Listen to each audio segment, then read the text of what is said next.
Chapter 8:10. Feng Zichen gave it a try and found that if he wanted to break the acquired universal Tao, he had to at least have the power of a great medium. If there were Daluo Taoist priests recklessly colliding with the acquired universal Tao, the remaining power of the crowd would erupt and blast the Taoist priests who dared to attack the acquired universal Tao into smithereens. Very good. Feeling the power of the acquired system, Feng Zichen couldn't help but nod with satisfaction. Although the acquired system was opened by the joint efforts of the crowd, Feng Zichen had contributed the most, so it began to take him as the master. After all, he was the one who chopped down the first axe, the last axe, and more than 30 axes were also chopped down by him. More than half of the 49 axes needed to open up the acquired system were chopped down by Feng Zichen. If he wasn't in charge of the new acquired system, who would be in charge of it? Rumble. The acquired universal Tao spread out and enveloped every corner of the untainted land. The land also changed accordingly. Part of the congenital qi was infected by the acquired universal Tao and suddenly began to transform. It transformed from congenital qi to acquired qi, which reverberated between heaven and earth. The acquired living beings couldn't absorb congenital qi. Therefore, after the acquired universal Tao spread out, the first thing was to transform the corresponding acquired spiritual qi for the cultivation of the acquired living beings. The appearance of the acquired universal Tao undoubtedly promoted the further perfection of heaven and earth. The way of heaven evolved the 5 continents at a faster speed. The 5 continents, which had been stagnant, suddenly began to expand rapidly again. In a few days, they had expanded to twice their original size. At the same time, the heaven realm also underwent a huge change. The origin of the primal chaos demon Celestial, who was suppressed in the Mi Luo Heavenly Emperor Pagoda, was constantly being refined, causing the space of the heaven realm to become even more vast and boundless. It seemed like it was about to catch up with the 9 ancient heavens.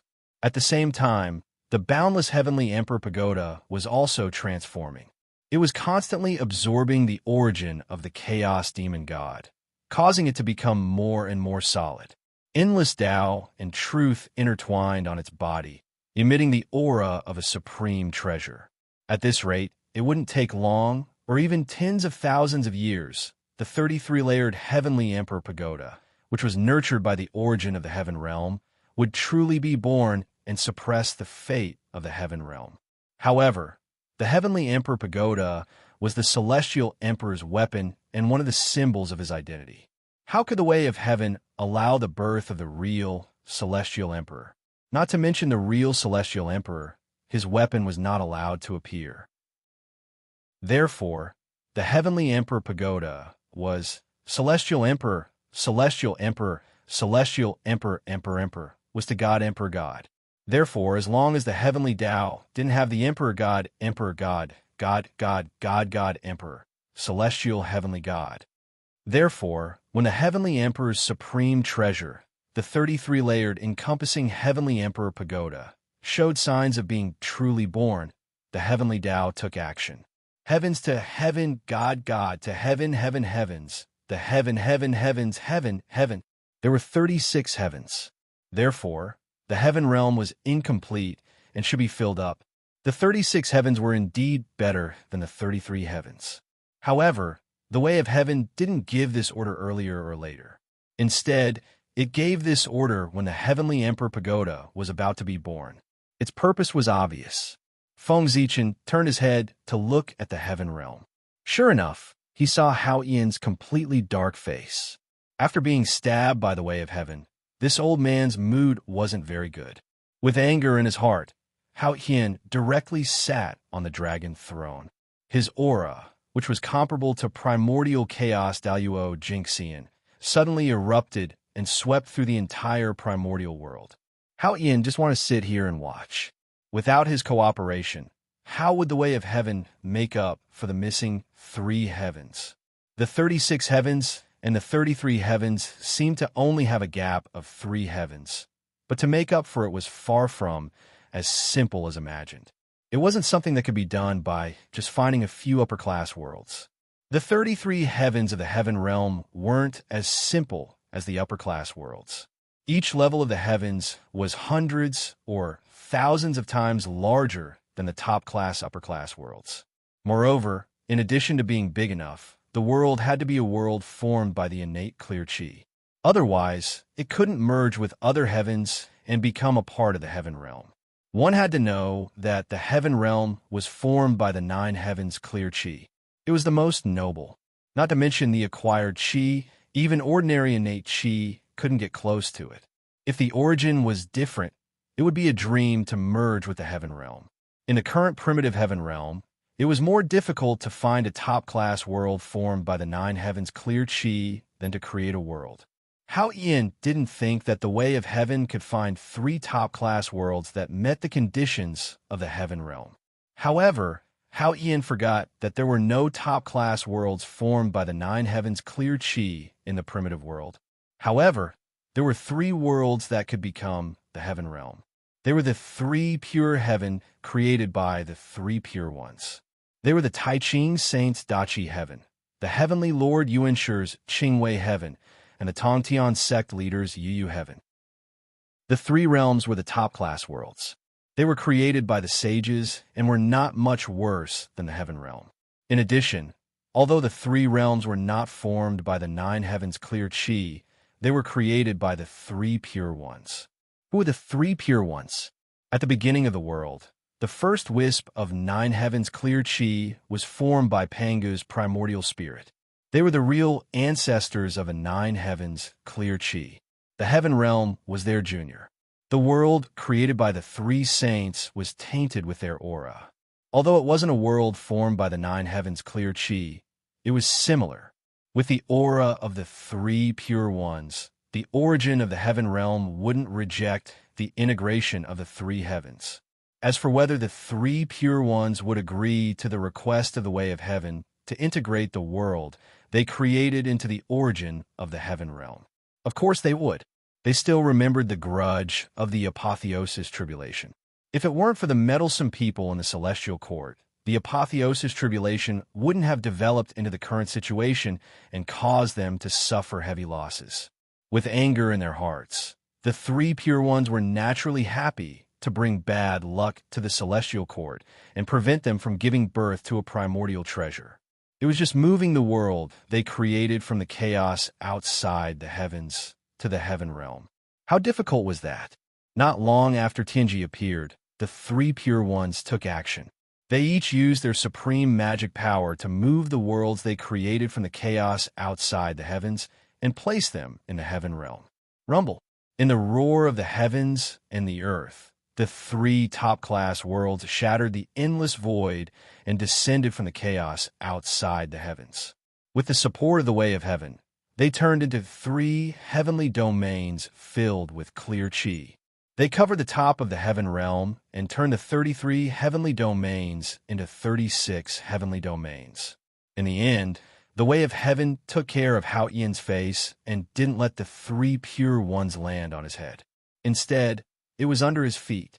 After the 3 pure ones came to the heaven realm, Yu heaven turned into the 33rd heavenly domain, Qingwei heaven turned into the 34th heavenly domain, and Dachi heaven turned into the 35th heavenly domain.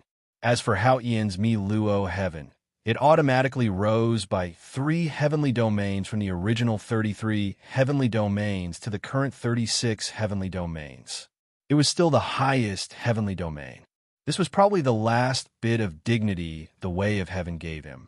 Hao Ian's expression turned ugly when he saw the 3 pure ones take action. After the 3 pure ones merged with the heaven realm, the Mi Luo heavenly emperor pagoda that was about to be born was affected. In a short instant, it rose by 3 more levels.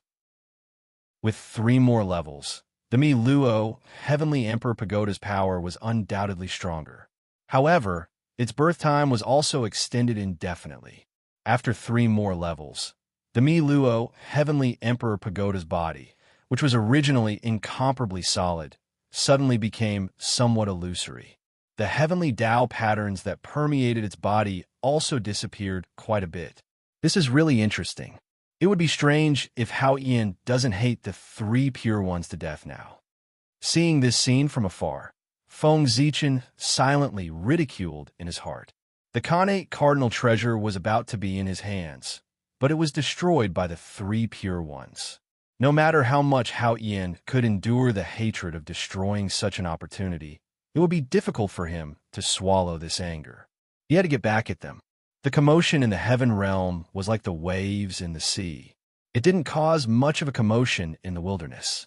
Under the control of the way of heaven, the 5 great continents continued to evolve.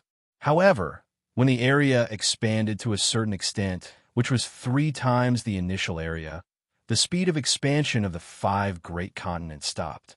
They no longer continued to expand outwards, but instead evolved internally. In Feng Zichen's perception, streams of origin energy surged down from the way of heaven's body and merged into every corner and every inch of the land in the 5 great divine continents. Gradually, as the origin energy merged, the earth vein grew larger and more mystical, giving birth to endless creation. The earth was nourished and became extraordinary. It first transformed into spiritual land, then into a Khanate spiritual land. Apart from the 5 continents, the countless islands of various sizes floating on the sea might not have gained as many benefits as the 5 continents, but they had also gained some benefits, and thus became extraordinary. Feng Zichen even found that with the circulation of the creation chi, not only were Khanate spiritual treasures reborn in the 5 great continents, but also the aura of Khanate god fiends appeared. Obviously, the origin of heaven and earth had become rich again, and the wilderness had the capital to nurture Khanate god fiends. In addition, there were some special life forms that had never been seen before in heaven and earth. These were new Khanate life forms that were born when the way of heaven operated and the Tao tracks resonated with heaven and earth, and then merged with the Khanate chi. Every time the way of heaven changed, new Khanate life forms would be born under the operation of the rules to fill the diversity of the living beings in the wilderness. This was the inevitable result of the evolution of heaven and earth. It was impossible for there to be many races in the beginning and still be the same race after countless years. The evolution of heaven and earth and the replacement of living beings were the principles of heaven and earth. However, when the way of heaven changed in the past, it did not coincide with the overall promotion of heaven and earth, so there were not many Khanate life forms born. It was far from like now, when the origin of heaven and earth was abnormally rich, and there were more than 1 million Khanate life forms born. It was not an exaggeration to say that there were hundreds of races. Those who did not know would think that this was a repeat of the primordial age, when the laws of heaven and earth changed, and countless Khanate life forms were born. By the time these Khanate life forms were born, there would be at least 100 more races in the wilderness. By then, the wilderness would be lively, and there would be a lot of trouble caused by the new and old forces. Putting aside the unstable factors, the whole untainted land was developing in a good direction. It was getting stronger and stronger, and this was a change that could be seen with the naked eye. Rumble. At a certain moment, the evolving central divine land suddenly shook violently, and endless Khanate Tao light rose, illuminating a large area of the void. Then, hundreds of millions of mysterious runes appeared and lined up. They covered the entire central divine province and covered everything. The 9 states cauldrons. Are the 9 cauldrons about to advance? Feng Zichen sensed something and hurriedly looked in the direction of the 9 cauldrons. As expected, when his gaze landed there, he saw the 9 cauldrons rising from the ground and floating in the air.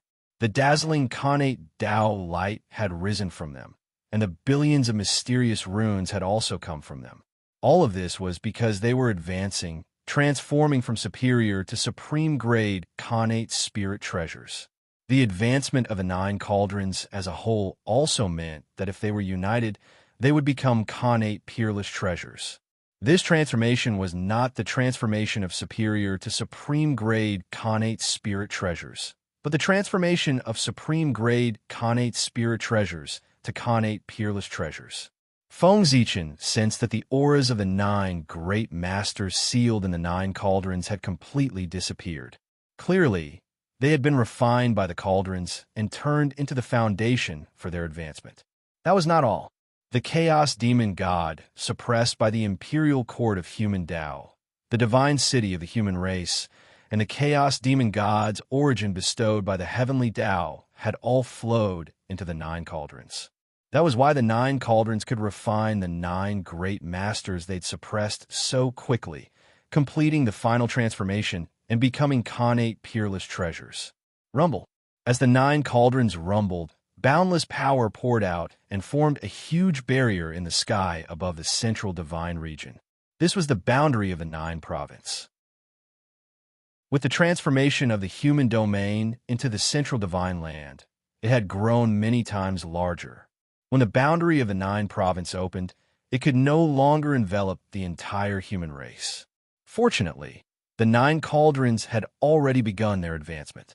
Their power grew rapidly, and the boundary of the 9 province expanded rapidly as well. Soon, it covered most of the central divine land. Rumble.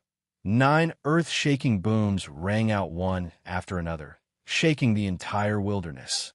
The 9 cauldrons had finished their advancement and were rapidly withdrawing their power. Soon, the 9 cauldrons looked no different from ordinary treasures. They hovered quietly in the air.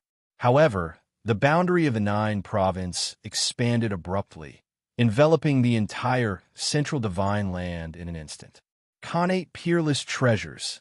The central divine land was so large that only legendary connate peerless treasures could completely envelop it. Chapter 811. The 9 state cauldrons. They had been upgraded to connate cardinal treasures. However, that was the state of the 9 cauldrons as one. Right now, the 9 cauldrons were not as one. Therefore, the 9 cauldrons looked like 9 top-tier connate spiritual treasures. Rumble.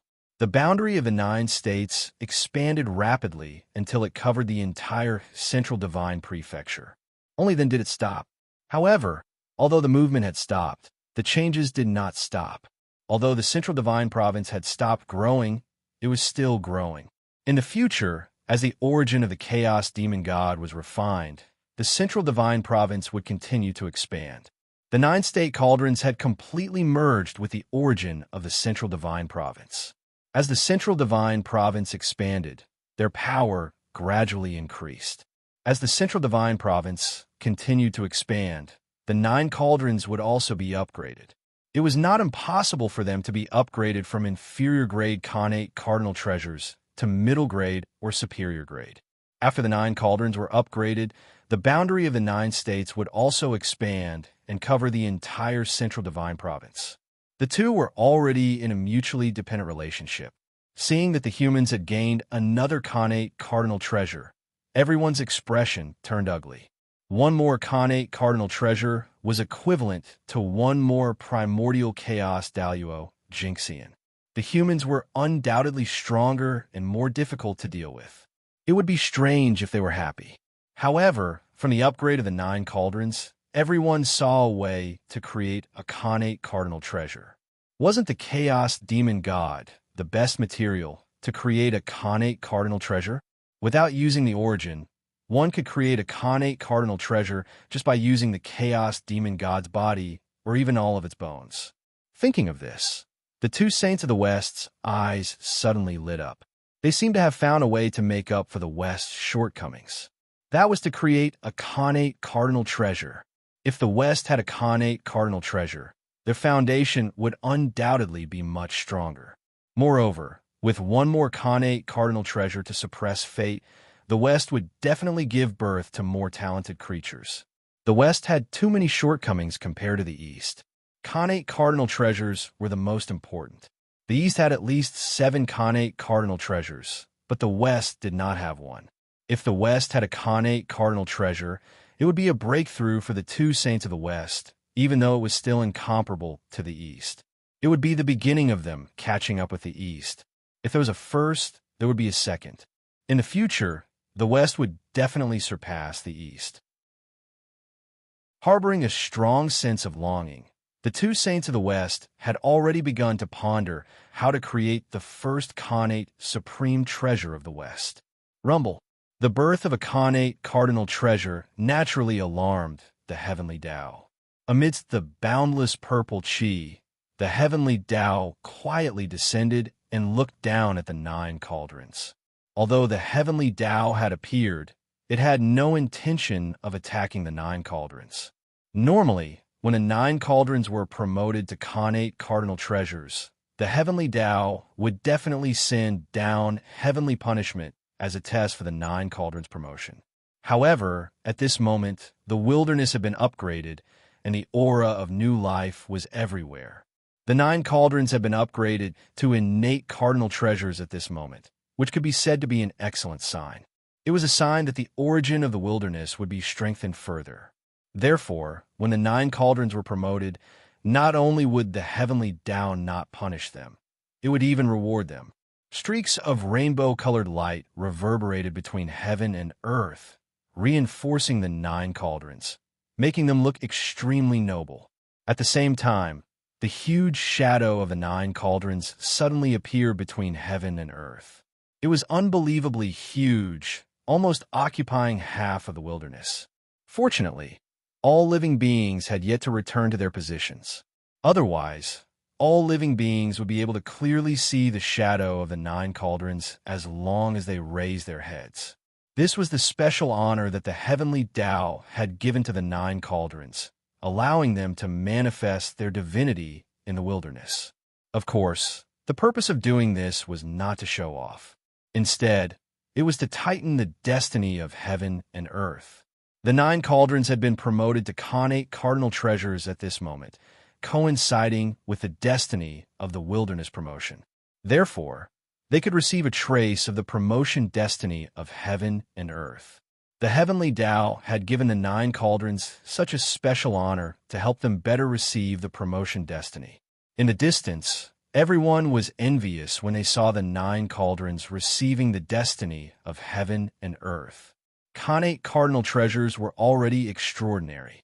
Now that they had received a trace of promotion destiny, their power would at least increase by 30%. After the 9 cauldrons had been promoted, the changes in the wilderness had gradually stabilized. It would not be long before the changes in the wilderness turned from light to dark. At that time, it would be the time for all living beings to return to the wilderness. Well, since the wilderness had evolved until now, except for the primordial chaos experts present, the thousands of great mediums, and the Daluo Taoist priests who were silently guarding at the side, there was no other living beings living in it. That was right. The evolution of heaven and earth was an opportunity for the experts. But for mortals, it was a complete disaster. They could not leave mortals in the current wilderness. Otherwise, under the operation of the successive heaven's chi, countless living beings would be crushed and turned into the initial primordial chi. With the heavenly Tao presiding over the evolution of heaven and earth, no one would take the initiative to intervene.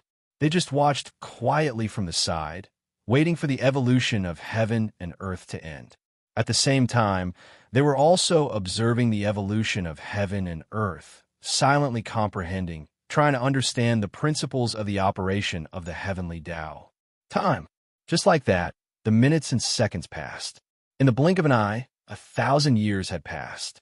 The evolution of the primordial world gradually reached perfection.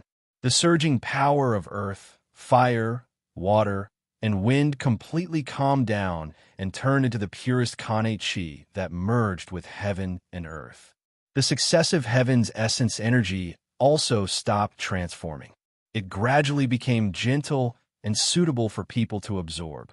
The rules of heaven and earth also became very perfect. It was like a huge net that covered the entire primordial world. At this point, the intense evolution of heaven and earth had ended. Next, it would enter a slow period. It would absorb the origin of the chaos fiend celestial bit by bit and strengthen bit by bit. Sensing that the changes in heaven and earth had already calmed down and become suitable for living beings in heaven and earth, the Grand Pure One opened his mouth and was about to ask everyone to release the living beings that had been taken away and let them return to the primordial world. However, at that moment, a change occurred in the boundless sky. Resplendent starlight erupted and interrupted the grand Pure One's actions. Sensing that something was amiss in the boundless starry sky, everyone hurriedly looked up and saw stars in the primordial world. The resplendent Zhoshing appeared and hung in the sky. At that moment, the starry sky appeared and illuminated the entire primordial world. The gentle starlight sprinkled down as if it had covered the world with a layer of silver gauze. What's going on? Why did the boundless starry sky suddenly change? What is that guy Z-Way doing again? The change in the boundless starry sky was without a doubt related to Great Emperor Zway. Apart from him, no one else had the ability to cause trouble in the boundless starry sky. With doubts in their hearts, everyone released their divine consciousness one after another and looked in the direction of the boundless starry sky. They wanted to see what Great Emperor Z-Way was doing. However, before their divine consciousness could reach the boundless starry sky, they saw the Zhoshing in the sky suddenly shining brightly and releasing unprecedented starlight. Rumble. For a moment, starlight fell like rain, covering the sky and covering the earth as it fell towards the primordial world. Just as everyone's divine consciousness approached the boundless starry sky, before they could react, it collided with the starlight that poured down. Then, everyone's divine consciousness that could easily kill Daluo Taoist priests was actually melted by the resplendent starlight. Above the primordial world, the expressions of the three Pure Ones and other primordial chaos experts changed the moment they came into contact with the starlight. This was because, in their perception, the power contained in the starlight was far beyond their imagination. It had surpassed the level of primordial chaos and reached the level of Wuji Daluo Jingxian. That's right, it was Wuji Daluo Jingxian. At this moment, during the rebirth of the primordial world, Feng Zichen finally opened the huge seal of the boundless starry sky, allowing the radiance of the Zhoshing to fall on the primordial world again. Previously, Feng Zichen had sealed the boundless starry sky with the excuse that it was too broken and needed to be repaired. He had even intercepted 99% of the star power and only allowed 1% of the star power to flow into the primordial world. By doing so, the demon clan had formed a monstrous karma with all living beings in the primordial world. If it weren't for the demon gods sacrificing themselves to save the world, the monstrous karma would have made the demon clan unable to make a comeback. However, Feng Zichen was different. He intercepted the meteor power in the name of repairing the boundless starry sky. Even if he intercepted 99% of the meteor power, he would have no problem intercepting 99% of the meteor power. Of course, the premise of all this was that Feng Zichen really repaired the boundless starry sky. As long as he repaired the boundless starry sky, it would be a trivial matter for him to intercept the meteor power. The Way of Heaven wouldn't care about it at all. However, if Feng Zichen failed to repair the boundless starry sky, it would be a big deal for him to intercept the meteor power. Even if his identity was said to be the noblest in the primordial world, the monstrous karma would knock him down from the throne of Great Emperor Zway. Fortunately, the boundless starry sky was under Feng Zichen's control. Not only was it repaired, but it was even one step closer. Its origin was more than 100 times stronger than before.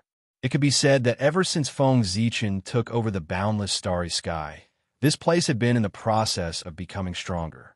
The power of the falling star power had reached the level of the Wuji Daluo Jingxian. This was the best proof. If it hadn't been promoted, how could Zhoshing star power have reached the level of the Wuji Daluo Jingxian? In fact, the boundless starry sky had been completely repaired many years ago.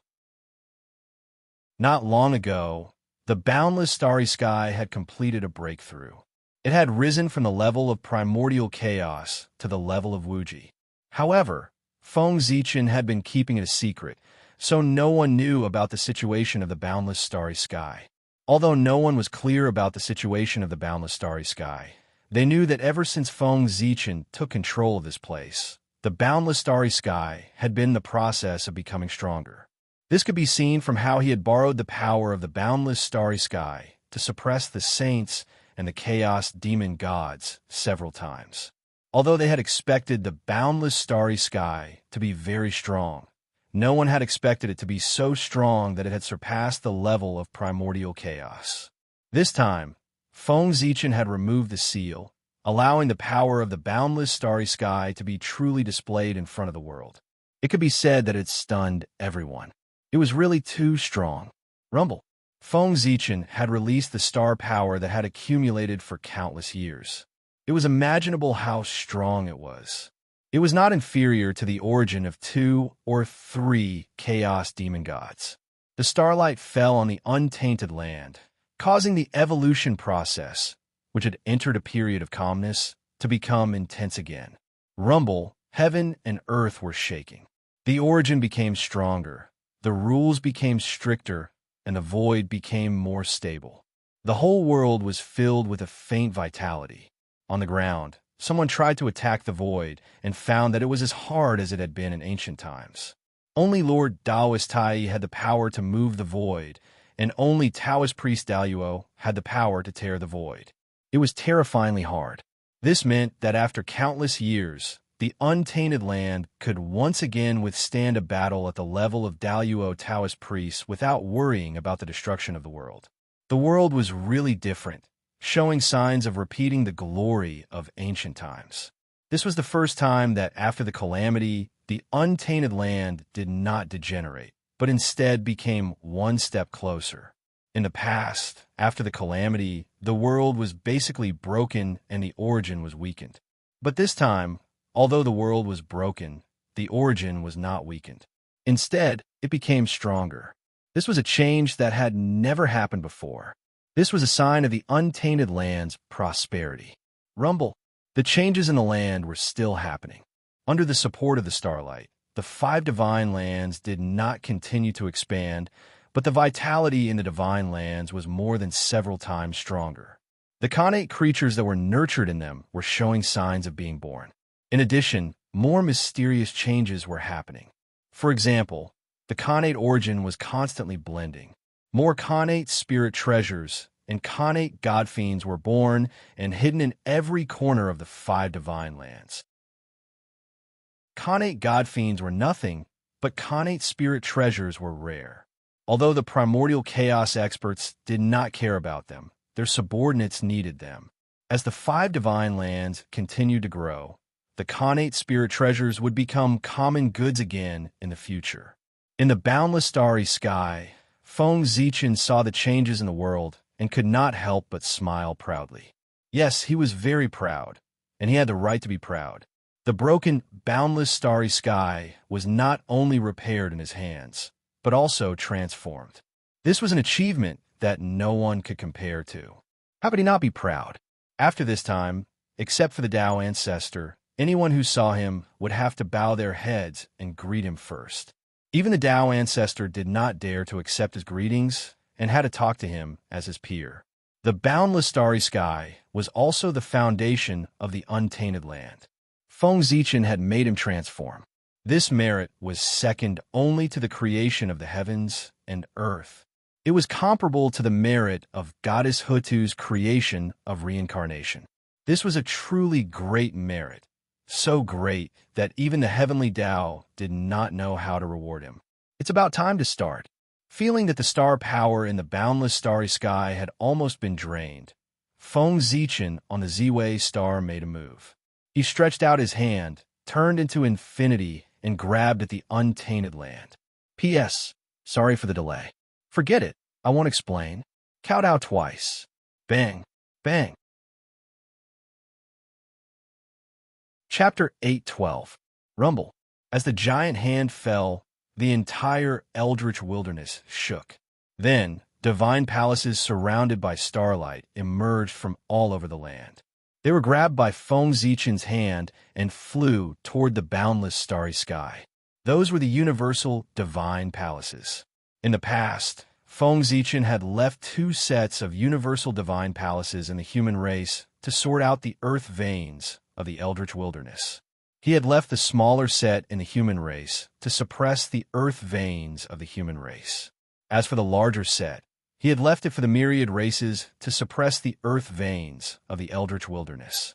Not long ago, in order to shatter the eldritch wilderness and not increase the difficulty for the people, Feng Zichen had not used the power of the universal divine palaces to forcefully stabilize the eldritch wilderness. Because of this, after the eldritch wilderness was shattered, the 365 universal divine palaces that were located all over the eldritch wilderness were scattered to various places along with it.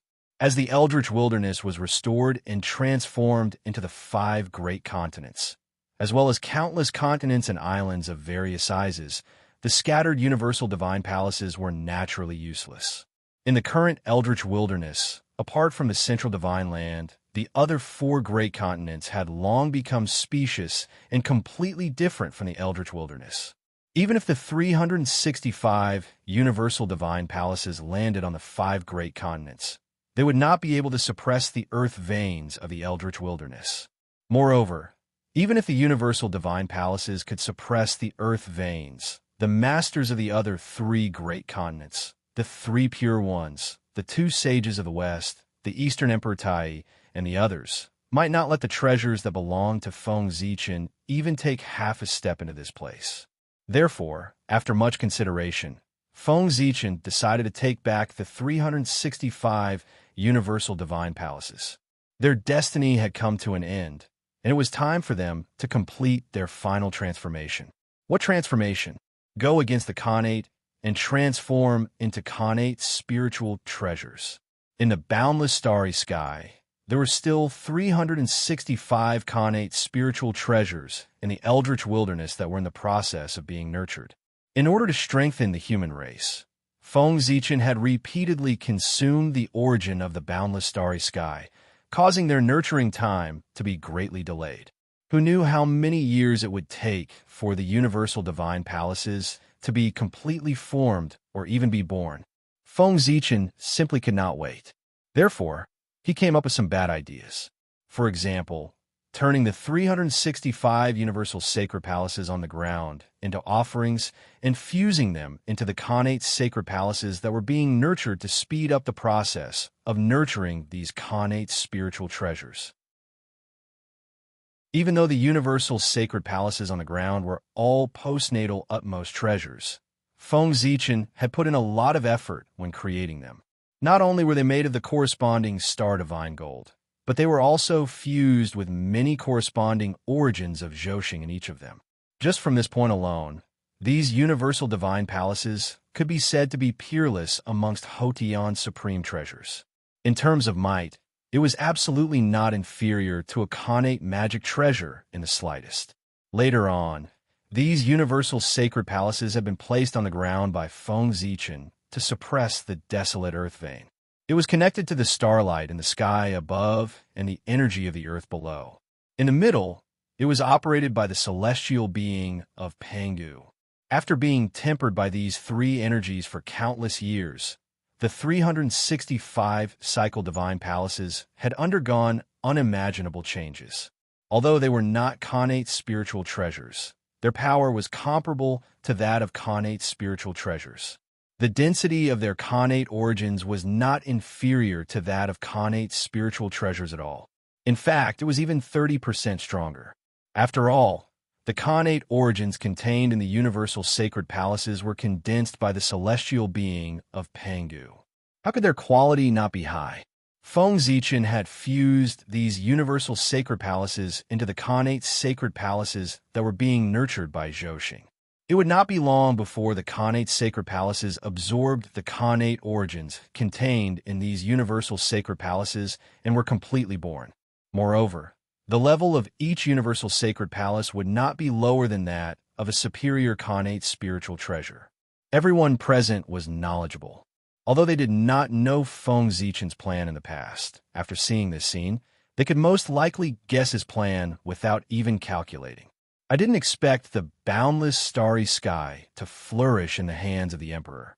Looking at the aura of Zhousing, it's actually several times stronger than when he was at his peak. How astonishing! Someone exclaimed in the void. The emperor was referring to great Emperor Zue. In his hands, the boundless starry sky had reached an unprecedented level of glory and pinnacle. It could even replenish the primeval world and make the origin of heaven and earth even more dense.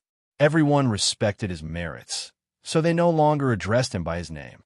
Instead, they addressed him as the emperor to show their respect for great Emperor Zue. In the North Continent, Dong Wang Tai's expression turned even uglier after hearing everyone's exclamations.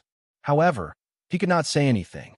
After all, even if he did not want to admit it, he had to admit that great Emperor Zue was far superior to him, and Di Jun, putting everything else aside, the time that the two of them had ruled the boundless starry sky was definitely longer than great Emperor Zue. However, in the hands of the two brothers, not only did the boundless starry sky not become stronger, but it was also declining. It was a stark contrast to when it was in the hands of great Emperor Zue. Wasn't this a sign that the two brothers were inferior to great Emperor Zue? In contrast to Dong Huang Tai's ugly expression, the three pure ones, two sages of the West, and the others were extremely solemn when they saw this scene. 365 heavenly cycle sacred palaces. Could it be that the boundless starry sky is going to give birth to 365 innate spiritual treasures? Moreover, since the heavenly cycle can give birth to innate spiritual treasures again, I'm afraid they can also give birth to innate god fiends again. 365 innate spiritual treasures, 365 innate god fiends. Hiss. On the ground, the five sages all gasped when they thought of this. Although they did not want to believe this, judging from the aura that Zhou released now, their guess was 80% likely correct. Perhaps there were not as many as 365 innate god fiends, but there were definitely more than 200 of them. 208 god fiends was not a small number. No, it was quite a lot. It could be said that this was a very terrifying force. If they were allowed to grow, then great Emperor Zue would become one of the strongest overlords in the primeval world. Great Emperor Zue usually did not show off his strength, but when he made his move, it gave everyone a huge shock. It was really shocking. Great Emperor Zue's strength could be said to be extremely strong, and he even had a top innate spiritual treasure in his hands. His strength was not weaker than any sage's. If he had a few hundred more innate god fiends under his command, then in the future of the primeval world, only the human race would be able to suppress him. No, that was not right. With the boundless starry sky as his backing, it was not impossible for great Emperor Zue to surpass the human race and become the strongest overlord in the primeval world. Now, the boundless starry sky had already surpassed primordial chaos Daluo Jingxian and reached the level of Wuji Daluo Jingxian. In other words, the boundless starry sky could be said to be the number one sacred ground in the primeval world, and it had already surpassed Kunlun Mountain. With such a sacred ground, great Emperor Ziwei's rise was inevitable. No one knew what kind of mysteries and fortunes were contained in this place, as well as what kind of opportunities it would bring to great Emperor Ziwei. However, there was one thing that everyone was certain of, and that was that the benefits that great Emperor Ziwei had obtained were absolutely beyond imagination. Even Zhou could be promoted, let alone the master of the boundless starry sky. He must have also been promoted and obtained unimaginable benefits. In fact, that was exactly the case.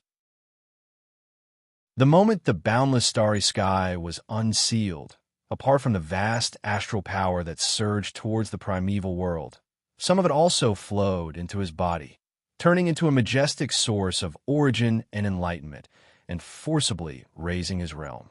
Then, Feng Zichen began to break through. From the sixth heaven of primordial chaos, he broke through to the seventh heaven of primordial chaos. After that, the astral power did not weaken. It still turned into the source of origin and enlightenment to raise his realm. The middle stage of the seventh heaven, the late stage, the peak stage, the early stage of the eighth heaven of primordial chaos. The middle stage, it was not until he broke through to the ninth heaven of primordial chaos that the astral power was completely exhausted, and it no longer raised Feng Zichen's realm. From the sixth heaven of primordial chaos to the ninth heaven of primordial chaos, an increase of 3 realms. From this, it could be seen that the benefits that great Emperor Zue had obtained this time were simply beyond the imagination of the world. If the 3 pure ones, the 2 sages of the West, and the others knew about it, they would be so envious that their eyes would turn red. Unfortunately, other than himself, no one else knew about great Emperor Zue's breakthrough. The ninth heaven of primordial chaos was a realm that even sages could not reach. It could be said to be the strongest existence below the Tao ancestor and the devil ancestor. And this was the realm that great Emperor Zue, Feng Zichen's true body, was at now. He was invincible in the primordial chaos. Primordial chaos was not counted. This was what it meant to come from behind and catch up. He was a living legend. In the future, he would become the strongest in the primordial chaos. Feng Zichen's experience could be said to be a true legend. No, it was a myth, a legend. If this were to spread, who knew how many jaws would drop, how many living beings would be amazed, and how many people would see him as a role model? Great Emperor Zue's attack did not last long. After collecting the heavenly cycle palace, there were no more signs of life. Zhouxing, on the other hand, began to tremble continuously. The starlight that sprinkled down became even brighter for a moment.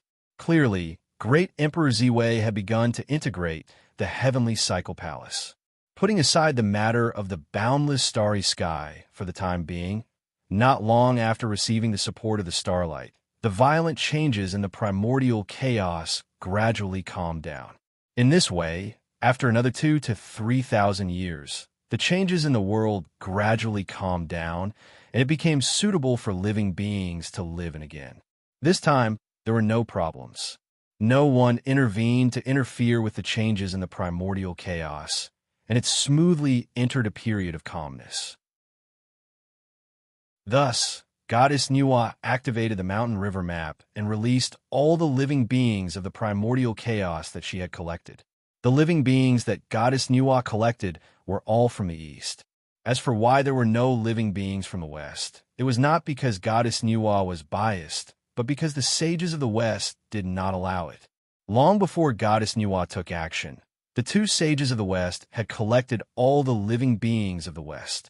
They could not let outsiders touch the living beings of the west. After all, many of them were descendants of the chaos demon god. If they fell into the hands of Panga god system, the 2 sages of the west were really worried that something would happen to them. The living beings collected by the 2 sages of the west were easy to deal with. After all, they were all living beings of the west. They could just throw them to the Aparagodania continent and let them rebuild their homes. However, it was more troublesome for the east. The east was very big, far bigger than the west. How big was it? It was so big that the other 4 continents, except for the Aparagodania continent, had evolved from the east. Thus, the biggest problem in front of everyone was how to divide these Khanate living beings. After a few rounds of discussion, they finally came to a conclusion. Feng Zichen would come forward and take all the humans back to the Central Divine Province.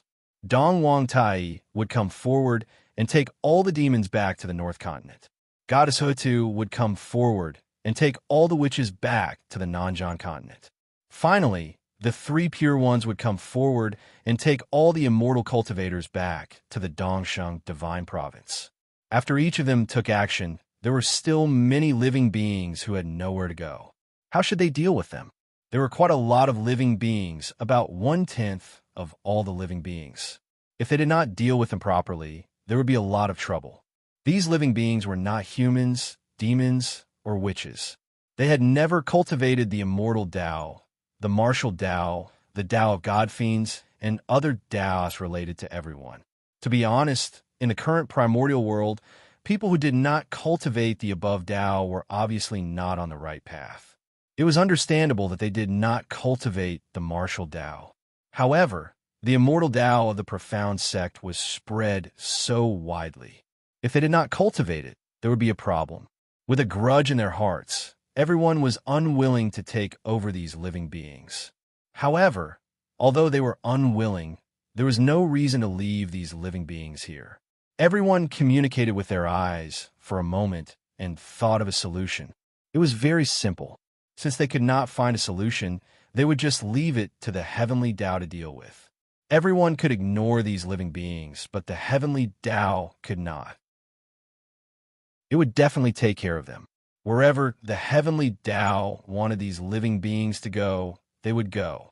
In this way, even if these living beings were dissatisfied with the results of the distribution, they would not blame it on the others. They would blame the heavenly Tao. Who asked this to be distributed by the heavenly Tao? If it was not the heavenly Tao, who else could it be? After making a decision in their hearts, the few of them joined forces to activate the power of the heavenly Tao and let it make the final decision. With a flash of divine light, the countless living beings disappeared without a trace. Where did they go? In terms of merit, those who had more merit went to the best Central God Province. Those who were one level lower went to the second East Victory God Province. After that, it would be the same.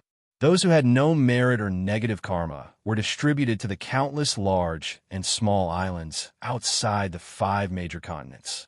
In this way, the matter was perfectly resolved. As for the primordial world, because of the return of living beings, it had regained its former liveliness. At this time, firstly, the calamity had just passed, and the natural source of heaven and earth was abundant. Secondly, heaven and earth had been reborn, and the natural spiritual energy was rich. The myriad Taos were unusually clear. In other words, the primordial world had once again ushered in the golden age of cultivation. In this era, cultivating and becoming an immortal could be said to be as simple as eating and drinking. Chapter 8:13. Wasn't that the case? The chi of successive heaven was so dense that one could breathe it in just by breathing it in, let alone deliberately absorbing it. In the past, one needed to calm down and concentrate to absorb the spiritual chi from the void. Now, one also needed to concentrate. However, the goal was to control the amount of spiritual chi that one absorbed, so as to prevent one from exploding from the majestic spiritual chi. The difference between them could not be measured by reason. It was too big. Apart from that, the difference between the successive heaven and the myriad Tao was more than billions. In the past, everyone searched for it bitterly, but they might not be able to see the true appearance of the laws. But now, as long as one focused slightly, one could clearly see the densely packed chains of laws that spread between heaven and earth. It could be said that in this era, even a pig could cultivate to become an immortal. They were truly standing at the edge of the wind and caught up with the environment. It was like the beginning of heaven and earth. The living beings living in this world had really picked up a treasure. Not to mention sky immortals, mystic immortals, and golden immortals. Even Daluo Jinxian could easily become a golden immortal. Even the Daluo Taoist priests, who had almost become a legend, could easily become 100 times or even 1,000 times more powerful in this era. Such a special environment also created a large number of experts. In just a few thousand years, more than 1 million immortals were born in this world. Even Daluo Jinxian was born no less than 100. After another 1,000 years, even a Daluo Taoist priest was born. The superior environment of this world was simply beyond the imagination of the people. Almost all the orthodoxies, regardless of whether it was martial arts, immortal Tao, pill Tao, equipment Tao, demon Tao, celestial demon Tao, or dozens of other cultivation paths, all began to flourish in the Eldritch world. The long-awaited golden age of cultivation. Everything was recovering, everything was rising, and everything was becoming stronger. But all the powerful people who were paying attention to the Eldritch world knew clearly that the golden age was really coming. Later on, even the ordinary cultivators knew that the golden age was coming. All the orthodoxies were reviving, and the Eldritch world would return to its ancient glory. In this era, everyone had the possibility of becoming a Tao. Daluo Taoist priests were everywhere, and the era of quasi-saints was about to return. Everyone was happy to see the untainted wilderness prospering. However, There was one person in the boundless starry sky who couldn't help but frown after seeing this. It was the god of the South Pole, the Thunder Lock, the southern extremity longevity emperor. Seeing the current situation of the untainted land, not only was he not happy, but he was also greatly worried. It was not that he could not bear to see the primordial world doing well. The untainted land was a good thing for everyone. They could also benefit from it. Naturally, the Thunder Lock was happy to see the untainted land become better. However, at this moment, it was not a matter of whether the world was good or not. It was just that there were too many immortals in the untainted land. There were so many that even the heavenly Tao was a little displeased. Immortals seemed to be free and unfettered, but to heaven and earth, they were a great disaster. They were the parasites of heaven and earth. Why did he say that? Because they wouldn't die. Birth, old age, sickness, and death were the cycle of heaven and earth. They were also the foundation of the endless cycle of heaven and earth. The heavenly Tao used its essence to create living beings. After living a lifetime, its essence would return to the world after death. In this way, it would neither increase nor decrease. It would not lose the power of the heavenly Tao at all. It could even strengthen the power of the heavenly Tao. It was a perfect and balanced process. However, the appearance of the immortals broke this balance. They went against the heavens and obtained longevity. From then on, they could live forever and stay in the world forever. This made it so that the heavenly Tao could not take back the essence that was used to create them. As the immortals continued to improve, they were also constantly devouring the power of heaven and earth. The higher the realm of the immortal, the more power of heaven and earth they would devour. Naturally, they were not liked by heaven and earth. When cultivators cultivated, they only entered and did not exit. They were getting stronger and stronger, but heaven and earth were getting weaker and weaker because of this. In such a situation, how could the heavenly Tao not see immortals as parasites of heaven and earth? Those who harmed heaven and earth to enrich themselves were all parasites of heaven and earth. They were both going against the heavens. There were too many immortal cultivators who could write novels. Novels also knew the content of output. However, immortal cultivators only entered and did not exit. They were really ruthless. The more immortals there were in heaven and earth, the angrier the heavenly Tao was. This was because the drawbacks of the increasing number of immortals had begun to appear. The simplest example was that the speed of the increase of spirit chi in heaven and earth had begun to slow down. This was very abnormal because the essence of the chaos fiend god had not been completely refined. The spirit chi in heaven and earth should be increasing faster and faster. But now it was slowing down. What was the problem? The simple reason was that the spirit chi in heaven and earth was being consumed in large amounts. This caused the growth of spirit chi to become slower and slower. And the spirit chi that was being consumed was being absorbed by the immortals. It might not be obvious now, but as the number of immortals increased in the future, the spirit chi in heaven and earth would become thinner and thinner. When the heavenly Tao could no longer tolerate it, a new calamity would erupt. The immortals would then face the calamity and die in large numbers. The essence would return to heaven and earth. The heavenly Tao would return to its peak, and heaven and earth would welcome a prosperous era again. Then, a large number of immortals would appear again. Then, the heavenly Tao would be angry and the calamity would erupt. Round after round of reincarnation. As the one who controlled the power of the heavenly tribulation, Lei Zhe could feel the wrath of the heavenly Tao more directly than anyone else. In his vision, the power of the heavenly tribulation was surging wildly, entangling the rules and intertwining with unparalleled lightning. And the lightning was formed by the wrath of the heavenly Tao. When the heavenly Tao was angry, the power of the heavenly tribulation that Lei Zhe had set up earlier would increase by 30%. The immortal ascension tribulation was really getting more and more difficult. But even so, it still could not effectively stop the birth of immortals. It had been an aeon since the heavenly tribulation appeared. Although the people did not dare to say that they completely understood the heavenly tribulation, each of them had their own ways to deal with it.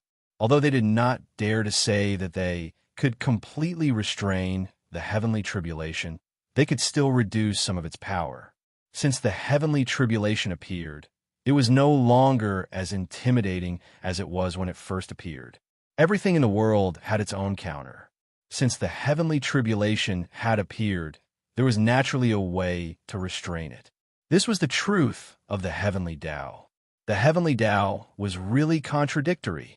Looking at the rolling power of the heavenly tribulation in the void, as well as the connate lightning that was crazily surging in the rules, the southern extremity longevity emperor, also known as Lei Zhe, knew that his opportunity to attain the Tao had arrived.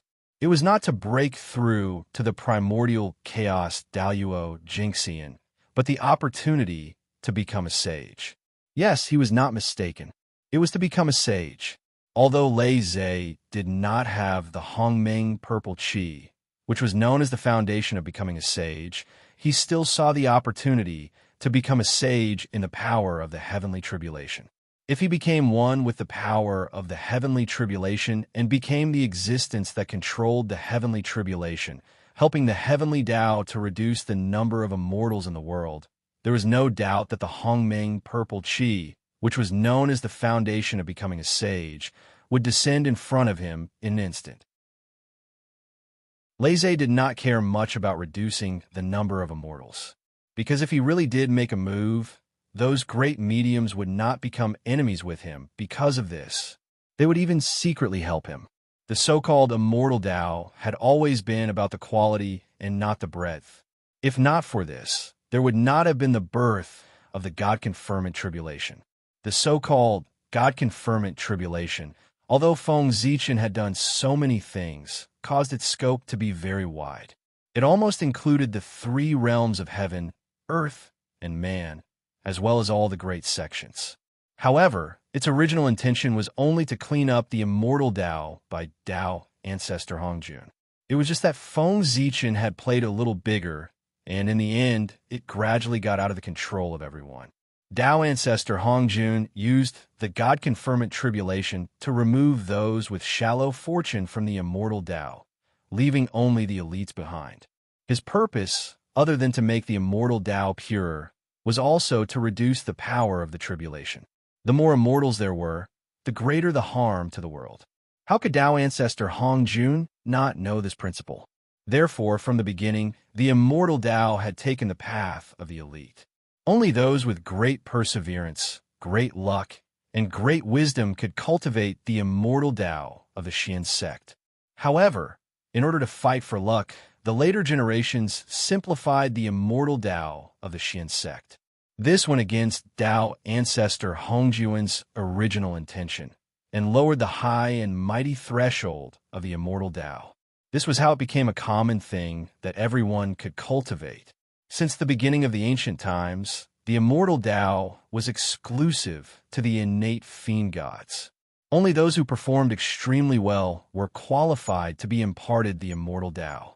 As for the other living beings, they could only look on. The immortal Tao, before the three pure ones became saints, had always been high and mighty. How could it be like today, where anyone with a little bit of talent could cultivate it? For their own selfish reasons, the three pure ones kept on simplifying the immortal Tao. This was why the threshold was constantly lowered. To the immortal Tao, this was undoubtedly a good thing, because as the threshold was lowered, the immortal Tao would undoubtedly prosper. However, to the world, this was not a good thing. When there were more immortals, the world would weaken. When there was prosperity with the heavenly Tao, all living beings would suffer. When there was prosperity with all living beings, the heavenly Tao would suffer. It was hard to tell who was right and who was wrong. The human race also had vested interests. Feng Zichen could not say that the three pure ones were wrong. However, no matter what, it was true that the three pure ones had gone against Tao ancestor Hongjuan's original intention. Tao ancestor Hongjuan's imparting of the Tao was about quality, not breadth. Therefore, the 3,000 mortal guests of the Purple Cloud Palace could roam the world. At the beginning of the ancient times, Tao ancestor Hongjun was the first saint. With his ability, could he not spread the immortal Tao throughout the primitive world? Of course he could, but he was unwilling. At that time, there were more than 3,000 innate fiend gods and Daoyuo Taoist priests.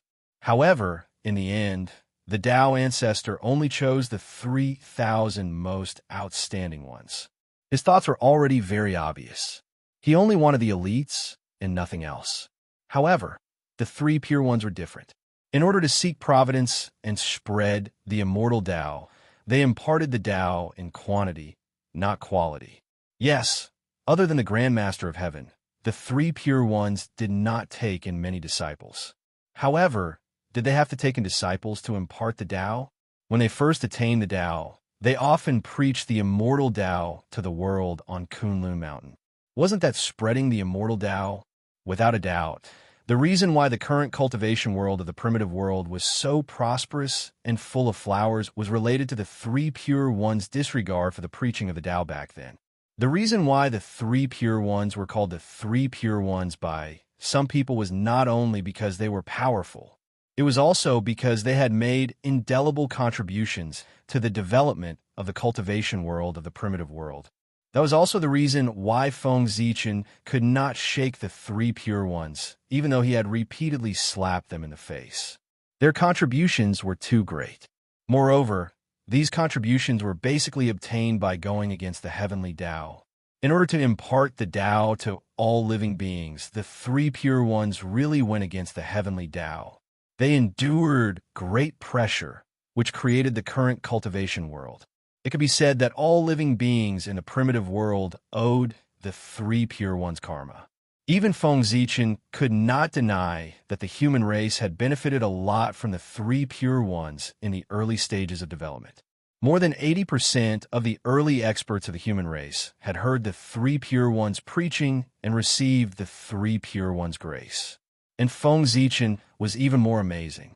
He had secretly learned all the inheritance of the three pure ones. His strong foundation was laid from this. To be honest, it was a little embarrassing. Feng Zichen, who was an enemy of the three pure ones, was quite ungrateful. But there was no other way.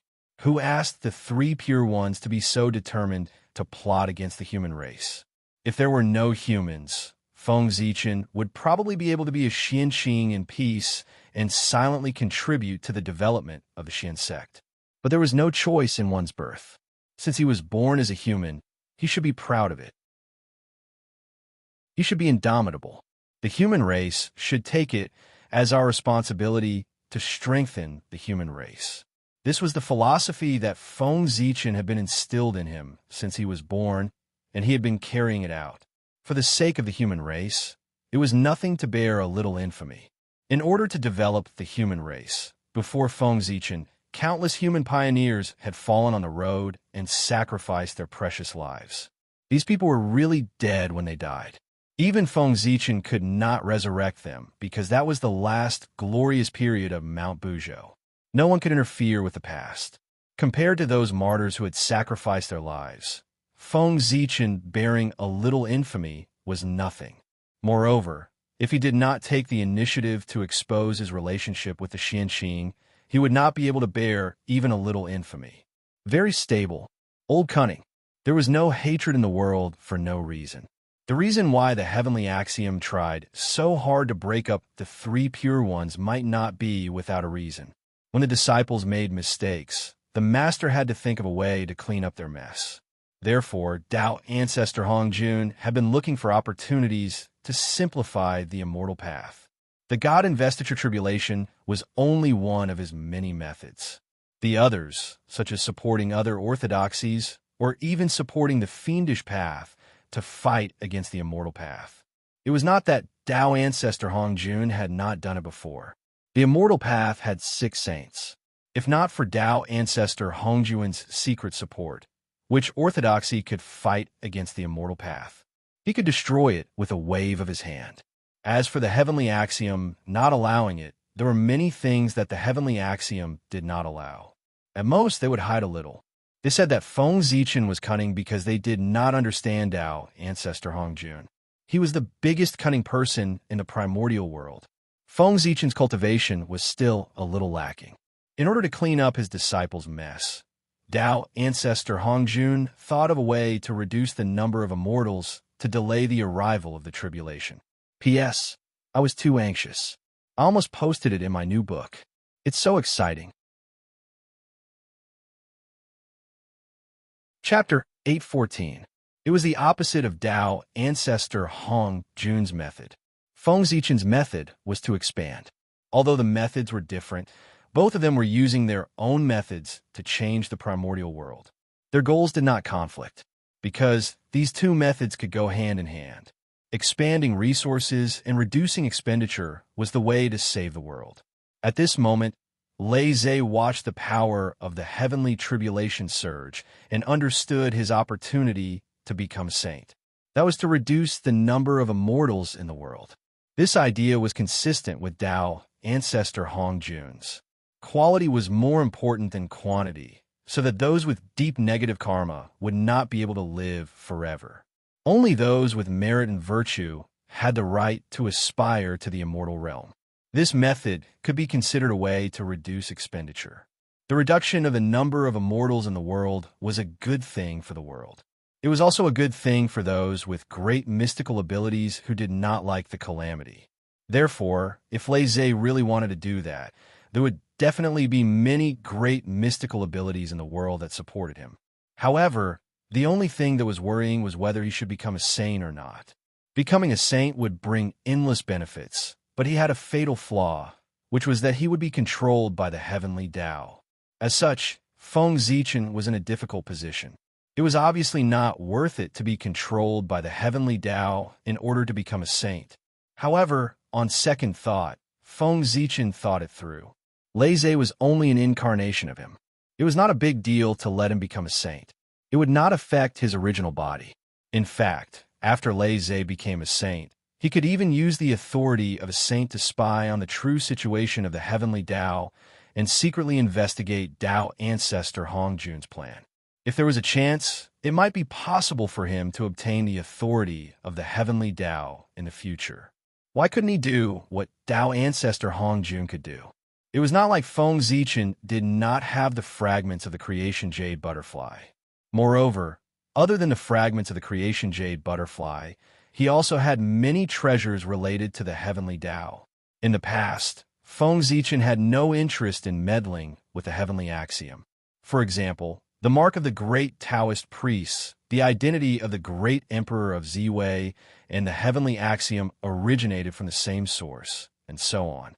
He had only used them to strengthen himself and had never taken the initiative to come into contact with the heavenly axiom. But after Luai's became a sage, Feng Zichen could use these things to meddle with the authority of the heavenly Tao. In the future, he could even compete with Tao ancestor Hongjun for the control of the heavenly Tao. Although that was the case, it was almost impossible to compete with Tao ancestor Hongjun for control of the heavenly Tao. After all, he had painstakingly planned for so many years. How could he easily make a wedding dress for an outsider and let others pluck the peach? Feng Zichen, this is a gamble. If he succeeded, he would naturally make a huge profit. If he failed, he would only lose a clone and part of his authority, but that wouldn't shake his foundation. Take a gamble and turn a bicycle into a motorcycle. That was what Feng Zichen thought, and that was what he did. With a thought, Feng Zichen's spiritual consciousness left the body of the great emperor of North Star and came to Luai's consciousness. He took over his body and prepared to merge with the power of the heavenly tribulation to prove his opportunity to become a sage. Rumble. A majestic divine thought gushed out from Luai's body. In the blink of an eye, it enveloped the entire untainted land and resonated with all the thunderbolts and the omnipresent power of the heavenly tribulation. Bang! Bang! Bang! The world suddenly darkened. Countless thunderbolts appeared out of thin air and flashed in the sky, releasing shocking lightning. Rumble. As the thunder rumbled, the power of the heavenly tribulation surged wildly and gradually merged with the lightning. Rumble. When the thunder rumbled again, it carried a trace of the heavenly tribulation aura and had truly transformed into tribulation thunder. The terrifying aura spread out and caused the world to fall into an oppressive state. In an instant, almost all the cultivators below, Daluo Jinxian, felt that a great calamity was about to befall them. It was as if the divine thunder in the sky was targeted at them and would strike down at any time to end their lives. The thunder was formed by the heavenly tribulation. Under the might of heaven, how many people would not be afraid? How could they not feel fear in their hearts? It wasn't that there weren't any, but that there were too few of them. It was already considered a lot if there was 1 in 100 million living beings. Therefore, under the heavenly tribulation, the living beings couldn't help but feel great fear in their hearts. In an instant, fear spread between heaven and earth, causing the atmosphere to become even more oppressive. All of the living beings present began to tremble with fear. With a deep roar, Luai's Dharma power spread out and merged with the tribulation aura that filled the world. In an instant, the power of the thunderbolts in the sky increased by another 3 times. Rumble. In the roar of heaven and earth, Luai's body slowly disintegrated and turned into a huge amount of energy that poured into the eye of tribulation. Buzz, buzz, buzz. Luai's origin was extremely powerful.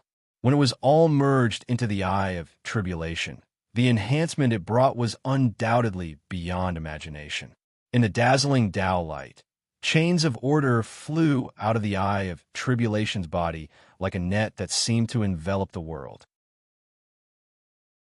Whoosh! In an instant, the eye of tribulation became infinitely large. It stood erect between heaven and earth so that all the living beings in the untainted land could see it clearly. The purple vertical eye towered between heaven and earth. From afar, it looked like a huge crack had split open between heaven and earth. It looked extremely terrifying and sent chills down one's spine. At the same time, with a whoosh, a beam of Tao light appeared and shrouded the entire untainted land. Then, the tribulation aura that filled the world seemed to be guided and crazily surged into the eye of tribulation's body.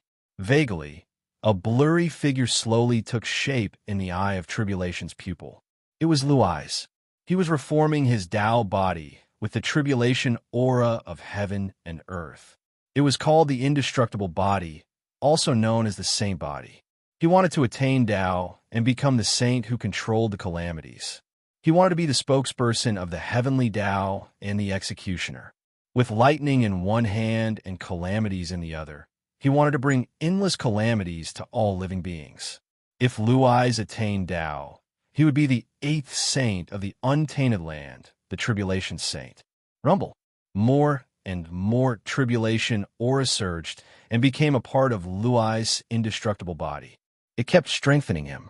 Vaguely, a supreme saint aura spread from Luai's body. Is the Southern Extremity Longevity Emperor about to become a saint? But he doesn't have the Hongmeng purple chi. How can he achieve the final step of merging his primordial spirit with the heavenly Tao? Sensing the movement between heaven and earth, especially when the supreme saint aura spread out, the crowd could roughly guess what had happened even if they didn't want to know. The Southern Extremity Longevity Emperor, one of the 4 deities of the heavenly court, was about to become a saint. But how was that possible? Everyone knew that one couldn't become a saint without the Hongmeng purple chi.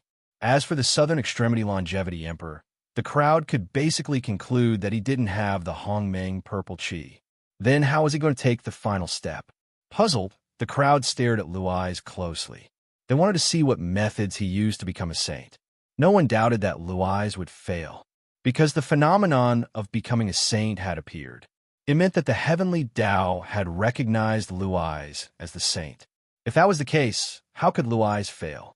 As time passed, more and more tribulation aura surged toward the eye of tribulation. One could see that Luai's figure was becoming clearer in the eye of tribulation, but he was still a long way from being fully formed. The tribulation aura surging toward him was far from enough. Luai's needed more. More. Thinking of this, Luai's suddenly opened his eyes and shouted with a loud voice, "Heavenly Tao, today, I, Luais, the god of Luais, see that the laws of heaven and earth are incomplete. I am willing to set up the 3 calamities and 9 disasters to make up for the path of tribulation. I hope the heavenly Tao will bear witness to this." His voice was so loud that it reverberated through the entire eldritch world. Everyone could hear him clearly. All of a sudden, a bad premonition arose in the hearts of everyone present. Although they didn't know what the 3 calamities and 9 disasters were, they instinctively felt that this was very unfavorable to them and would affect their future. Terrified, the crowd wanted to object. But in the face of the heavenly Tao's might, how could they dare to speak? Just as the crowd was hesitating, another loud voice resounded in heaven and earth. Were the 3 calamities and 9 disasters? The voice was emotionless and cold. It was the heavenly Tao's voice. It was asking Luais what the 3 calamities and 9 disasters were. It was normal for the heavenly Tao to have questions that it didn't understand. This was because the heavenly Tao was incomplete. If the heavenly Tao was omniscient, omnipotent, and perfect, why would it need a saint? The purpose of a saint's existence was to help the heavenly Tao to make up for the inadequacies of heaven and earth. Hearing the heavenly Tao's question, Luais seemed to be answering the heavenly Tao and explaining to the crowd. He replied with a loud voice, "The so-called 3 calamities and 9 disasters are the tribulations that one must encounter on the path of cultivation. Cultivation is originally a path that defies the heavens. Therefore, stepping on this path will inevitably lead to countless tribulations. On this path, only those with great perseverance, great luck, and great wisdom can reach the peak. The 3 calamities and 9 disasters are the tribulations on the path to immortality. They're specially used to select the above 3 categories. At the same time, it is also to tell the masses that immortality is not easy. Longevity is even rarer. Since you have achieved so much, you should cherish what you have. Don't let your tens of thousands of years of cultivation go to waste." After lamenting, Luais finally began to explain the 3 calamities and 9 disasters. The 3 calamities are divided into 3 major and minor calamities. The 3 minor calamities are the tribulations that mortals have to overcome before they reach immortality. They are the tribulations of weapons, plague, and famine. Mortals are weak. If there is a slight disturbance, they will die and their souls will enter the netherworld. Therefore, only by overcoming the 3 minor calamities can one be qualified to seek immortality. The 3 major calamities are the tribulations of those who achieve immortality. After becoming immortal, there will be 3 calamities. The immortal Tao is an unusual Tao. Therefore, after the Tao is achieved, ghosts and gods will not tolerate it. Although you can preserve your youth and live longer, 500 years later, when lightning strikes you, you have to see your nature clearly and avoid it in advance. If you can avoid it, you will live as long as the heavens. If you can't, you will die. 500 years later, a fire will burn you. This fire is not the heavenly fire, nor is it an ordinary fire. It is called the Yin fire. It burns from the Yongquan acupoint in your body and goes all the way to your Niyuan palace. Your organs will turn to ashes and your limbs will rot. It will turn your 1,000 years of ascetic cultivation into an illusion. 500 years later, a wind disaster will hit you. This wind is not the wind from the east, south, or west. It is not the wind from the north, nor is it the wind from the willows, pines, and bamboo. It will blow from the fontanelle into the 6 organs, pass through the dantian, pass through the 9 orifices, and dissipate the flesh and bones. After the 3 calamities, there are 9 calamities. The 9 calamities are also divided into big and small.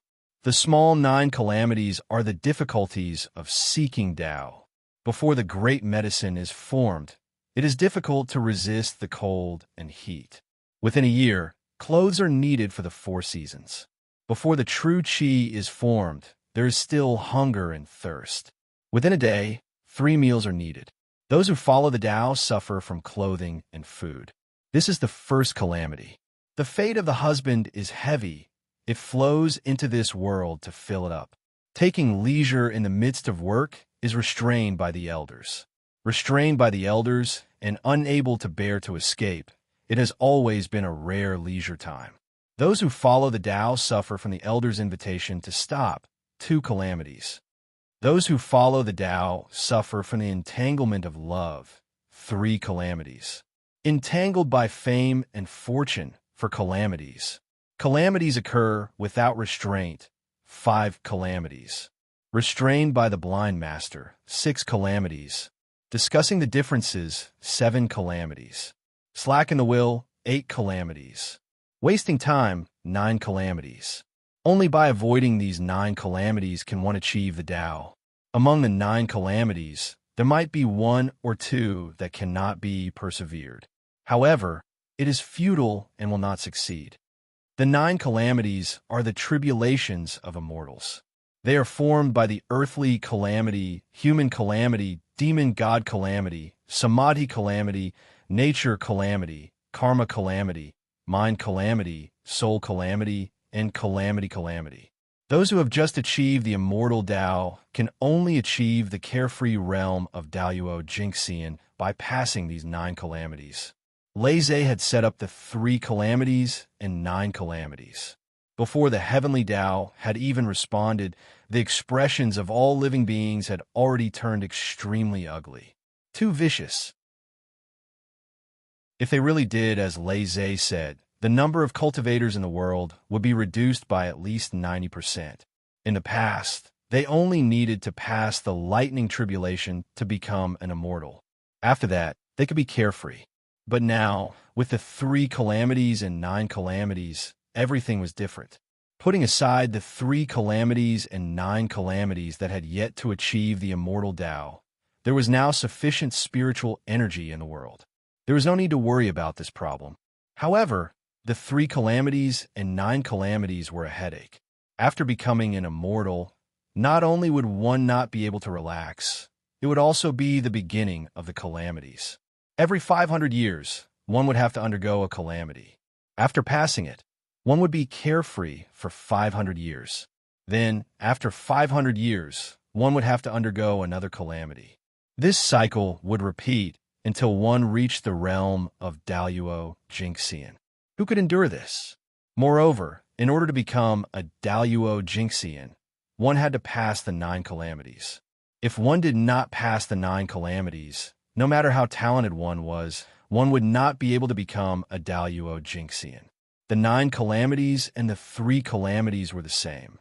After passing it, one's cultivation would improve greatly. If not, one would die. Laizé was forcing all living beings to cultivate. From now on, the saying in the cultivation world, if one did not advance, one would fall behind. It would become true, because if one did not advance, one would die. Although the living beings were unwilling, they could not resist. The one who had the final say was still the heavenly Tao. Whether or not the 3 calamities and 9 calamities could be set up depended on the final decision of the heavenly Tao. After listening to Laizé's explanation of the 3 calamities and 9 calamities, the heavenly Tao fell into silence, as if it was thinking about something. In the depths of the heavenly Tao, where the living beings could not see, where the main body of the heavenly Tao was, rays of Tao light flashed. P.S. The pain of an older youth. Chapter 8:15. The Way of the Heavens was deducing the feasibility of what Laizé had said. Once he was sure that the 3 disasters and 9 disasters technique was effective, Laizé would be able to become a sage. Rumble. After a few breaths, the Way of the Heavens had an answer, and all the strange phenomena ended. Yes, a majestic voice resounded between heaven and earth. It was the heavenly axiom agreeing with Laizé. They wanted to implement the 3 disasters and 9 disasters technique in the Eldritch world. Rumble. As soon as the Way of the Heavens had spoken, all the aura of calamity in the Eldritch world started to boil. They intertwined in the air and formed chains of calamity that shrouded all the living beings. From then on, all the cultivators except Daluo Jinxian would have to face the 3 disasters and 9 disasters technique. It was difficult to achieve the great Tao and the path to immortality. Longevity was even more difficult. The path to immortality was full of obstacles. If one was not careful, one's body and soul would be destroyed. If one took this path, one had to be careful. The path to immortality was as difficult as a mortal ascending to heaven. After the 3 disasters and 9 disasters technique was acknowledged by the way of the heavens, the aura of calamity that surged towards the eye of heavenly punishment increased by 100 or even 1,000 times. Very quickly, Leisha's divine body became more solid and exuded an unparalleled sage aura. It was about to be born. Buzz, buzz, buzz. Suddenly, an inexplicable wave spread out from Tiandao's body and spread to every corner of the untainted land at an extremely fast speed. Sensing this fluctuation, all the great divines, including the sages, revealed puzzled expressions. This was because a strange thought arose in everyone's mind from this power. It was as if the way of the heavens was looking for something. Was there anything in the eldritch world that the way of the heavens wanted? Also, what was the way of the heavens looking for? While they were confused, everyone was stunned. Could the way of the heavens be looking for the Hongmeng purple clouds? When they thought of this, everyone turned around and looked in the direction of the Tai In holy city in the central divine lands. That was the place where Ancestor Hongyun was suppressed. Other than Ancestor Hongmeng's body, there was no other place in the world where Hongmeng's purple qi was most likely to exist. Everyone knew that the last place where the Hongmeng purple qi appeared was on Ancestor Hongyun's body. Following the death of Ancestor Hongyun, the Hongmeng purple clouds disappeared without a trace.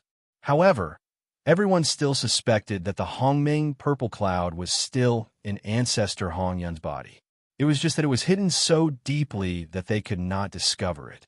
In fact, it was just as the crowd had guessed. The Hongmeng immortal qi had never left Ancestor Hongyun's body. Even after he had fallen, it was still there. However, it was a pity that the Hongmeng purple qi that no one could find was about to leave Ancestor Hongyun under the power of the heavenly way. Without any warning, the power of the way of the heavens brushed past Ancestor Hongyun's body. The Hongmeng purple qi left Ancestor Hongyun's body and flew towards the sky where Leisha was. Perhaps it felt that it was unfair for Ancestor Hongyun to take away the Hongmeng purple qi. Therefore, when the Hongmeng purple qi left Ancestor Hongyun's body, his true spirit also disappeared and escaped from the suppression of the Tai In holy city. The power of the way of the heavens appeared out of nowhere and disappeared along with Ancestor Hongyun's innate indestructible true spirit. Its intention was obvious. To compensate Ancestor Hongyun, it reincarnated with his innate indestructible true spirit. Feng Zichen saw all of this, but he did not stop it. Right now, Leisha's priority was to become a sage. Feng Zichen would not do anything that might affect this matter.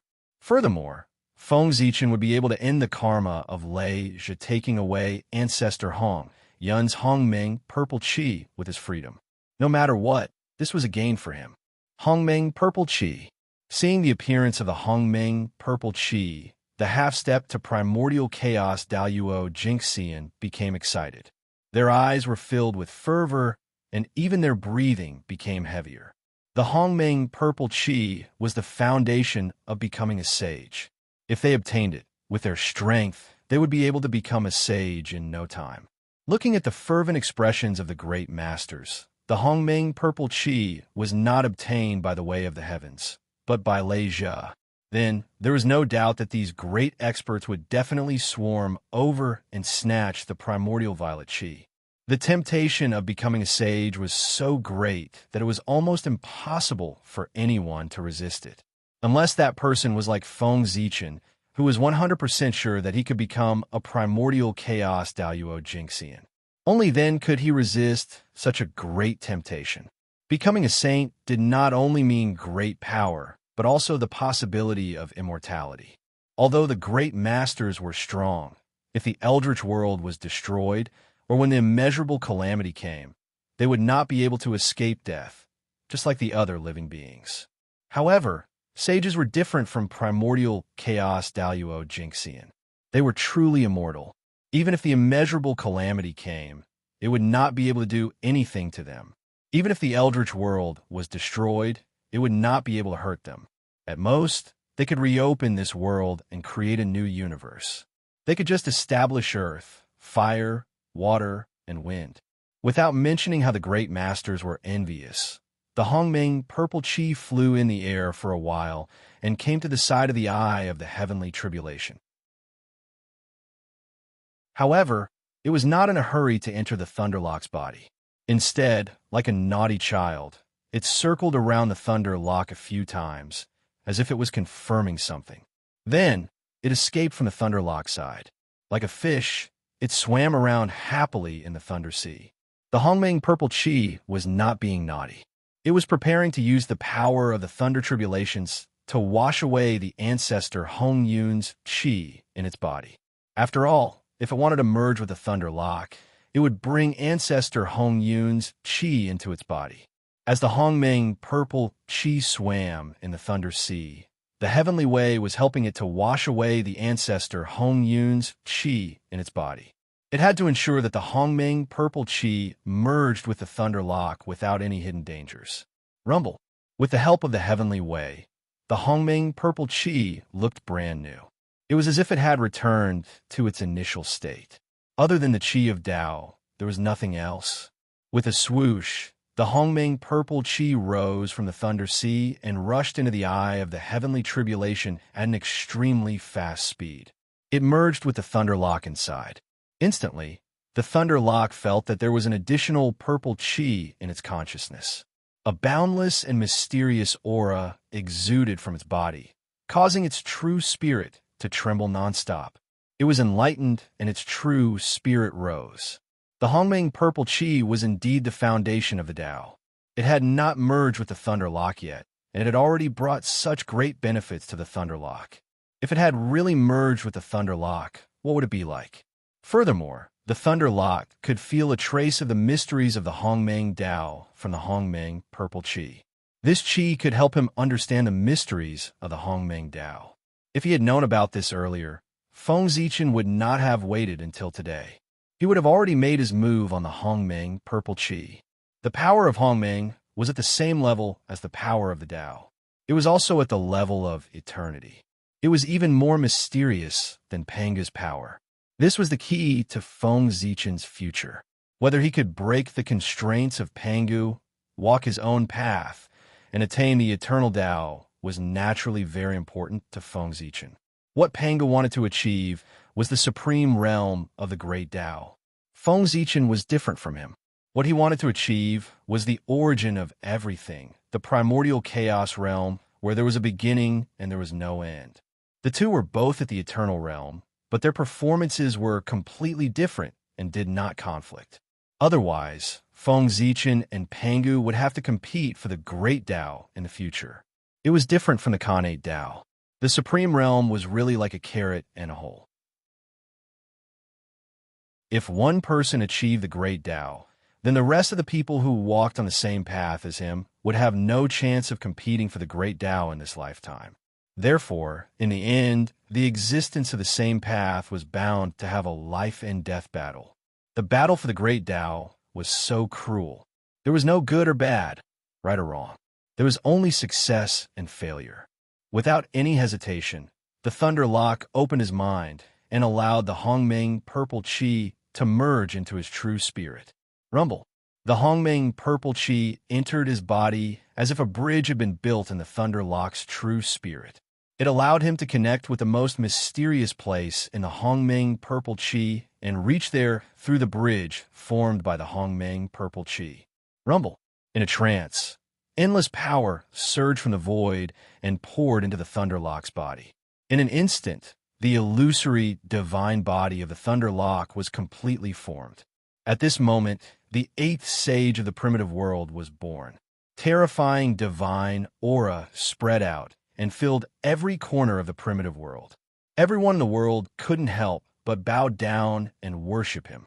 At the same time, all kinds of strange phenomena appeared in the world. The Khanate Tao and the rules of heaven and earth vibrated together to congratulate the birth of the heavenly tribulation sage. That's right, the Thunderlock had become a sage. Becoming a sage was so fast. There was still a process to break through to the primordial chaos Daluo Jinxian, but not to become a sage. The power of the heavenly way could be completed in one breath. In a trance, the Thunderlock's true spirit left his body and came to a world formed by Tao. The Khanate Tao gathered here, and all the mysteries appeared clearly in front of the Thunderlock.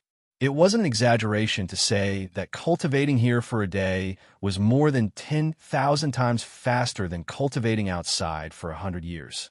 This was the space of the heavenly way, the most mysterious place in the primitive world. Under this space, the vast power of heaven and earth flowed. This was the origin of the sage's endless dermic powers. The sage placed his true spirit here and could use the power of the heavenly way at will. Thus, he didn't have to worry about running out of dermic powers. There were so many people who wanted to become a sage. Just the fact that they could cultivate in the space of the heavenly way was enough to make the outside world go crazy. Not to mention, there were all kinds of indescribable benefits to becoming a sage. Thunderlock looked at the space of the heavenly way for a while and saw someone beside him. It was the Tai Ching sage. Before the Thunderlock could speak, the Tai Ching sage spoke first. Poor Wei greets Taoist Thunderlock. I haven't congratulated you on becoming a sage. We have another comrade. After him, 5 more people appeared. They were the other 5 heavenly way sages, the primordial lord of heaven, the prime of heaven, the 2 sages of the west, and the Nuwa goddess. As for the lady of earth, she was an earth path sage and would not appear in the space of the heavenly way. After the 6 of them appeared and greeted Thunderlock, the Tai Ching sage said, "Fellow Taoist Thunderlock, you have just become a sage. I think you still have many things to deal with. Poor Wei and the others won't disturb you anymore. It's not too late to talk about our matters when you're free." As he spoke, the shadows of the Tai Ching sage and the other sages disappeared in front of the Thunderlock. They left the space of the heavenly way. The space of the heavenly way was used by the sages. Any sage could come here. It was not surprising to meet the 3 pure ones here. Seeing the 3 pure ones leave, the Thunderlock did not hesitate and left the space of the heavenly way. Just as the Tai Ching sage had said, he, who had just become a sage, still had many things to deal with. The most important thing was to adapt to the sudden increase in power after he became a sage and familiarize himself with his authority. That's right, it was authority. The Thunderlock had achieved the Tao through the Tao of the heavenly tribulation. Therefore, the moment he became a sage, he naturally grasped the authority of the heavenly tribulation and had the authority to set up a tribulation in the primordial world. What did it mean to enforce justice on behalf of heaven? That was it. The authority that the Thunderlock grasped now was to enforce justice on behalf of heaven. The true spirit left the space of the heavenly way and returned to his body. Instantly, the Thunderlock felt that his body had changed drastically. Especially in terms of power, it had increased countless times. He could easily destroy the great thousand world with just a thought. It was not an illusion. He truly possessed such power. At the same time, the Thunderlock's vision began to increase infinitely. He could look down at the primordial world and the countless living beings from a high point of view. Even the river of destiny and the river of time and space were under his feet. They rumbled and surged, but they could not shake him at all. That was the biggest difference between the sage and the primordial chaos Daluo Jinxian. The saints were the masters of the untainted world. Therefore, their vision was high and mighty. They could look down on everything with a gaze that overlooked everything. On the other hand, the primordial chaos Daluo Jinxian was a transcendent. Therefore, he was free from the primordial chaos and looked at everything from a bystander's point of view. In the same realm, different positions created 2 different perspectives. It had to be said that watching the primordial world from two different perspectives at the same time was a very wonderful experience. In the primordial world, perhaps only Feng Zichen could have such an experience. He was both the primordial chaos Daoyuo Jingxian and a sage. After comprehending the changes in his body, the Thunder Lock turned his attention to his authority and great Tao. With a thought, a great Tao formed completely by lightning rose from the back of the Thunder Lock. Chapter 8:16. The Great Path was purple and dazzling. Countless lightning runes flowed on it, and it was about 3,000 miles long. It was the symbol of the third sky of Hunyuan realm. It was easy to distinguish the 12th sky of Hunyuan realm from the length of the Great Path manifestation. 1,000 miles was the first sky of Hunyuan realm, and 3,000 miles was the third sky of Hunyuan realm. Leze was extraordinary. Once he broke through, he was already at the third sky of Hunyuan realm. It showed how deep his accumulation was. With a thought, Leze seemed to have become one with heaven and earth. Countless calamity path precepts appeared in front of him. With a thought, he could turn them into endless calamities and descend upon the world. At the same time, everyone's fate appeared clearly in Leze's eyes.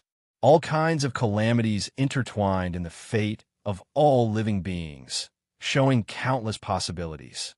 At this time, Leze had a feeling that he could trigger the calamity power on all living beings with a thought, causing great calamity to befall them. It was not an illusion. Leze really had this ability. However, although he had the ability, he could not use it carelessly.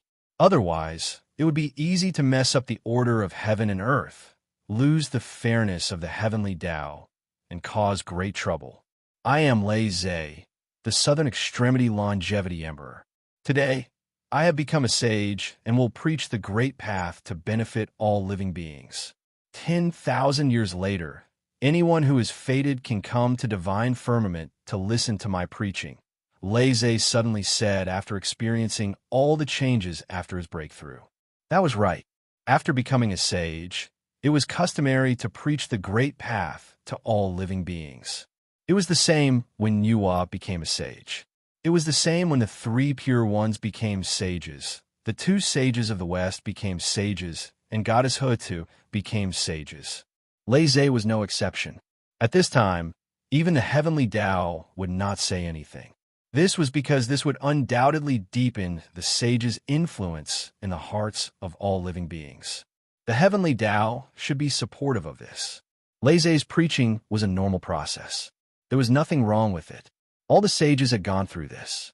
Even when Leze was preaching, the saints would rush over to support him. At first, no one felt that there was something wrong. However, as they thought about it, they realized that something was wrong. There was nothing wrong with preaching, but it was not the right time. What was the current situation? The primordial world had just finished its transformation and regained its former glory. Innate energy filled the air, and many innate gods and innate living beings were born. Wasn't Leze's preaching now? No, Leze's preaching 10,000 years later for them? 10,000 years later, these Sciention life forms and Sciention fiend gods would all be born. Coincidentally, the Thunder Lock was preaching at this time. When these living beings heard that the sage was preaching about the great Tao, they would definitely rush to the divine firmament to listen to the Tao.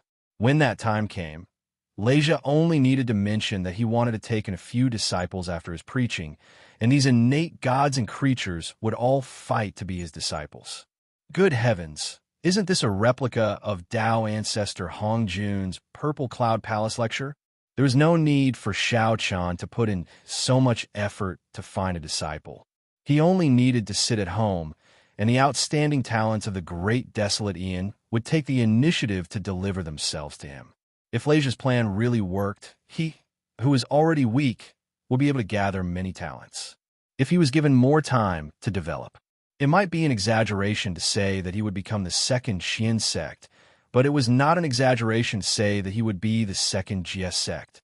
Thinking of this, everyone praised Leze's plan. Using the preaching as an opportunity to pick disciples and develop his power, no one could find fault with this plan. Even if they wanted to destroy it, they could not find a reason. After becoming a sage, he would preach to all living beings to show his power and virtue.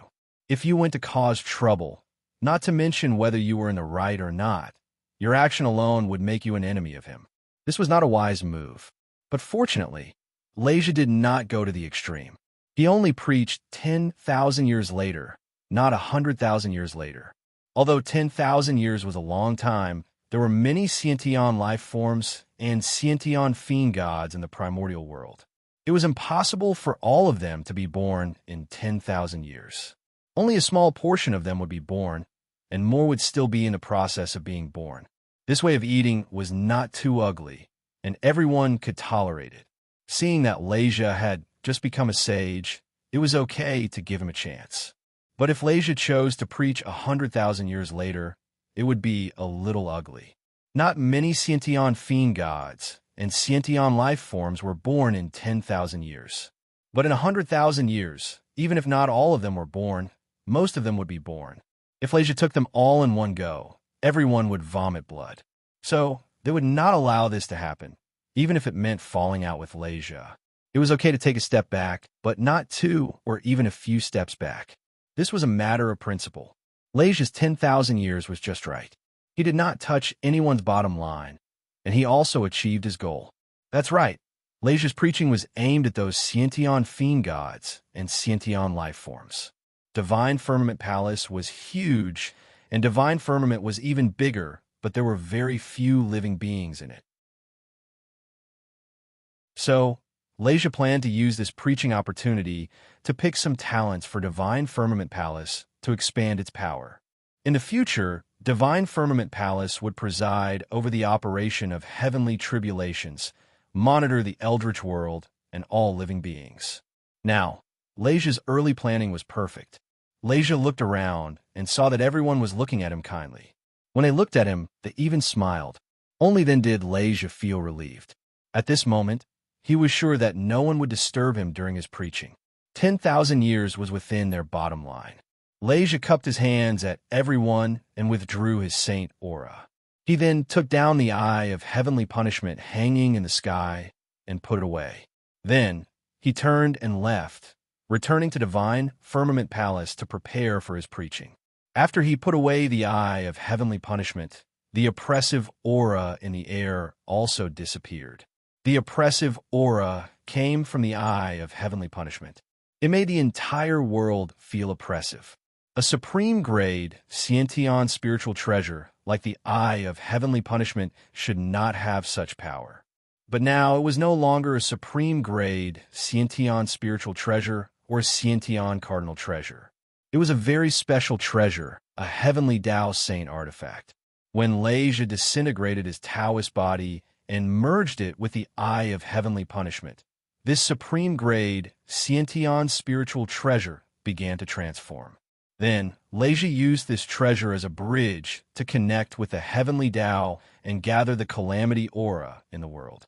Leja used the calamity aura to form a saint body, and the eye of heavenly punishment also benefited and became stronger. P.S. Don't panic, brothers. Get your monthly tickets ready.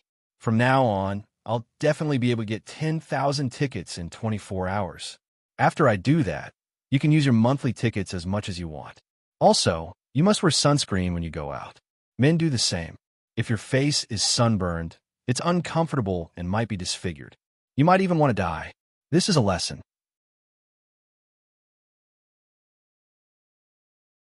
Chapter 8:17. In the end, Luiz became a saint and attracted the power of the heavenly way. The eye of heavenly tribulation that he cultivated with his life also absorbed part of the power of the heavenly way and became even more extraordinary. It even fused with the Tao of heavenly tribulation vaguely. With so many benefits added together, the eye of heavenly tribulation underwent an unimaginable change and transformed into a heavenly way saint artifact. What was a heavenly way saint artifact? It was a Dharma treasure that could use the power of the heavenly way, like a saint among Dharma treasures. After becoming a Heavenly Way Saint artifact, the level of the Eye of Heavenly Tribulation didn't increase. It was still a supreme grade connate spiritual treasure, but its power increased to an extremely terrifying level under the power of the Heavenly Way. It wasn't inferior to a connate cardinal treasure at all. It was even stronger than a connate cardinal treasure, second only to a heaven-opening cardinal treasure. Of course, this power that surpassed a connate cardinal treasure could only be used in the Eldritch world. Outside of the Eldritch world, the Eye of Heavenly Tribulation would instantly revert to its original form and become a supreme grade connate spiritual treasure again. That was enough. Blue Eyes didn't need the Eye of Heavenly Tribulation outside of the Eldritch world. After returning to the Purple Cloud Palace, Blue Eyes first summoned his 9 disciples, who were the Thunder Lord of the 9th heaven. Under the nurturing of the 9th heaven, the connate divine fetus that gave birth to the Thunder Lord of the 9th heaven was reborn. Back then, after Feng Zichen killed the World Devastator Taoist, he intercepted part of the Thunder Lord's origin and injected it into the connate divine fetus that gave birth to the Thunder Lord of the 9th heaven. After absorbing the World Devastator Taoist's origin, the karma of the Thunder Lord of the 9th heaven disappeared, and he was born again soon after. The Thunder Lord of the 9th heaven was already extraordinary, and after being nurtured by the 9th heaven's origin, he became even more extraordinary.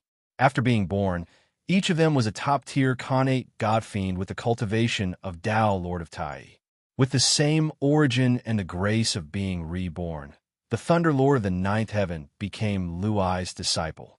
Blue Eyes was happy to have 9 top-tier connate god fiends as his disciples, so he didn't reject them. This was his destined disciple, and he could not reject it even if he wanted to, unless the Thunder Lock was willing to give up on him. After all, to Blue Eyes, Feng Zichen was just an outsider. Thunder Lord of the 9th heaven was his real son. If Feng Zichen didn't accept them as his disciples and chase them out, Leisure might cause some trouble. At that time, Feng Zichen would be in big trouble. Since that was the case, he might as well take them in as disciples. Anyway, to Feng Zichen, taking the Thunder Lord of the 9th heaven as his disciple would only bring him benefits and no harm. After taking in the 9 gods as his disciples, Leisure passed down his skills to them and named them as the 9 Lords of Heaven. Each of them was in charge of a heaven. Their 9 brothers also worked hard. After being born for less than 10 million years, they transcended the long river of fate and cultivated to the realm of the Daluo Taoist priests. There was nothing surprising about this. Innate gods were favored by the heavenly Tao, and even more so for the top innate gods. As for the top innate gods, if they were formed from the innate lightning origin, they would be even more impressive. Even the heavenly Tao would treat them as half a sun. Lightning was the heavenly Tao's anger, and also its weapon. It was also its method of ruling over the wilderness. As such, the heavenly Tao had always been biased towards the innate gods of the lightning lineage. As half a son of the heavenly Tao, it was not surprising that the Thunder Lord of the 9th heaven could cultivate to the realm of the Daluo Taoist priests in 10 million years. Since he was half a son of the heavenly Tao, it was not surprising that he could cultivate to the realm of the Daluo Taoist priests. But if he couldn't, that would be strange. Perhaps the World Devastator Taoist actions all those years ago had left an indelible trauma in the hearts of the 9 brothers. All in all, the 9 brothers lacked a sense of security and always thought that they were not strong enough. Usually, other than taking care of business, they would cultivate in seclusion. They did not know how to go out and explore. Instead, they stayed in the divine firmament 9 heavens all day long. They were a bunch of shut-ins. The 9 brothers did not want to move. Leze tried to persuade them, but to no avail. He gave up and let them be. Anyway, it was not a bad thing to focus on cultivation. On the contrary, the 9 brothers did not show themselves. They could be Leze's trump card. 9 Daluo Taoist priests and 9 Daluo Taoist priests with the same origin. Even if an ordinary sage-to-be expert came, they would not be able to defeat them. They were indeed a huge trump card. However, as Leze became a saint, this trump card lost its use. On the contrary, Laissez had to take the initiative to expose them. He did not have any other motive. He just wanted the world to see how he trained his disciples. There were a total of 9 disciples, and all of them were Daluo Taoist priests. Other than Luai's, no other sage could have 9 Dao sovereigns in one sect. This method of teaching disciples was definitely reliable. Of course, Goddess Nuwa did not count. To be honest, Feng Zichen was a disciple of the palace of Empress Hua. Even if other saints had thousands of disciples, Goddess Nuwa only had one disciple, Feng Zichen. Even if all the third-generation disciples of the Xian sect were added up, they would not be able to compare to Feng Zichen. To be able to teach a disciple like Feng Zichen, even if he was only slightly inferior, it was enough for Goddess Nuwa to be proud. In the untainted land, no matter who it was, no one dared to show off in front of Goddess Nuwa when it came to teaching disciples, because they really could not compare to him. Feng Zichen's achievements were too dazzling. Not to mention their disciples, even they themselves, and even their master, Dao Ancestor Hongjun, could not be compared to him. With an acquired body, he was at the top of the untainted land and was as respected as the saints. Even the proud heavenly lord of the origin, who had a grudge against Feng Zichen, had to admit that he was not as good as him. Feng Zichen, the pride of the palace of Empress Hua. If you asked if Goddess Nuwa had taught Feng Zichen, she definitely had. The great magic of Tiangang 36 transformations that Feng Zichen had learned was taught by Goddess Nuwa. Laissez's purpose of bringing Thunder Lord of the Ninth Heaven to the surface was to advertise. Next, Laissez was going to open a mountain gate and recruit disciples. Laissez wanted to bring Thunder Lord of the Ninth Heaven out for a walk so that everyone could see how he taught his disciples. Laissez was not going to make empty promises. He was going to speak with facts. 9 Taoist priests in a sect, and all 9 of his disciples were outstanding. This method could be said to be the best among the saints, and other saints could not compare to it. When everyone saw this scene, it was needless to say who should be the master. Laissez was probably the first to advertise in the untainted land. The world had also changed. In the beginning of ancient times, when the 3 pure ones had just become saints, a large number of innate gods and demons had come to worship them as masters. They had to be picky about who they did not like and who they could not accept. In short, they despised them. At that time, they really did not expect that one day they would end up taking the initiative to recruit disciples. Times had really changed. Now, the 5 great divine lands had to suppress the chaos demon god.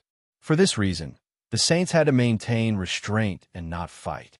They could not fight, so when there was a conflict, they naturally had to let their subordinates solve it. The demon race had demon gods, the wizard race had great wizards, and the human race had Taoist priests. The 3 pure ones had Xianqing, Duobao, and Xuandu. The 2 saints of the West had nothing. The difference was huge. It was as big as the difference between the author and Shendong. The difference was huge. The Golden Alliance has one, but I don't have a leader. When one's power was inferior to others, they had to develop. First, they had to work hard to improve the strength of their disciples. Second, they had to recruit new disciples. And that was what everyone thought. But there were only a few innate gods and demons. For this reason, everyone could only use their own means to fight for them. The disciples who used to be disdainful were now fighting for them. This was why the world changed as usual. In the Divine Firmament Palace, the Thunder Army of the 9 Heavens rushed over and congratulated Laissez. "Greetings, Master. I haven't congratulated you on becoming a saint. From now on, you'll be limitless." Laissez calmly accepted their greetings and said, "You know that I've become a saint and will preach the great Tao in the Divine Firmament Palace. At that time, not only will the fated ones come, but there will also be many great mediums coming to congratulate me. The others are the other saints. They will also come to greet me. Those saints are my good friends. Naturally, I'll receive them personally. But what about those great mediums who come to congratulate me and watch the ceremony?" You're right. The Divine Firmament Palace is quiet. I don't even have a child. Therefore, you 9 brothers will be in charge of receiving those great mediums. You'll also be in charge of the preaching. At this point, Leisure added, "Remember to keep your spirits up. Do not embarrass my divine firmament palace in front of these fellow Taoists. Otherwise, I won't let you off so easily." Leisure didn't have a child. Even if he did, he wouldn't let a child come out to receive them. This time, the Thunder Lord of the Nine Heavens had to come out to receive them.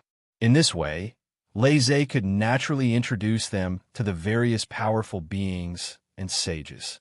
He didn't want them to be rude, because this was the first time they appeared in the Eldritch Land. He wanted to leave a good impression on everyone. The Thunder Lord of the Nine Heavens performance would determine the effect of Leise's advertisement. He couldn't be underestimated. Details, these were all details. Details determine success or failure. "Yes, master. We'll do it well. We won't embarrass you." Seeing how serious Leisure was, the nine brothers didn't dare to delay and immediately promised. Seeing that the nine brothers were serious, Leisure nodded in satisfaction and said, "I still have things to do. You can go ahead." After saying that, Leise's figure disappeared from the spot. When he appeared again, he was already at the border of the heavenly realm and the human realm. Originally, there was a vast sea of laws here. It separated the heavenly realm and the human realm, cutting off the connection between heaven and earth. But with the changes in the Eldritch Land, the vast sea of laws was also destroyed. This also meant that the heaven and earth isolation had completely lost its effect. Those experts could now freely travel between the heavenly realm and the human realm. Of course, Leisure didn't come here to repair the sea of laws and restore the heaven and earth isolation. Because based on the current situation of the Eldritch Land, it was completely unnecessary. P.S. 3,000, 7,000 more to go.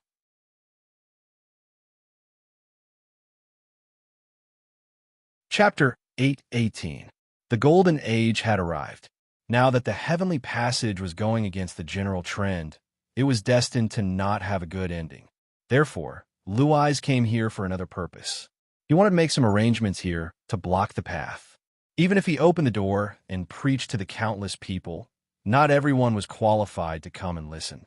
Only those who were fated could come. What was a fated person? First of all, one must have a certain level of strength. Because Luis was short of people now, the requirements could be lowered. Not to mention Duo Jinxian. At least one had to be a golden immortal who had achieved longevity. In the past, if one wanted to listen to the Tao ancestors preaching, one had to cross the boundless chaos outside the sky first. The chaos outside the sky was very dangerous. The chaos was surging and boiling. Without the cultivation of Duo Taoist priests, one would die if one went in. Even Duo Taoist priests would encounter danger in the chaos outside the sky, without the protection of top innate spiritual treasures. The Tao ancestor was looking for fated people to preach. Although he didn't make any requests, just the fact that he wanted to cross the chaos beyond the heavens was enough to exclude all cultivators below the zenith heaven holy lord of the primordial world. Even if Lui's current strength was not as good as the Tao ancestor at that time, there was not much difference. If he wanted, he could preach in the chaos outside the sky like the Tao ancestor, but there was no need for that. He wanted to open the door for all living beings, so he could not set the standards so high. It was enough to have the cultivation of a golden immortal. However, Hongjun Tao ancestor had the chaos outside the sky to select Duo Taoist priest for him, but Luis did not. With the disappearance of the Sea of Laws, there was no longer any obstruction in the heaven realm and the human realm. Logically speaking, not to mention immortals, even ordinary Yang Spirit Earth immortals could fly to the heaven realm as long as they were not afraid of taking too long. Therefore, if Luis did not make some arrangements here, when he preached, there might not be any Yang Spirit Earth immortals, but there would definitely be a lot of heaven immortals and mystic immortals. If there were too many people at that time, the Divine Firmament Palace might not be able to handle it. It would be better to make some arrangements to keep all immortals below the golden immortal realm out. With that thought in mind, Leisure's mind flickered.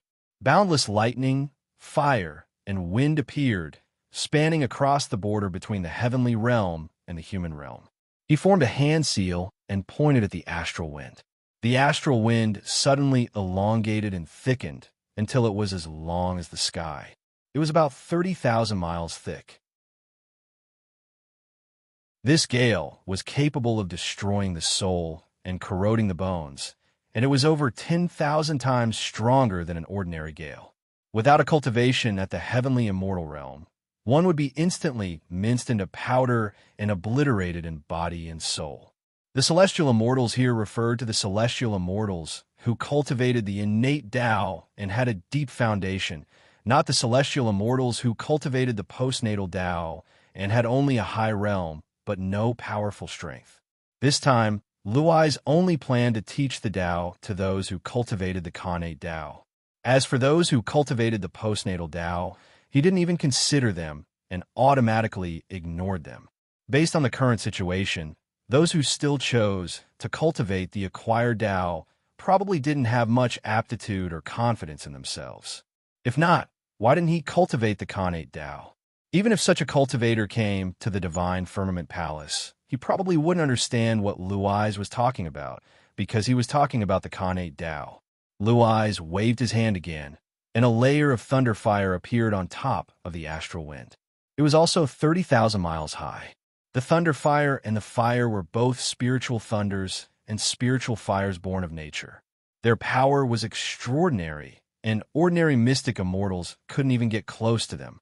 Otherwise, they would be burned to ashes. After the thunder fire, Luai used his dermic power to lay a layer of meteorites on top of the thunder fire. Each of the meteors carried a power that was comparable to the full-powered strike of a gold immortal. If they hit a person, they would be able to severely injure any gold immortal. With this layer of thunder fire and astral wind, ordinary golden immortals couldn't pass through and come to the celestial realm. Only the best among them could do this. From now on, with Luai's arrangement, the celestial realm and the mortal realm would slowly be separated. If one wanted to freely travel between the celestial realm and the mortal realm, one must have the cultivation of Tai Jinxian. The celestial realm was supposed to be high and mighty. It should be the residence of immortals, separated from mortals. As for sky immortals and mystic immortals, they couldn't even live forever. Naturally, they weren't immortals. Looking at his masterpiece, Luai nodded in satisfaction and returned to the Empyrean. However, just as he was about to leave the divine firmament palace, Luai seemed to have thought of something. He suddenly waved his hand and laid down a vast thunder field on the only way to the Empyrean. The power of the thunder field had nothing to do with the intruder's cultivation. It was only related to their karma. The more karma one had, the more powerful the thunderbolts one would face after entering the thunder field. The Empyrean was the holy land of the Tao of lightning. It was a place where the righteous Tao existed. It would never allow any filthy power to exist. Time flew by. In a blink of an eye, 10,000 years had passed. The day of Luai's sermon was coming soon. During this time, there were a lot of new living beings in the world. For example, there were all kinds of connate life forms born of connate chi, such as the Thunder Spirit clan, the Fire Spirit clan, the Cloud Spirit clan, and so on. In fact, these races weren't considered new. They'd existed in the Eldritch Wilderness in the past. But because of the constant wars between the races, many races had disappeared in history. These new connate life forms were like that. They've been extinct in the Eldritch Wilderness for a long time. But with the recovery of the world, connate chi became rich again and gave birth to them again. The species in the Eldritch Wilderness had always been diverse. No race would be completely extinct because the marks of all living beings were stored in the tunnel. If a race was completely extinct, the tunnel would find an opportunity to give birth to it again with the marks in its body. This was also the reason why so many races had suddenly disappeared and reappeared in the Eldritch Wilderness. They might not have lived in seclusion. They might have been exterminated. But the changes in the world gave birth to them again. When these living beings were just born, they were ignorant and didn't know anything. After the tunnel gave birth to them, it didn't care about them anymore and left them to their own devices. This was the tunnel. It was only responsible for giving birth to all living beings. As for their fates after birth, it didn't care at all. The tunnel didn't care but the heavenly Tao did. Before these Khanate life forms could understand for long, the heavenly Tao gave them the inheritance of the heavenly Tao, allowing them to understand their origins, their environment, and the current situation of the world. At the same time, it also gave them some basic cultivation techniques and corresponding divine abilities to protect themselves. The Eldritch Wilderness, the first year of the three realms.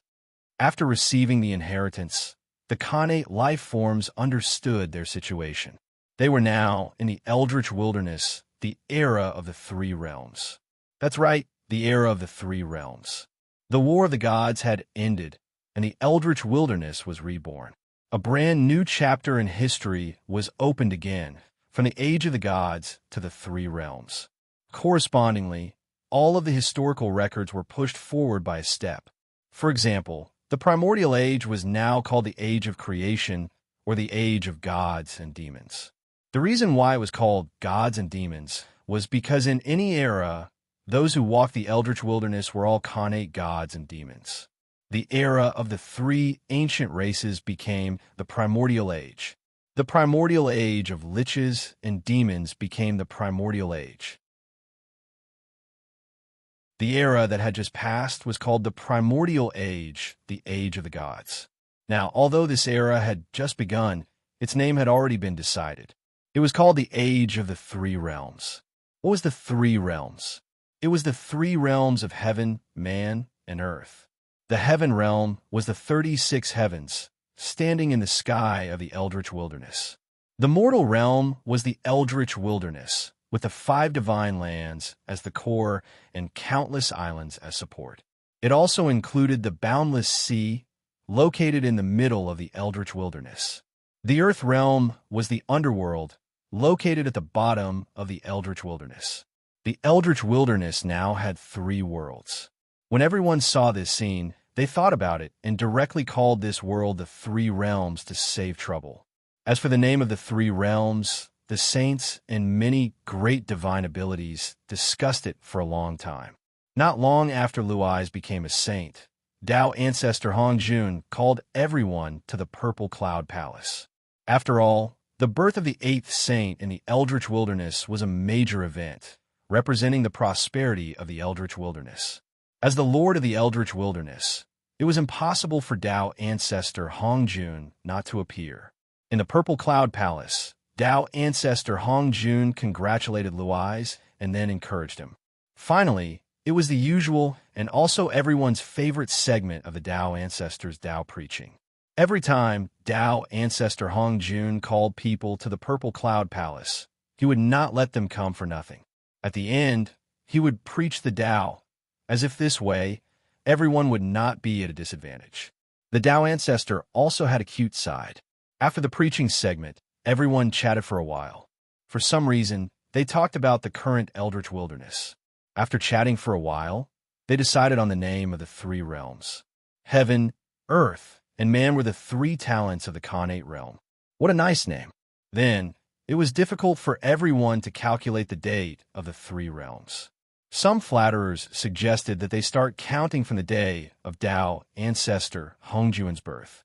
However, as soon as it was proposed, Tao ancestor Hongjun rejected it.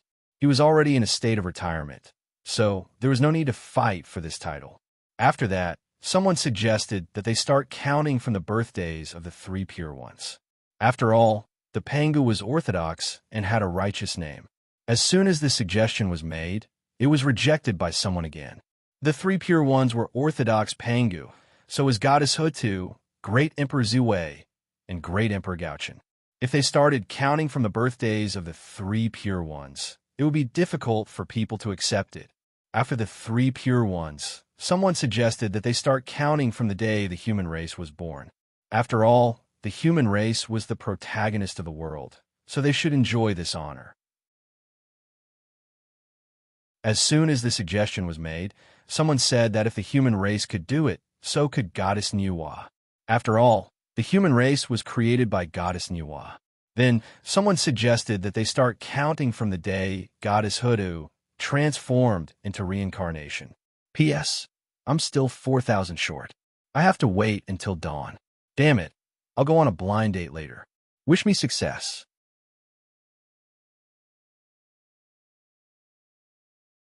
Chapter 819. The Lady of Earth transformed into reincarnation, and her merit was boundless. Some people also suggested counting from the day Feng Zichen set up the world tree. The appearance of the world tree marked the beginning of a new chapter in the Eldritch world. In short, there were all kinds of suggestions, and they all had sufficient reasons. Everyone was arguing over this. At a certain moment, everyone finally reached a consensus. They would count from the day Great Emperor Ziwei ascended to the boundless starry sky. When Great Emperor Ziwei first appeared in the world, he appeared in front of the world as a savior. But this time, not only did he restore the already broken and boundless starry sky, he even made it undergo a transformation and take a step closer. In terms of merit, Great Emperor Ziwei was the most outstanding in the Eldritch world. No one could compare to him. It was most appropriate to count the day he ascended to the boundless starry sky as the beginning of the era of the three realms. In the face of everyone's suggestions, Feng Zichen wanted to reject them. The status of Great Emperor Ziwei had already reached the peak of the Eldritch world. It was not inferior to the status of Tao Ancestor. He no longer needed other honors to improve his status. He should give this honor to someone else. However, in the end, Feng Zichen accepted it. This was because he realized that it was not suitable for him to give this honor to anyone. If he gave it to Goddess Nuwa, he would offend Goddess Hutu. If he gave it to Goddess Hutu, he would offend Nuwa. If he gave it to Gaochen, he would be giving it to himself. This would seem a little pretentious. Therefore, Feng Zichen thought about it and decided to show the demeanor of a great senior and give it to a special living being. After the establishment of the three realms, the first living being born would also be the first innate godfiend. Anything that was related to being first would become extraordinary. The heavenly secrets showed that after the establishment of the three realms, the first living being born would be a top-notch innate godfiend. This living being was born with a wisp of the three realms' destiny. It gathered the fortune of heaven, earth, and people in its body. It could be said to be the son of the era. In the future, it was destined to become a great cultivator. It was even possible for it to reach the primordial chaos realm. For details, he could refer to the first connate life form of the primordial world, Tao Ancestor Hongjun, and the first postnatal life form of the primordial world, Feng Zichen. Both of them were number one and had achieved unimaginable achievements. That living being was born from the karmic luck of the three dimensions. Even though it couldn't compare to these two great figures, it still couldn't be underestimated. After all, the era of the three dimensions was the only era since the primeval times had been split open, and it contained unimaginable karmic luck and fortune. This living being was the child of karmic luck, and being born in this era was already bound to be extraordinary. Therefore, Feng Zichen decided to form a good relationship with him and let him have this special honor. The day he was born would be the first year of the three realms, the beginning of the three realms era. It was a very good idea, a very good reason, and it even created the image of a reliable senior. When that living being succeeded in its cultivation and understood the cause and effect, it would definitely be very grateful to Feng Zichen. This special honor wasn't just a special honor. It represented a strand of the karmic luck of the three dimensions. If there were no real benefits, why would everyone fight for this? If that living being received benefits from Feng Zichen, it would form a karmic relationship with him, and he would have to pay it back in the future. Feng Zichen's calculations were very precise, and he definitely wouldn't suffer any losses. Unfortunately, Feng Zichen's idea was very good, but once he said his suggestion, it was rejected by everyone. He was just a newborn godfiend. Even if his aptitude was extraordinary, how could he be compared to everyone present? If they gave that special honor to him, where would their dignity go? The reason was very simple. It was the above sentence that dispelled all of Feng Zichen's plans, and he had no choice but to accept this special honor. When his plan failed, Feng Zichen sighed slightly and didn't take it too seriously. He just felt a little regretful. Little did he know that Feng Zichen's lack of persistence made him regret what happened next. After some calculations, Feng Zichen realized that 100 years and 30 days later would be the 10,000th anniversary of his unsealing of Zhoxing. No one objected, and they all nodded in agreement.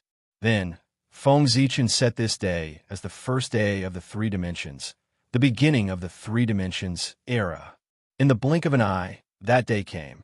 On this day, everyone worked together to summon the long river of time and space and set up a huge stone tablet in it. The words first year of the three dimensions were written on it, and it was fixed on this time and space node. At this point, the Eldritch world had entered the three dimensions era. At this point, the matter was considered to be over. Everyone should leave the Purple Cloud Palace and return home. But at this moment, an inexplicable throbbing suddenly came from the Eldritch world, attracting everyone's attention. Worried that there would be a problem with the Eldritch world, everyone didn't dare to hesitate. They immediately released their divine senses and crossed the endless chaotic void, looking towards the Eldritch world. Then everyone saw a strange scene. On the Eldritch world, regardless of whether it was the connate myriad Tao or the postnatal myriad Tao, all of them appeared. They jumped happily between heaven and earth, as if they were extremely excited. After silently calculating, everyone knew the origin of this phenomenon. It turned out that the first connate god fiend of the three dimensions was about to be born. This phenomenon was to celebrate his imminent birth. The old doubts were resolved, but new doubts appeared in everyone's minds. What was the origin of that connate god fiend? Why could it cause such a commotion? TSK, the commotion caused by this birth is really not small. I wonder if there was such a phenomenon when Taoist three pure ones was born? Feng Zichen turned his head and asked the three pure ones after looking at the phenomenon in the heavenly Tao. The Grand Pure One thought for a moment and replied, "It should be about the same. Even if the phenomenon of this connate god fiend's birth can't be compared to the three of us, it's not much worse." Hiss! The moment the Grand Pure One said that, everyone gasped in shock. The phenomenon when a connate god fiend was born could probably represent his talent and achievements. The phenomenon when this connate god fiend was born could actually catch up to the three pure ones. Didn't that mean that his future achievements were second only to the three pure ones? Although everyone had already overestimated the new connate god fiend, they still did not expect him to be so talented. Curious, St. Juan-Ti said, "Let's not stay here and watch. Let's go take a look ourselves. How extraordinary is that connate god fiend to be able to produce such a phenomenon?" After saying that, St. Juan-Ti took the lead and walked towards the primordial world without waiting for anyone to answer. Seeing that, everyone hurriedly said, "Let's go, let's go." Looking at the figure of St. Juan-Ti leaving first, the Grand Pure One shook his head and smiled. Suddenly, he took out the connate cardinal treasure, the Taiji painting, and turned into a white jade bridge that reached the sky. He carried everyone and rushed towards the primordial world at an extremely fast speed. "Fellow Taoists, let's go." When everyone surpassed St. Juan-Ti, the Grand Pure One's voice sounded in everyone's eyes. Fast, very fast, very fast. As expected of the heaven-opening cardinal treasure, the speed of the Taiji painting was actually 30% faster than Feng Zichen's speed. Seeing that he had been surpassed, St. Juan-Ti was not angry. Instead, he laughed and turned into a ray of light. He landed on the white jade bridge and rushed to the primordial world with everyone. At that moment, the 8 saints of the primordial world and many great mystical abilities stepped on the white jade bridge and rushed to the primordial world. Such a scene was enough to be recorded in the annals of the primordial world and make future generations have endless imagination. Looking at the smiles on everyone's faces, those who did not know would think that their relationship was very similar. It was the long-awaited peace. Silently, the heavenly Tao appeared and froze this scene, as if it had turned into eternity. As I wrote, I suddenly realized that this paragraph had the flavor of a grand finale. Of course, I have no intention of ending it. If I end it here, You will probably tear me apart. I'm just lamenting. Although the birthplace of the Khanate god-fiend was very mysterious, with everyone working together, who in the primordial world could hide from them. Therefore, it was easy for everyone to find the place where the Khanate god-fiend was born. Yes, it was indeed very special. It was so special that after everyone arrived, the smiles on their faces disappeared. They walked forward with an extremely solemn expression. There was a faint gray fog here. There was chaos chi rising and chaos, baneful chi surging. There were piles of gravel on the ground. There was divine power circulating on the gravel. Although it was very faint, it had a supreme charm. At the same time, an extremely distant aura naturally filled the place. Indeed, this place was very ancient. It could be traced back to the beginning of the world. This was the ruins of the original Mount Bujo, where the backbone of the great god Panga was. This was the birthplace of the number 1 Khanate god-fiend in the 3 realms. Mount Bujo was such a special place. It was the original heavenly pillar of the primordial world and the supreme divine mountain that suppressed the chaos demon god. His ruins were filled with the aura of destruction and the resentment of the chaos demon god. Logically speaking, there should be no living creatures born here. However, an Khanate god-fiend was born here. Then this living being must be extremely special. With indescribable feelings, everyone came to the deepest part of the Mount Bujo ruins and saw the Khanate god-fiend that was about to be born. It was an Khanate god-fiend. It was 36 feet and 5 inches tall and 24 feet in circumference. 36 feet and 5 inches tall, according to the 365 degrees of the heavenly cycle. 24 feet in circumference, according to the 24 chi of the political calendar. There were 9 orifices and 8 holes on it, according to the 9 palaces and 8 trigrams. There was nothing wrong with this. Most Khanate god-fiends looked like this. Everyone was knowledgeable and had naturally seen the appearance of other Khanate god-fiends. Naturally, they were not surprised. However, when they looked down and saw the scene below the Khanate god-fiend, everyone's expression changed. Below the Khanate god-fiend was a huge blood pool. This was nothing. The key was the blood at the bottom of the blood pool. Everyone recognized that it was their blood, as well as the blood of the chaos demon gods. The blood in the blood pool was the blood of Feng Zichen, the 3 pure ones, Goddess Hutu, Great Emperor Zhui, Nuwa, and the 2 sages of the West. These were the blood of the Orthodox Pangu and the saints. Their blood only occupied half of the blood pool.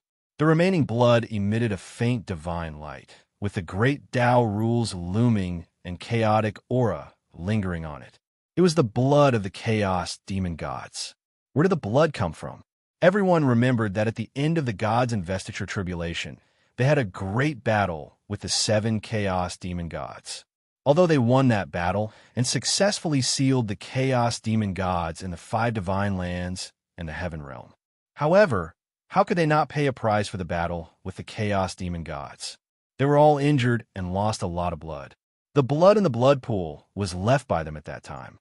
For some reason, the blood shed by the crowd and the chaos fiend god gathered together and turned into a blood pool. Then it came to the relic of Mount Bujo and gave birth to a Khanate divine fetus. Listen to this. What a coincidence. If no one was secretly playing tricks, Feng Zichen could twist Saint Juan-Ti's head off and kick it like a ball. On the side, Saint Juan-Ti touched his neck subconsciously, then looked around in confusion and said, "Fellow Taoists, I'm afraid this Khanate god-fiend is extraordinary." It was more than extraordinary. He was much more extraordinary than everyone had imagined. When they saw this Khanate god-fiend being born in Mount Bujo, everyone had tried their best to imagine how extraordinary he was. However, they still underestimated him. If this identity could really be born, it would not be weaker than Feng Zichen. The first Khanate god-fiend in the 3 realms was already extraordinary enough. However, he was also an Khanate god-fiend born from the fusion of the blood of a saint and the blood of a chaos demon god. That was the most special thing about him. What were Feng Zichen and the others? They were Pangu. After this Khanate god-fiend obtained their blood, He also obtained the blood of the Chaos Demon God. It was equivalent to having two bloodlines in one body. What was the Son of Destiny? This was it. Although the untainted world was created by Pangu, the Chaos Demon Gods also contributed a lot. Their origin was the foundation of the untainted world. Therefore, the descendants of the Chaos Demon Gods were considered half-orthodox in the untainted world. This Khanate God-fiend had two bloodlines in one body, which was equivalent to having two orthodox bloodlines at the same time. His status was worthy of being called indescribably noble, not inferior to that of the true Panga lineage. He was the first in history. This Khanate God-fiend was the first to have two bloodlines in one body. He was too extraordinary. If he could be born, it would not be difficult for him to reach the realm of primordial chaos Daluo Jinxian in the future. However, it was precisely because he was too extraordinary, so extraordinary that he was somewhat heaven-defying. As such, he attracted a calamity, and whether or not he could be born in the future also became complicated and confusing. What tribulation? Naturally, it was the human tribulation. Because of this Khanate God-fiend's extraordinariness, it attracted the attention of Feng Zichen and the others, causing them to come here. And this was the human tribulation of this Khanate God-fiend. Some people did not want to see the birth of this Khanate God-fiend. It was not because they were afraid of his talent, but because they did not like his background. The Panga Divine System was the Panga Divine System, and the Chaos Demon God System was the Chaos Demon God System. The two were clearly separated. How could they be mixed together? P.S. Today's 10,000 words are complete. There is no discount at all. Please give me monthly votes and tips.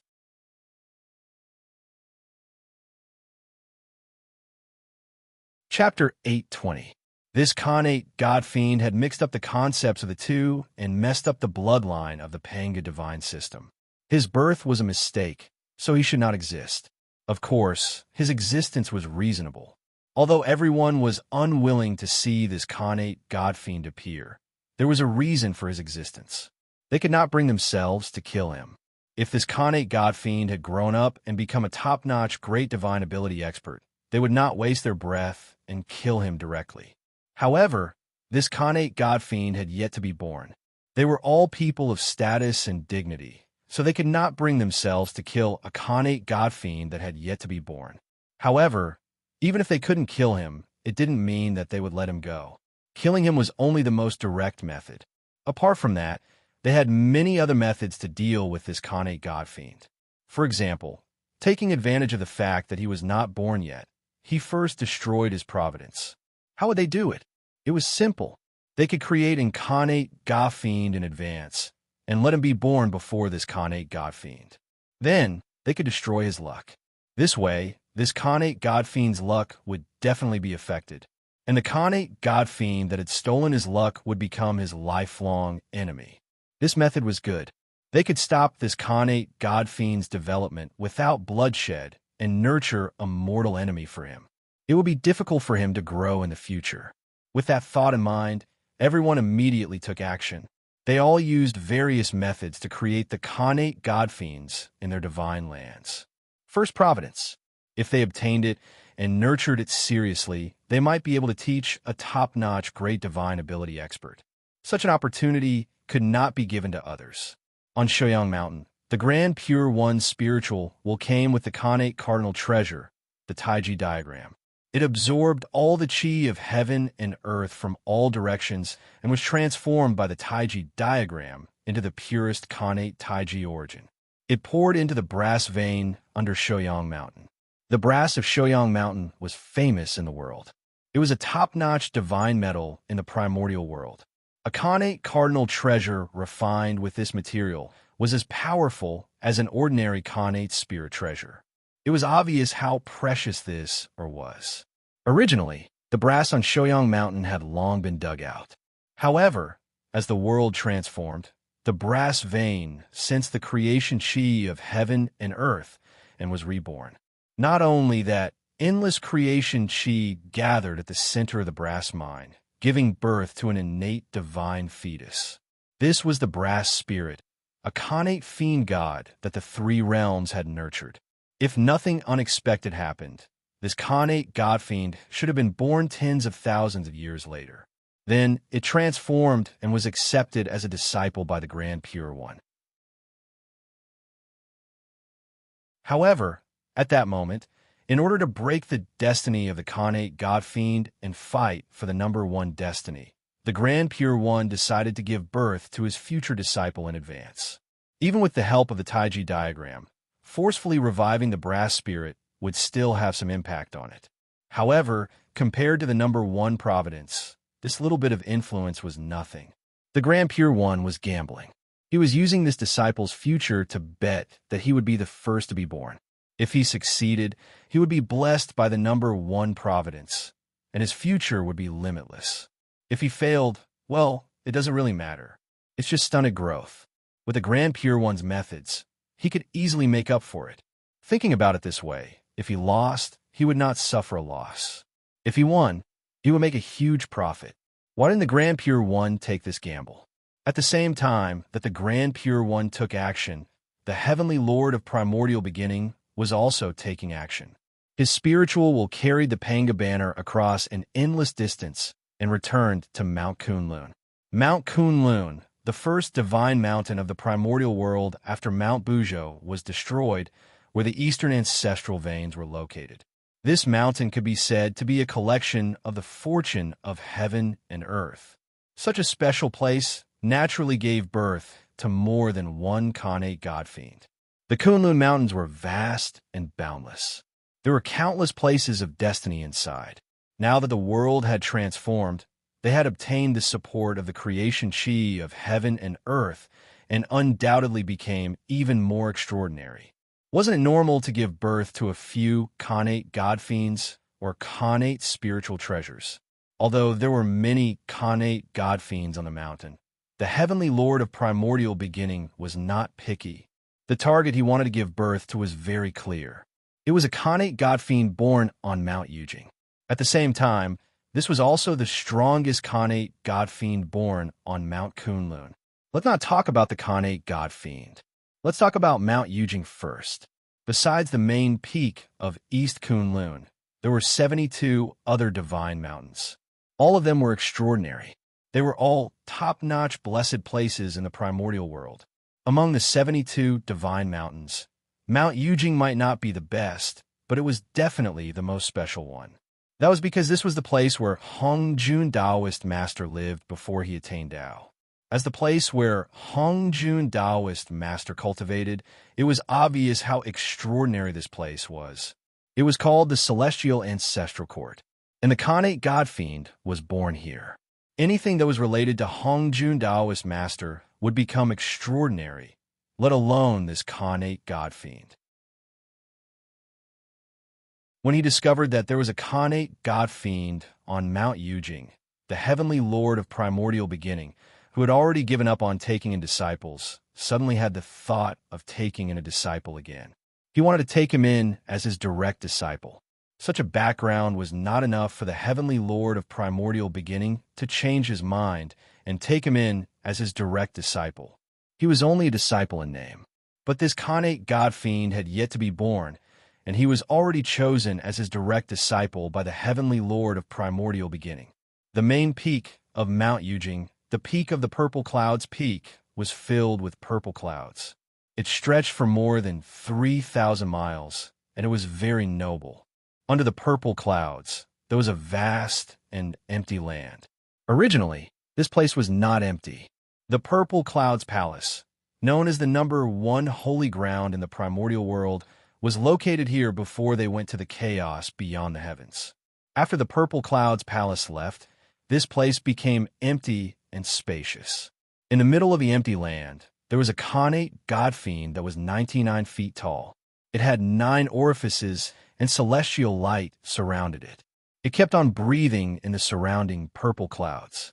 In the process of breathing in the purple clouds, there were 10,000 celestial projections that appeared around it. They surrounded it and chanted continuously. They seemed to be praying and also seemed to be giving blessings. This made the Khanate God Fiend seem even more precious. This was a natural-born divine fetus. Inside, it was the future celestial lord of the immortal Tao. It was born in the middle of the purple cloud's peak, and it was also the place where the Hongjun Tao ancestor cultivated. Born here, it was naturally tainted with a trace of the immortal Tao. It was very noble and could be called the child of the immortal Tao. If not for the Khanate god-fiend in the ruins of Mount Buzhou, which was tainted with the blood of Pangu and the blood of the chaos demonic god, it would be too extraordinary. The first Khanate god-fiend to be born in the three realms would undoubtedly be him. The heavenly lord of primordial beginning had high hopes for him. Coming in front of the divine fetus, the heavenly lord of primordial beginning raised the Panga banner and released streaks of chaos origin energy to speed up his birth. At the same time, the heavenly lord of primordial beginning was also secretly forming a seal. He drew the ancestral power of Mount Kunlun and the chaos origin energy to strengthen the divine fetus. It had to be said that the heavenly lord of primordial beginning, who had the entire Mount Kunlun, was much more convenient than others. Not to mention anything else, just the ancestral vein energy was so precious that it wasn't inferior to the chaos quintessence energy. At the same time, on the other side of Mount Kunlun, where West Kunlun was, the Queen Mother of the West was also secretly mobilizing the power of the entire West Kunlun to continuously nurture the Khanate god-fiend in front of her. That divine fetus was indeed nurtured in West Kunlun, but the Khanate god-fiend nurtured in it had long been taken over by someone else. That's right, the Khanate god-fiend nurtured Dong Wang Kong.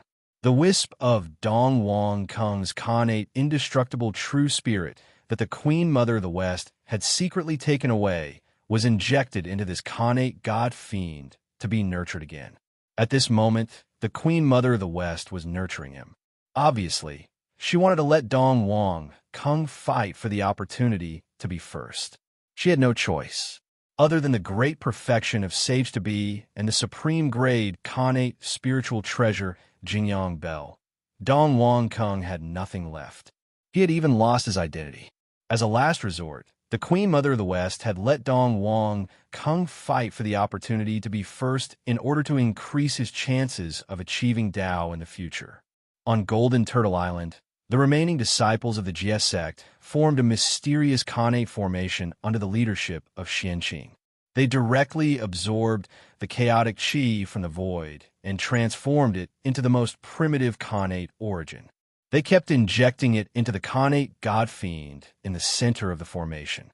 Meanwhile, the Tongtian sect leader's divine will controlled the fairy slaying sword formation and crazily gathered the killing power between heaven and earth.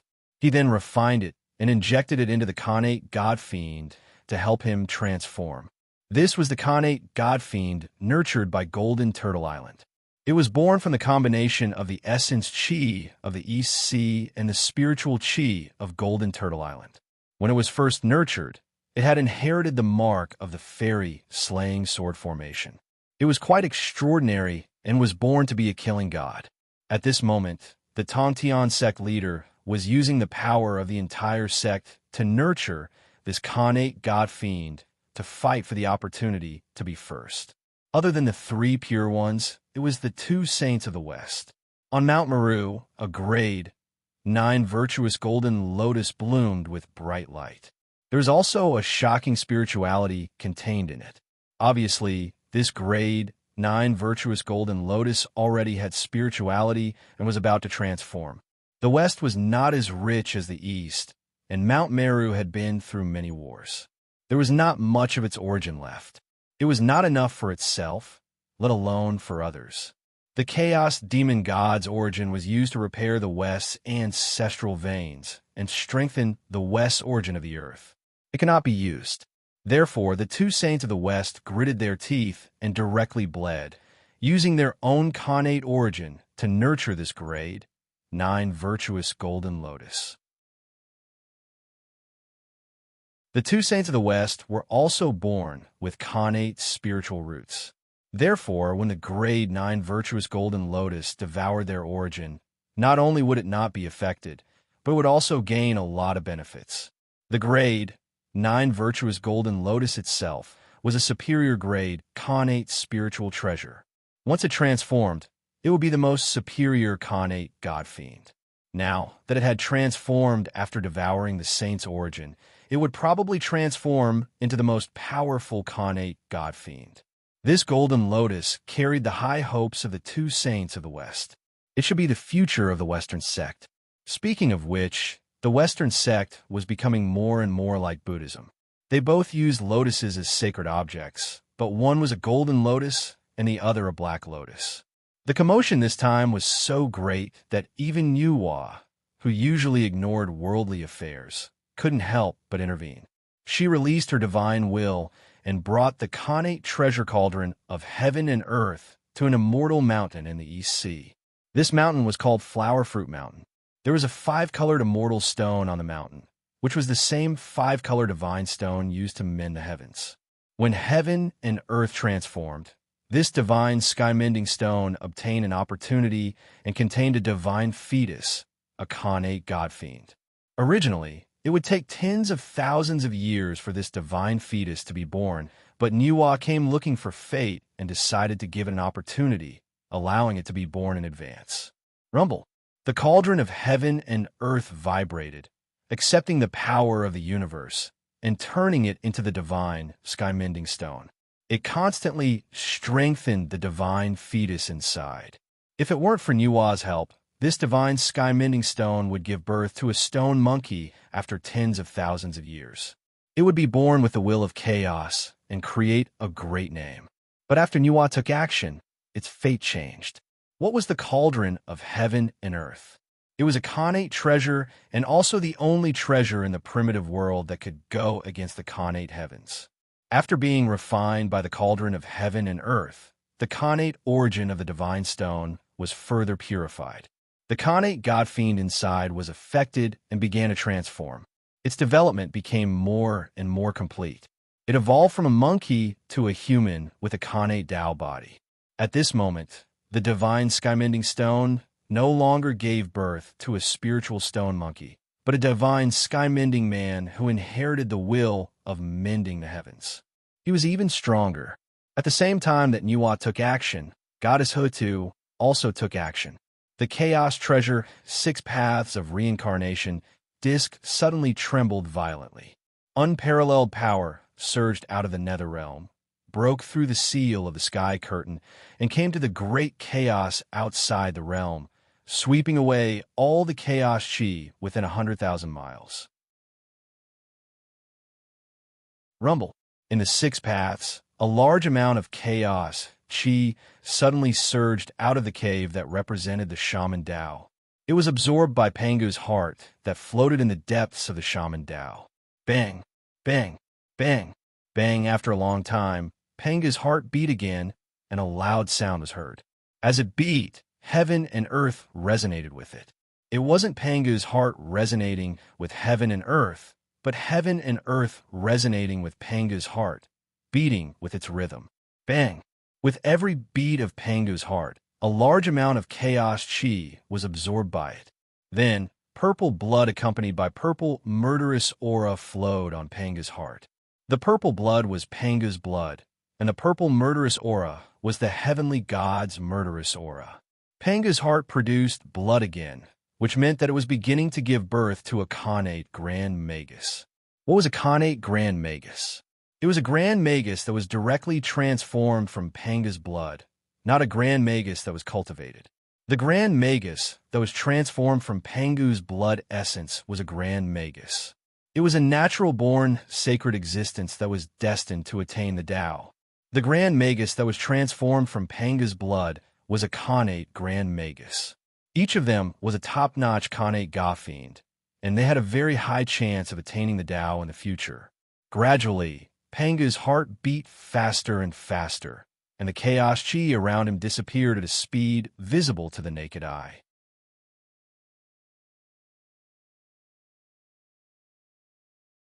Chapter 821. The purple blood in Pangu's heart flowed faster and faster, and the Du Tian divine, murderous chi became denser. Not long after, wisps of magical life force burst out of Pangu's heart and spread across the place. A new Khanate Grand Magus was born. After so many years, a new Khanate Grand Magus was born in Pangu's heart again. And this Khanate Grand Magus was the Khanate divine demon that Goddess Hota used to fight for the first opportunity. In the North Continent, where the demons were, Dong Wang Tai looked at the Khanate godly fetus in front of him with nostalgia in his eyes. One could see that the Khanate godly fetus in front of Dong Wang Tai was surrounded by a layer of dazzling, true sun fire. Through the dazzling golden flames, one could see that there was a three-legged golden crow in the Khanate godly fetus, slowly spreading its wings. This Khanate godly fetus had given birth to a little golden crow, not on the sun, but in the North Continent, in the demon's base camp. It was unbelievable that a creature like the great sun golden crow was born outside the sun star. Then how did it come to be? It wasn't that Dong Wang Tai's methods were heaven-defying, but he found the corpses of the 9 little golden crows that had died long ago. He used his supreme divine power to merge the origins of the 9 little golden crows. At the same time, he used a heaven-defying method to cut off a trace of the creation chi of heaven and earth, which gave birth to the 13th little golden crow in the Eldritch world. This Khanate godly fetus was born with the power of the 9 little golden crows. Once it was born, it would be a top-tier Khanate divine demon. And it was the candidate that Tai used to fight for the first opportunity this time. At the end of the distant sea, there was a small island filled with chaotic chi. No one knew when it was born or when it existed. In short, it was very mysterious. However, the spiritual aura on the island was quite shocking. It was not inferior to a top-tier blessed grotto heaven. It was not much weaker than the 3-deity island of the Xianxing sect. This island was another top-tier holy land. At this moment, a mysterious purple-clothed man suddenly appeared on this uninhabited island. The person who came was very strong. The Khanate formation on the island seemed to not exist in front of him, allowing him to pass through it easily. Soon, the mysterious man in purple arrived at the center of the island, where the innate divine fetus was shrouded in chaotic chi. That's right, there was also an innate divine fetus on this mysterious island. Judging from the chaotic energy swirling around it, it was clear that the innate god born from this innate divine fetus would be ridiculously strong. Even the weakest one would be a top innate god. As for the mysterious purple-robed man, if a powerful cultivator were here, they would recognize him as the #1 person in the desolate era, Dao, ancestor Hongjun. He actually left the Purple Cloud Palace and came to this mysterious island to see an innate godly fetus in person. Then what exactly was the origin of this innate divine fetus to actually be able to attract so much attention from the Dao ancestor? After standing in front of the innate divine embryo for a long while, Dao ancestor Hongjun opened his mouth and said earnestly, "Hongyun, I hope this experience can help you change your bad habit of meddling in other people's business." Hongyun, the innate divine fetus that was born, was actually ancestor Hongyun. No wonder the Dao ancestor came here personally.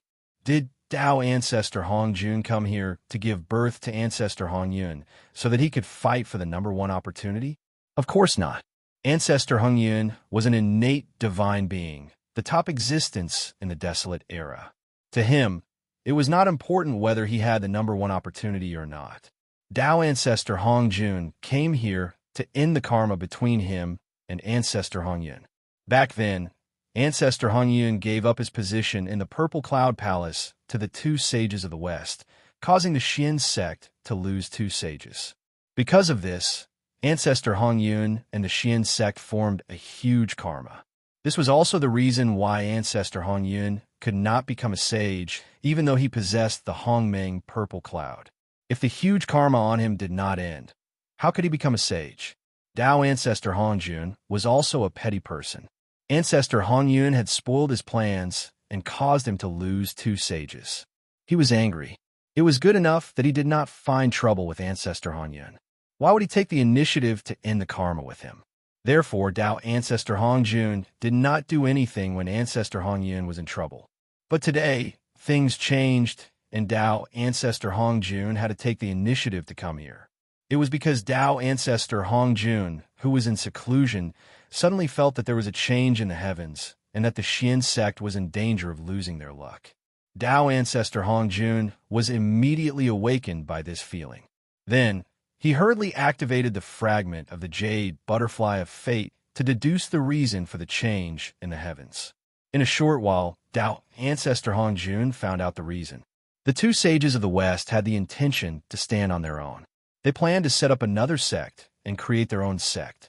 Tao ancestor Hongjun did not care about whether the two sages of the West were independent or not. He did not like the two of them, and it was good that they left. However, the two of them could leave. But if they set up another sect, it would undoubtedly cause the Xian sect to lose their luck and become the foundation of their new orthodoxy. Tao ancestor Hongjun could not tolerate this. Good Lord, he even tried to poach him. What was the meaning of this? Did he really think that Hongjun, was old and couldn't lift a knife? Unfortunately, even if Tao ancestor Hongjun had supreme abilities, he could not do anything. The independence of the two sages of the West was the inevitable result of the evolution of the heavenly way. As a part of the heavenly way, Tao ancestor Hongjun could not disobey the heavenly way and attack the two sages of the West. Therefore, even if he was unwilling, Tao ancestor Hongjun could not stop them. It seemed that the independence of the two sages of the West was inevitable. In the Purple Cloud Palace, the more Tao ancestor Hongjun thought about it, the angrier he became. The Xian sect was his painstaking effort. How could he tolerate the two traitorous disciples destroying his painstaking effort? It had to be said that Tao ancestor Hongjun was indeed the most cunning old man in the primitive world. After sitting cross-legged in the Purple Cloud Palace for a few days, he really thought of a way to break the situation. Since he could not stop the two sages of the West from establishing their own sect, he would let nature take its course and ignore it. After it thrived, he would send people into the new sect and bring it back to the Xian sect. In this way, the luck of the Xian sect did not decrease. Instead, it increased a little. This plan could be said to be brilliant. If it succeeded, all the hard work of the two sages of the West would be done for the sake of the Xian sect.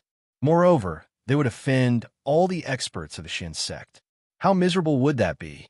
However, although the plan was good, it was not easy to succeed. He had to find a suitable person to carry it out. Tao ancestor Hongjun thought about it and decided that the candidate would be ancestor Hongyun. In the primitive world, there was no one more suitable than him to carry out this plan.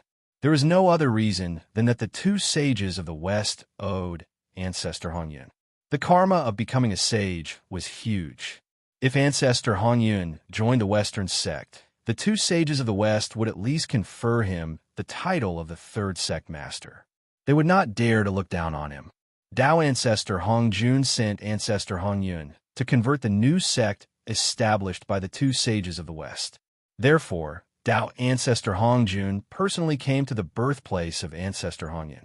He planned to suppress him and delay his birth so that he could be born when the two sages of the West established their own sect. Delaying the birth of ancestor Hongyun was easy for Tao ancestor Hongjun. He did not need to use any underhanded means. He only needed to preach to the innate godly fetus that gave birth to ancestor Hongyun. After ancestor Hongyun listened to the preaching of Tao ancestor, he was enlightened and naturally entered the state of enlightenment. This affected the timing of his birth. This was not a problem at all. Moreover, ancestor Hongyun would not blame Tao ancestor for delaying his birth. Instead, he would be grateful to Tao ancestor for giving him an opportunity. Wasn't an opportunity to listen to Tao ancestor Hongjun's preaching of Tao. The pitiful two sages of the West did not make the Western sect prosper. In the end, they had no choice but to come up with a method that was not a method. That was to establish another sect and cut off part of the luck of the Xian sect to make the Western sect prosper. It was a good idea. However, before it could be implemented, Tao ancestor Hongjun saw through it and formulated a countermeasure. The two sages of the West did not know about it. They thought that they were doing it secretly and were preparing to establish another sect. They were pitiful. Everyone had their own plans. Feng Zichen was no exception. It could be said that among his avatars, other than Gaochen, Xian Qing, Dong Jun, and ancestor Yin Yang, the rest had their own plans. For example, in the ultimate, a dark abyss was looming. It was as if there was a crack in the heavens and earth, releasing endless demonic qi. This was the demon abyss, the holy land of the heavenly fiend sect. When the eldritch world was transforming, the ultimate and the demon heart were not idle. They secretly set up a formation. When the heavens and earth were being destroyed, they crazily absorbed the calamity qi and evil qi in the heavens and earth and turned them into the purest demonic qi. Then, the two of them merged the demonic qi with part of the ultimate's origin. Using it as a foundation, they created a holy land of the demonic sect. It was the demonic abyss in front of them. The demonic abyss was boundless and had no end. It merged with the ultimate's origin and stood in the void. It could spontaneously absorb the calamity qi and evil qi in the heavens and earth and turn them into pure demonic qi. In order to create the demonic abyss, the ultimate and the demon heart had invested all of their wealth. Even so, the demonic abyss in front of them had not been truly born. It was only a half-finished product. Otherwise, the demonic abyss would have been truly born and would have stood tall in the boundless void instead of looming in the void like it was now. Even so, the demonic abyss gained some benefits when the heavens and earth transformed and the Khanate creation qi filled the air. One could see that in the depths of the demonic abyss, endless demonic qi was surging and gathering, slowly turning into several Khanate divine fetuses. These Khanate divine fetuses were the future of the heavenly fiend sect. They were the Khanate divine fiends that the heavenly Tao had specially nurtured in order to prosper the heavenly fiend sect. At this moment, the ultimate and the demon heart were working together, using all their strength to gather the world's origin and slowly strengthening these Khanate divine fetuses. The demonic abyss's origin was weak. Even if they put all their strength together, it was impossible to produce Khanate divine fetuses. Therefore, the ultimate and the demon heart did not care about fighting for first place at all. The two of them only had the attitude of having fun and fighting for the opportunity to be first place. Could not fight for it? That was too normal. It would be abnormal if they succeeded.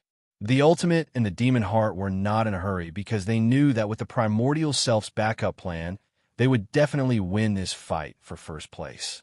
After all, the Khanate divine fetuses in the primordial self's hands were too special and too precious.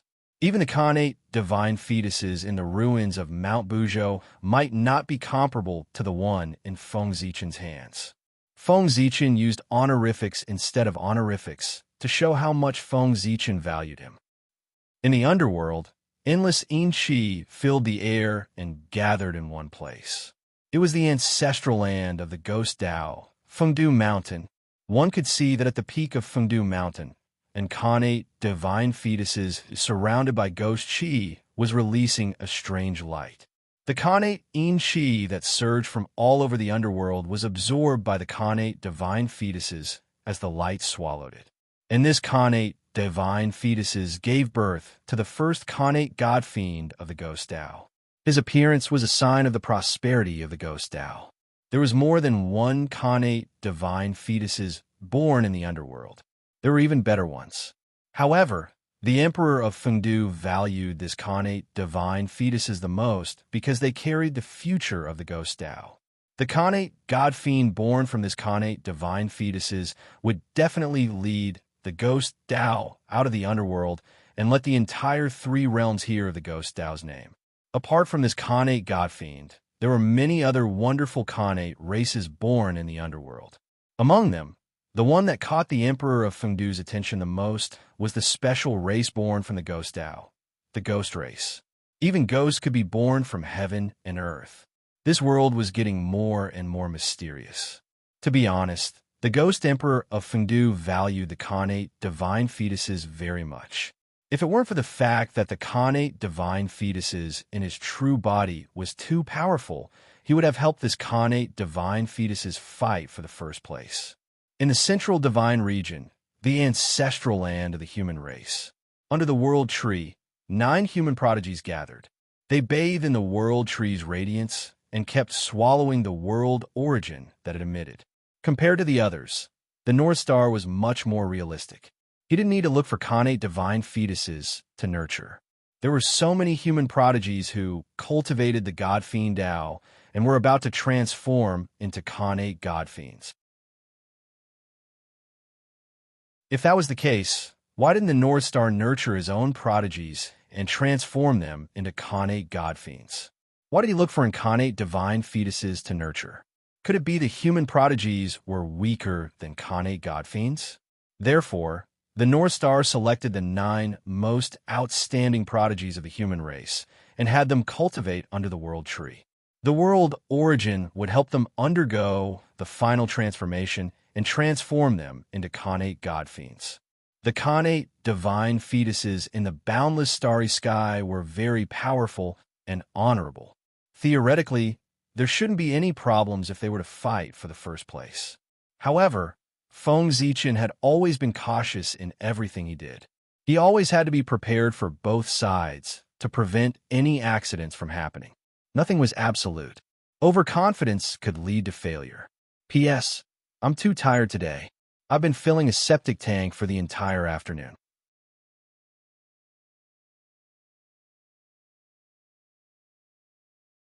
Chapter 822. A postnatal innate God Fiend was still an innate God Fiend. They could still fight for the first place.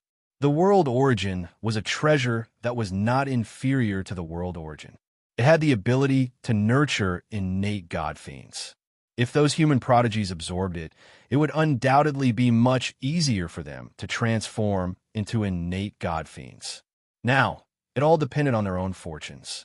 Whether they could be the first to transform into innate God Fiends would affect their future achievements. Although Feng Zichen was more optimistic about the innate Tao embryo in the boundless starry sky, if the human prodigies could be born before him, then Feng Zichen was still very much looking forward to this scene. This meant that the human prodigies were not inferior to any innate God Fiends.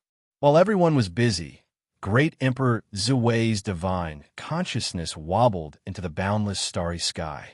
Then, he walked towards the center of the starry sky at a leisurely pace. There was a majestic divine mountain that exuded endless divine might. It suppressed the entire boundless starry sky, making it unusually stable. Even if several primordial chaos Daluo Jinxian were to fight here, it would be difficult to shake this place at all. And this divine mountain was none other than Mount Buzhou. At the end of the ancient era, Mount Buzhou collapsed. Its broken body was moved into the boundless starry sky by Feng Zichen's supreme divine power. There were 2 reasons for this. The first was because the boundless starry sky was on the verge of shattering at that time and could collapse at any time. Therefore, Feng Zichen moved Mount Buzhou's body and used its remaining divine might to suppress the void that was about to shatter, temporarily stabilizing it. The second reason was because of Feng Zichen's selfishness.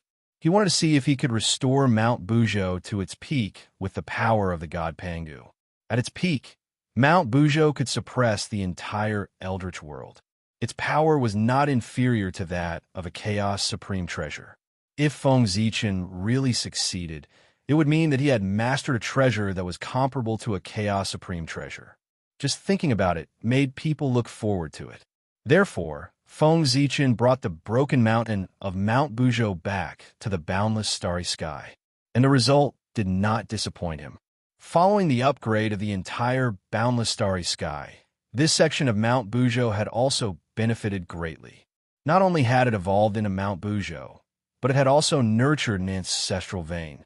It was not the Eastern ancestral bloodline or the Western ancestral bloodline. It was the ancestral bloodline of the primordial world, the ancestor of all bloodlines. In short, the ancestral vein in Mount Buzhou was the first ancestral vein that was born at the beginning of the world. Originally, this ancestral vein had been destroyed along with the collapse of Mount Buzhou. However, at this moment, Mount Buzhou had been transformed into the divine Mount Buzhou. The ancestral veins that were supposed to be dead inside the mountain were affected and were rejuvenated. What a great fortune! The new divine Mount Buzhou naturally could not be compared to the original one. However, it could not be underestimated. In terms of power, this mountain was not inferior to any Chaos Supreme treasure. In some aspects, it was even superior. This was a true supreme treasure. Once this mountain appeared, it suppressed everything. Under the Wuji Daluo Jingxian, there was no way to resist. There was no other possibility except that everything was frozen. Moreover, with the suppression of the small Mount Buzhou in the boundless starry sky, there was no need to worry about it being breached by outsiders. If one wanted to shatter the boundless starry sky, one had to shatter the small Mount Buzhou first. The small Mount Buzhou was very powerful. It stood at the center of the boundless starry sky, directly below the Emperor's star. It emitted endless Pangu's divine power, stabilizing the entire boundless starry sky. Feng Zichen had come for it. That's right, the innate divine fetus that Feng Zichen valued so much was nurtured by the small Mount Buzhou. Even Feng Zichen did not discover that there was a trace of Pangu's essence left in the broken Mount Buzhou. This trace of Pangu's essence, along with the broken Mount Buzhou, was brought into the boundless starry sky by Feng Zichen and nourished by the power of Pangu's divine power. And with the nourishment of Pangu's divine power, this trace of Pangu's essence gradually gave birth to a faint trace of vitality. The vitality was very weak, and there was almost no possibility of it evolving into life. But the creation of the world was just so wonderful. When the boundless starry sky was upgraded, everything in it was affected and more or less received some creation. The trace of Pangu's essence, which gathered the power of the boundless starry sky, the power of the innate ancestral veins, and the power of the small Mount Buzhou, finally underwent an unimaginable transformation and turned into an innate divine fetus. Incredible! The life formed by Pangu's essence was nurtured by Mount Buzhou. Although it was not born, Feng Zichen could already confirm that this innate divine fetus was nurturing an innate divine being, the true, authentic Pangu. It was really incredible. It had been hundreds of millions of years since the creation of the world.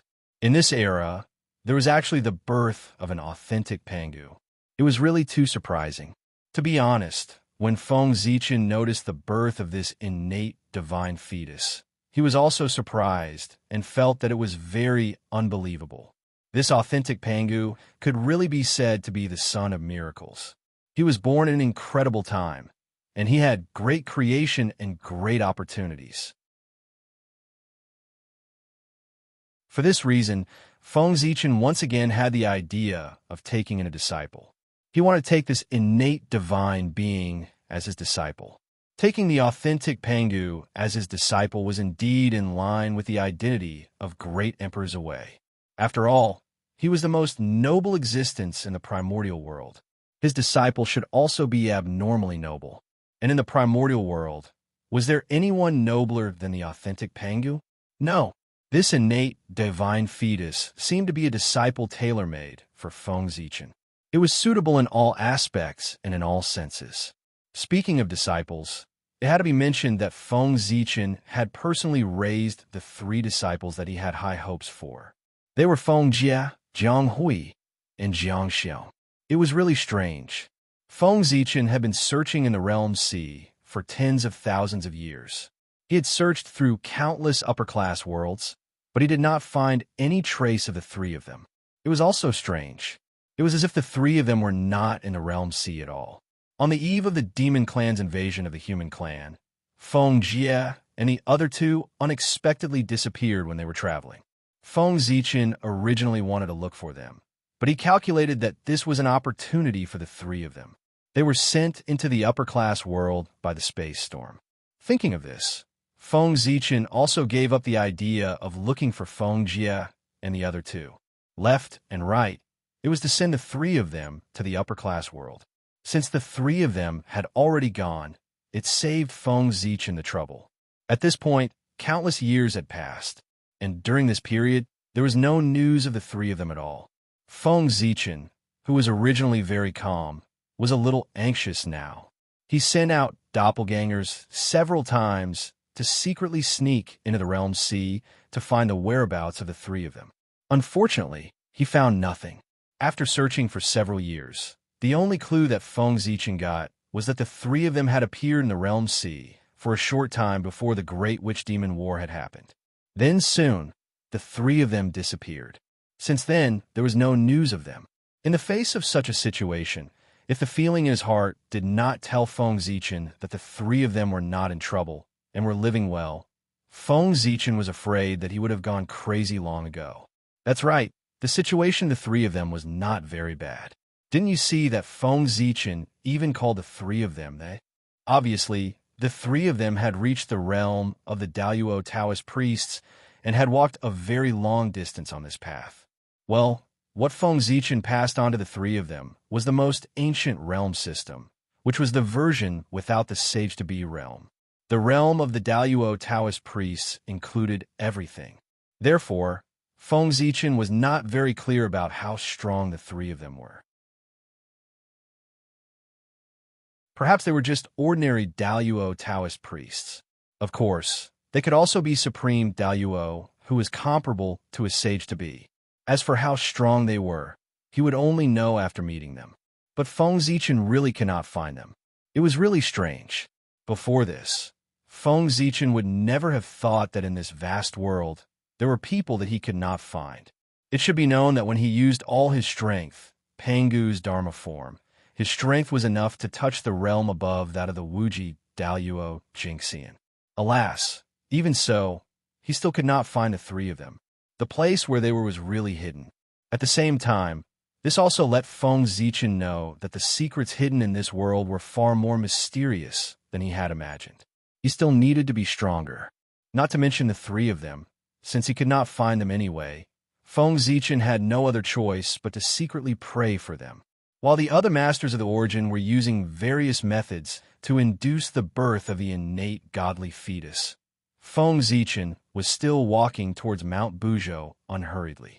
Feng Zichen was not in a hurry at all, nor did he need to induce the birth of the innate godly fetus.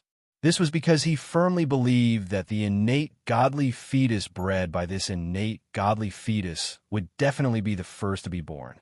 Previously, Feng Zichen might not have been sure, but after seeing the innate godly fetus in the ruins of Mount Buzhou, he was sure of this point. The existence of the innate godly fetus was incredible. It was a combination of two great orthodoxies. But after all, it was not the blood of Pangu that bred it, but the sacred blood of Feng Zichen and the others. The difference between the first-generation blood and the second-generation blood seemed not big, but in fact, it was the difference between heaven and earth.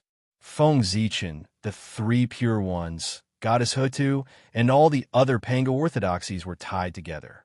Even if they were tied together, they would not dare to say that they were 1,000th as good as their father. In this way, it could be seen that the difference between the two was not in the same concept at all. The blood of the Chaos Demon God was also the blood that had been weakened by an unknown amount. More than half of its divinity had been obliterated by everyone. With all these conditions added together, Feng Zichen could already conclude that the innate godly fetus was not as good as the one in the boundless starry sky. This was the authentic Pangu orthodoxies, and it could not be faked. It was the most honorable existence in the untainted land.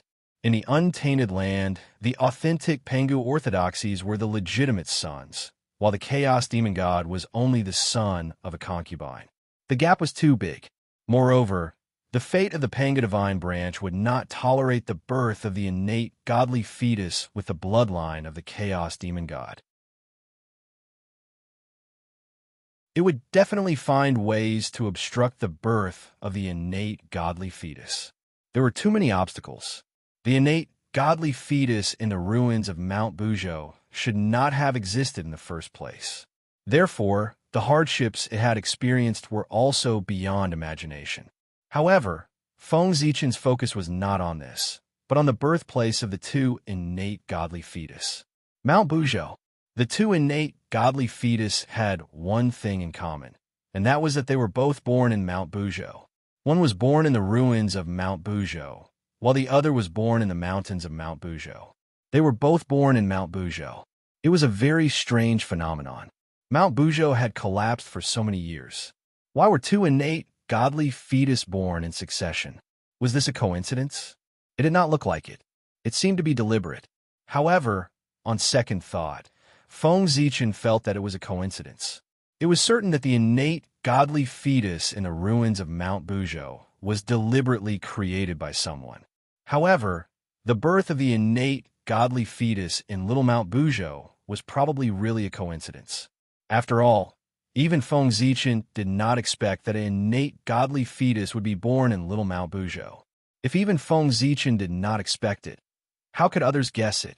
It should be known that this was the boundless starry sky where Feng Zichen's foundation was. Without his permission, even the way of heaven could not spy on this place. Therefore, Feng Zichen was confident that no one could do anything to this boundless starry sky. Before Feng Zichen walked to the front of Mount Buzhou, he suddenly heard a boom in front of him. Then the whole untainted land was alarmed. Rays of colorful light spread out, connecting heaven and earth, spanning between heaven and earth. At the same time, all sorts of shocking phenomena appeared one after another, as if they were free of charge. Even the heavenly Tao was alarmed. It personally covered the sky with a layer of seven-colored light, making the entire world seem beautiful. This was the authentic Pangu was born. The various phenomena that appeared now were the blessings, praise of heaven and earth. The authentic Pangu was born holy. It would not be an exaggeration to say that he was the son of heaven and earth. It would not be an exaggeration to give him any glory. Looking at the phenomena in front of him, Feng Zichen's heart moved, and he appeared in front of Little Mount Buzhou. He opened his heavenly God, eye, and saw that inside Little Mount Buzhou, where the innate divine meridians were, purple gas filled the air, intertwining with all kinds of strange phenomena. In the depths of the purple gas, there was a hazy, colorful light, which was constantly twisting and shrinking. When Feng Zichen rushed here, the light had evolved to its limit. It gradually took the shape of a human and then turned into a young Taoist. The young Taoist, like Feng Zichen, great emperor of Zhui, had purple hair and purple eyes. This was the sign of the authentic Pangu. The Pangu had purple hair and purple eyes. The great Tao was purple. As a person close to the Tao, the Pangu was also changing to purple. Therefore, his direct descendants inherited his power and were born with purple hair and purple eyes. As for why the 12 ancestors of the three pure ones were not like this, it could only be said that they were an exception. In addition to the origin of the Pangu, they also needed the innate clear and turbid origin. Naturally, there would be changes. This young Taoist was born with the cultivation of Lord of Tai, which was the standard sign of an innate holy being.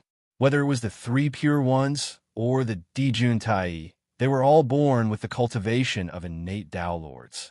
An innate holy being and an authentic Pangu was extraordinary. Of course, it was impossible for him to be born empty-handed. He had a lot of spiritual treasures with him. When the young Taoist was born, he held a treasure in each hand.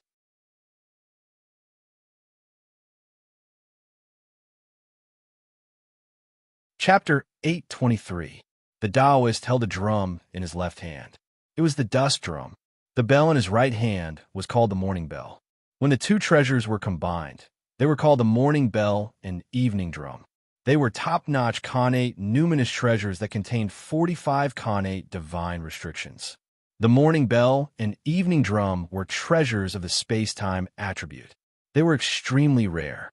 In the primordial world, in terms of the Tao of space-time, only the heaven-opening treasure, the chaos bell, could suppress it. The rest could not compare to it. The power of this treasure was probably comparable to the He-Tu and the Luo Shu. It was the best Khanate numinous treasure below the true connate cardinal treasures. Apart from the treasures in his hands, the Taoist robe that the young Taoist was wearing was also extraordinary. It was called the Heavenly Crown Robe. There were 12 patterns on it: sun, moon, stars, mountain, dragon, flower, insect, zong yi, algae, fire, pink rice, zong yi, and fu were imprinted on the robe with a special method. They were vivid, as if they were real. Those were the 12 patterns that only appeared on the emperor's robe. This young Taoist was probably a natural-born emperor since he wore that robe. The 12 patterns had different symbolic meanings. It was generally believed that the sun, moon, and stars were chosen for their illumination. Mountain was chosen for its stability. Dragon was chosen for its adaptability. Flower insect, a type of pheasant, was chosen for its elegance. Zong yi, a type of sacrificial ritual, was chosen for its loyalty and filial piety. Algae was chosen for its cleanliness. Fire was chosen for its brightness. Pink rice was chosen for its nourishment. Zong, axe-shaped, was chosen for its decisiveness. Fu was chosen for its clarity. The virtues of an emperor were all here. Without a doubt, this robe was also a supreme-grade, connate numinous treasure. Yes, the star crown on his head was shining brightly under the illumination of the Tao light, emitting endless connate spiritual aura. It was at least a superior-grade, connate numinous treasure. 2 supreme-grade connate numinous treasures and 1 superior-grade connate numinous treasure. A total of 3 connate numinous treasures were born. Pangu was indeed the son of heaven and earth. The treatment was good. As soon as he was born, the treasures he had surpassed 99% of the primordial world. Only a few living beings could compare to him. He was born rich. Disciple Buzhou greets master. The young Taoist Buzhou, came straight to Feng Zichen and bowed to him after he walked out of Mount Buzhou. Though Taoist Buzhou had just been born, he had gained sentience many years ago. Therefore, he recognized Feng Zichen and was very familiar with him. After all, when Feng Zichen was bored, he would sometimes preach to Taoist Buzhou and show his good side. Because of the friendship between them, Taoist Buzhou called Feng Zichen his teacher when he was born. You're not bad. Nodding his head, Feng Zichen said with satisfaction. With the name Buzhou, this disciple of his was very extraordinary. Perhaps the glory of Mount Buzhou would be renewed in his hands. To be honest, if one looked carefully at Taoist Buzhou's face, he would find that he was somewhat similar to Feng Zichen. It was normal. They were both Pangu's descendants, and their appearances were inherited from Pangu, so they were somewhat similar. Not to mention that Taoist Buzhou was born in the boundless starry sky. During the gestation period, it was inevitable that he would be contaminated with some of Feng Zichen's aura. Therefore, it was normal that he looked similar to Feng Zichen. To be honest, at this time, if the boundless starry sky gave birth to another innate saint with the property of stars, Feng Zichen would have to admit that he had a son, a real biological son, even if he didn't want to. Their bloodlines and origins were the same. Rumble. The moment Taoist Buzhou was born, the way of heaven immediately sensed it. A majestic fate gathered from all over the 3 realms and added to him. This was the fate of the first living being in the 3 realms. With the birth of Taoist Buzhou, the battle for the first place also came to an end. Feng Zichen won the final victory. The other masters at the level of origin naturally sensed the birth of Taoist Buzhou. On the one hand, they were shocked that there was a Pangu's descendant in this world. On the other hand, they quickly accepted the result. After all, he was a Pangu's descendant. With such a noble birth, wasn't it easy to occupy the fate of the first place? While accepting the result in their hearts, everyone slowed down their movements. Since there was already a result in the battle for first place, there was no need for the connate god fiends that they valued to be born in a hurry. They would let nature take its course. Thinking of this, everyone stopped their movements and withdrew their divine thoughts. They returned to the ruins of Mount Buzhou and looked at the special innate Taoist embryo. At this moment, everyone's mood was much more relaxed. They were all top masters in the world. After learning about the birth of Taoist Buzhou, they roughly guessed that this man was most likely the enemy of this innate Taoist embryo.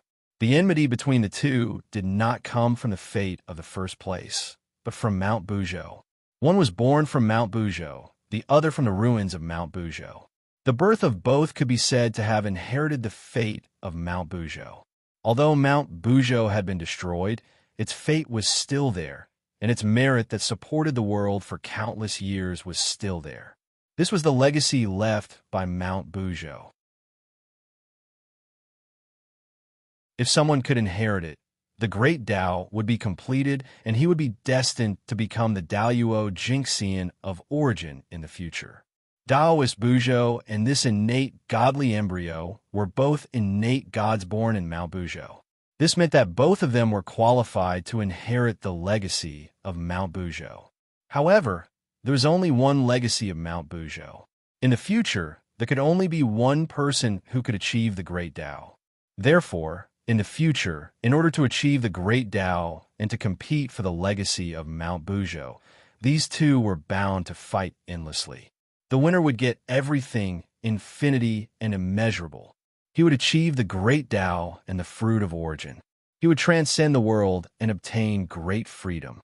The loser would lose everything and have nothing. Feng Zichen naturally understood the problem that everyone could think of. He called out to Taoist Buzhou, "Let's go. Follow me to the ruins of Mount Buzhou and see your future enemy of the great Tao." While speaking, Feng Zichen's body was covered in purple gas. It wrapped around himself and Taoist Buzhou and directly disappeared on the spot. They came to the ruins of Mount Buzhou in front of everyone. At this time, no one knew what happened to the innate godly embryo. It was still not born and was still in the stage of being born. After greeting everyone one by one, Feng Zichen pulled Taoist Buzhou to the side and introduced him to everyone. "My fellow Taoists, I have just taken in a new disciple. His name is Buzhou, and he is not bad. In the future, if you meet him on the road, please take care of him for my sake. I don't want him to cause trouble for me." While speaking, Feng Zichen pulled Taoist Buzhou to the front and pretended to be displeased. "Brat, why don't you say hello to your seniors?" Taoist Buzhou heard and quickly went to greet them one by one. He called them seniors very sweetly. However, Feng Zichen was not in a hurry to let him greet the three pure ones, Goddess Hoodoo, and the others. Instead, he first went around them and let Taoist Buzhou greet the others. Among those people, except for Goddess Nuwa, Dongwang Tai, and other origin primordial experts who accepted Taoist Buzhou's greeting calmly, the rest of the great divines all moved aside in the face of his greeting. They only accepted half of his greeting and did not dare to accept the full greeting. After all, he was the authentic Pangu and had a noble status. Apart from the saints, no one dared to accept his greeting. They were afraid that they would lose their luck. "Emperor, you must be joking. Your disciple is born holy and authentic Pangu. He is destined to become an existence in the future. I'm afraid that it won't be long before he can stand shoulder to shoulder with Poor Wei and the others. When we meet in the future, it's not certain who will take care of who." Seeing that Feng Zichen spoke so politely, someone joked and made everyone laugh. However, this sentence seemed to be a joke, but it was not necessarily not what everyone was thinking. Authentic Pangu. Looking at the authentic Pangu that still existed, except for Taoist Buzhou, who had just been born, the rest had already reached the realm of primordial chaos Daoyuo Jingxian. Oh, ancestral which Xianming was not, but he would be soon. This was the future primordial chaos Taoist master. The great emperor of Ziwei had really taken in a good disciple. Faintly, everyone looked at him with envy. Why was such a good talent not their own disciple? Sigh, jealousy, envy. Even so, the great emperor of Ziwei still said that he was not bad. He was really taking advantage of others. Everyone could not help but spit a few times at Feng Zichen in their hearts. After Taoist Buzhou greeted everyone one by one, Feng Zichen pulled him to the front of the three pure ones and said to him, "Why aren't you coming over to greet your three uncle masters?" This seniority was not based on the Xianmen. From the perspective of the Xianmen, Feng Zichen had nothing to do with the three pure ones. He was not a member of the Xianmen at all. Taoist Buzhou's uncle masters was based on the bloodline of the Pangu. They were both authentic Pangu. As Feng Zichen's disciple, Taoist Buzhou had no problem calling the three pure ones uncle masters, unless the three pure ones gave up their identity as authentic Pangu or denied their identity as Taoist Buzhou. However, the three pure ones could not do either of these. Therefore, the three pure ones could only accept this cheap apprentice nephew. As for why they were called uncle masters and not uncle masters, of course, it was because the three pure ones were born much earlier than Feng Zichen. They were all of the same generation. Naturally, whoever was older would be the elder. Greetings, uncle masters. Taoist Buzhou stepped forward and bowed respectfully to the three pure ones. At the side, Feng Zichen did not say anything. He only stared at the three pure ones with a faint smile. This was the first time he was greeting the three pure ones. Feng Zichen did not believe that the three pure ones would not be embarrassed to not give a greeting gift. Just as Feng Zichen thought, the three pure ones were so proud. This was the first time they met the Taoist of Mount Buzhou. Of course, they would be embarrassed to not give a greeting gift. Not only did they have to give, but they also had to give. Otherwise, once this matter spread, everyone would say that the three pure ones were stingy. The Grand Pure One smiled and reached out to help Taoist Buzhou up. He said, "What a good child." At this point, the Grand Pure One touched his sleeve and took out a purple pearl. He handed it to Taoist Buzhou and said, "Poor Wei doesn't have anything good. I'll give you this Tai Ching pearl to protect yourself." The Tai Ching pearl was formed from the Khanate Tai Ching Qi. It was the natal numinous treasure of the Grand Pure One. It contained 36 Khanate divine restrictions and was a rare treasure among superior-grade Khanate numinous treasures. Taoist Buzhou could not reject it. He could only accept the Tai Ching pearl and thank the Grand Pure One continuously. After the Grand Pure One, the Heavenly Lord of Primordial Beginning took out a jade-colored pearl. It was a superior-grade Khanate spirit jade pearl formed from the Khanate jade pure Qi. The Grand Master of Heaven took out a green pearl. It was also a superior-grade Khanate numinous treasure. The two of them handed the treasures to Taoist Buzhou. At the side, Feng Zichen could not help but smile when he saw that.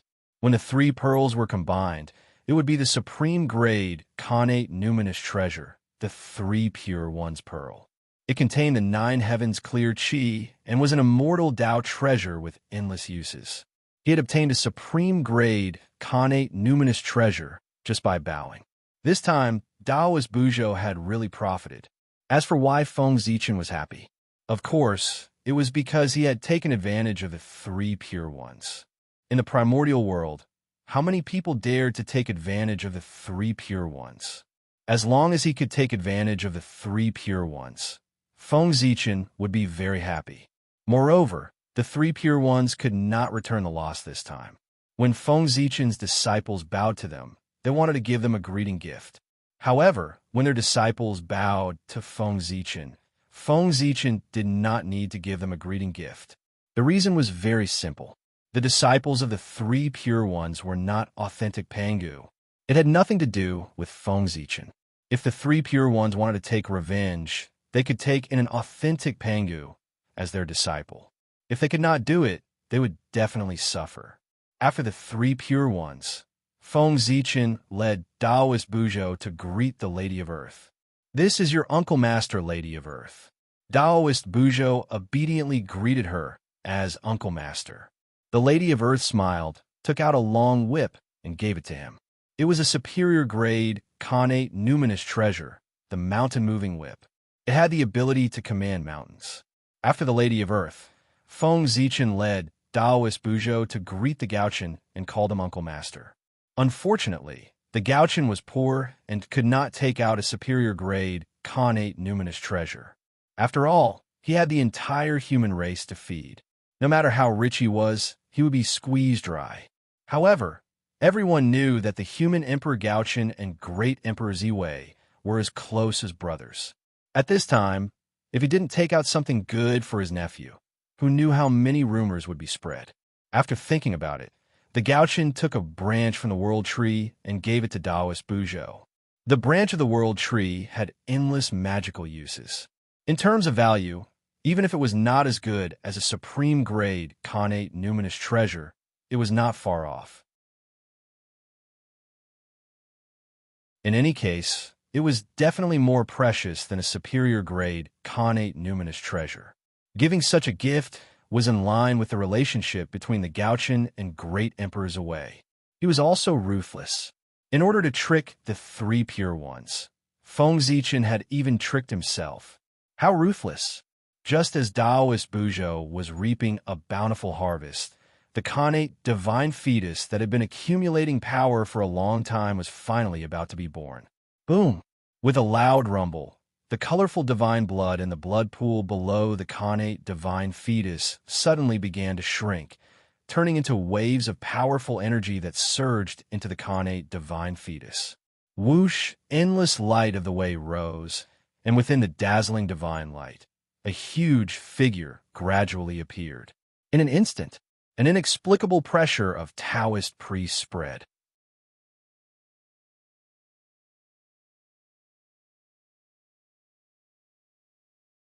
Chapter 824. Taoist priests. This special connate god-fiend had the cultivation base of the Daluo Taoist priest the moment he was born. This was not a good sign. For a moment, everyone frowned. Throughout the history of the primordial world, when Great Emperor Zhui was born, he had the strength of a top-notch great divine ability. The rest, including Dao ancestor Hongjun, only had the cultivation base of Tai Jingxian when he was born. This seemed to be a silent rule that all connate god-fiends had to abide by when they were born. The greater the phenomenon at birth, the greater the potential and the greater the future achievements. This was true. However, it was not necessarily a good thing to be born with high strength. One had to know that often, things that were too heaven-defying would be attacked by the heavenly Tao. He had the cultivation base of the Daluo Taoist priest the moment he was born. He was even more impressive than Dao ancestor Hongjun and had caused such a big commotion. Wasn't this a live target for the heavenly Tao, waiting for it to attack? Back then, Great Emperor Zhui was able to be born smoothly. In addition to his noble status, it was mainly because he had the merit of saving the world. He stabilized the boundless starry sky, stabilized the heavenly realm, and saved the primordial world. It could be said that his merit was boundless. With this merit, no matter how heaven-defying Great Emperor Ziwei's performance was, the heavenly Tao would not target him. Instead, it would reward him for his contributions to saving the world. Great Emperor Ziwei had the merit of saving the world, so he could do things without any restrictions. However, this special connate god-fiend had nothing. Therefore, the moment he was born was the moment his calamity arrived. He survived. He was born with a sacred birth, the most orthodox of orthodox, an inherited part of the legacy of Mount Buzhou. He had the possibility of attaining the Tao in the future and had a boundless future. However, everything was like the moon in the water, the flowers in the mirror. The ashes flew away without leaving a trace. However, the current him was not a complete Daluo Taoist priest. His strength had reached this level, but his realm had not caught up. His innate true spirit had not transformed into an innate indestructible true spirit. Only when he successfully survived the calamity could he achieve the true Daluo Taoist priest realm. He's here. At this moment, someone whispered. Everyone looked up and saw endless dark clouds gathering in the sky. Lightning flashed in the cloud from time to time, exuding a terrifying heavenly might. The innate god's heavenly tribulation was here. Although Leisha had set up all the tribulations in the world, the heavenly Tao was not complete. There was an evasive one. Naturally, Leisha could not truly control all the tribulations in the world. In the untainted world, there were 3 calamities. They were constantly changing, so even the sages could not see them clearly. Even a thunder lock could not control them. These three tribulations were the heavenly tribulation from the heavenly Tao, the earthly tribulation from the earth Tao, and the human tribulation from the human Tao. Among the three tribulations, the human tribulation was the most common one. It could be as minor as a quarrel or an impulsive murder, or as major as a deliberate murder. As he thought about it, his murderous intent rose. This was the tribulation of man. The murderous intent came from all living beings. Among the three tribulations, the heavenly tribulation was rare, but it was not non-existent. It was a natural phenomenon, such as wind, rain, thunder, lightning, landslide, tsunami, earthquake, meteorite fall. They were all a kind of heavenly tribulation. The murderous intent came from heaven and earth. As for the earthly tribulation, to be honest, although there was one in the untainted land, it was more like a stopgap. It was added forcibly to make up the three tribulations together with the heavenly tribulation and human tribulation. The earthly tribulation was born from the Tao. However, the Tao did not do anything. It only knew how to nurture all living beings and would never interfere with the operation of heaven and earth. Therefore, although the earthly tribulation was called, it never happened. Now, this special innate God was facing the heavenly tribulation of the three tribulations. In the eyes of the heavenly Tao, he, who had the bloodline of Pangu and the bloodline of Chaos Demon God, was an anomaly. Now that he was born, he had the cultivation of Daluo Taoist priests.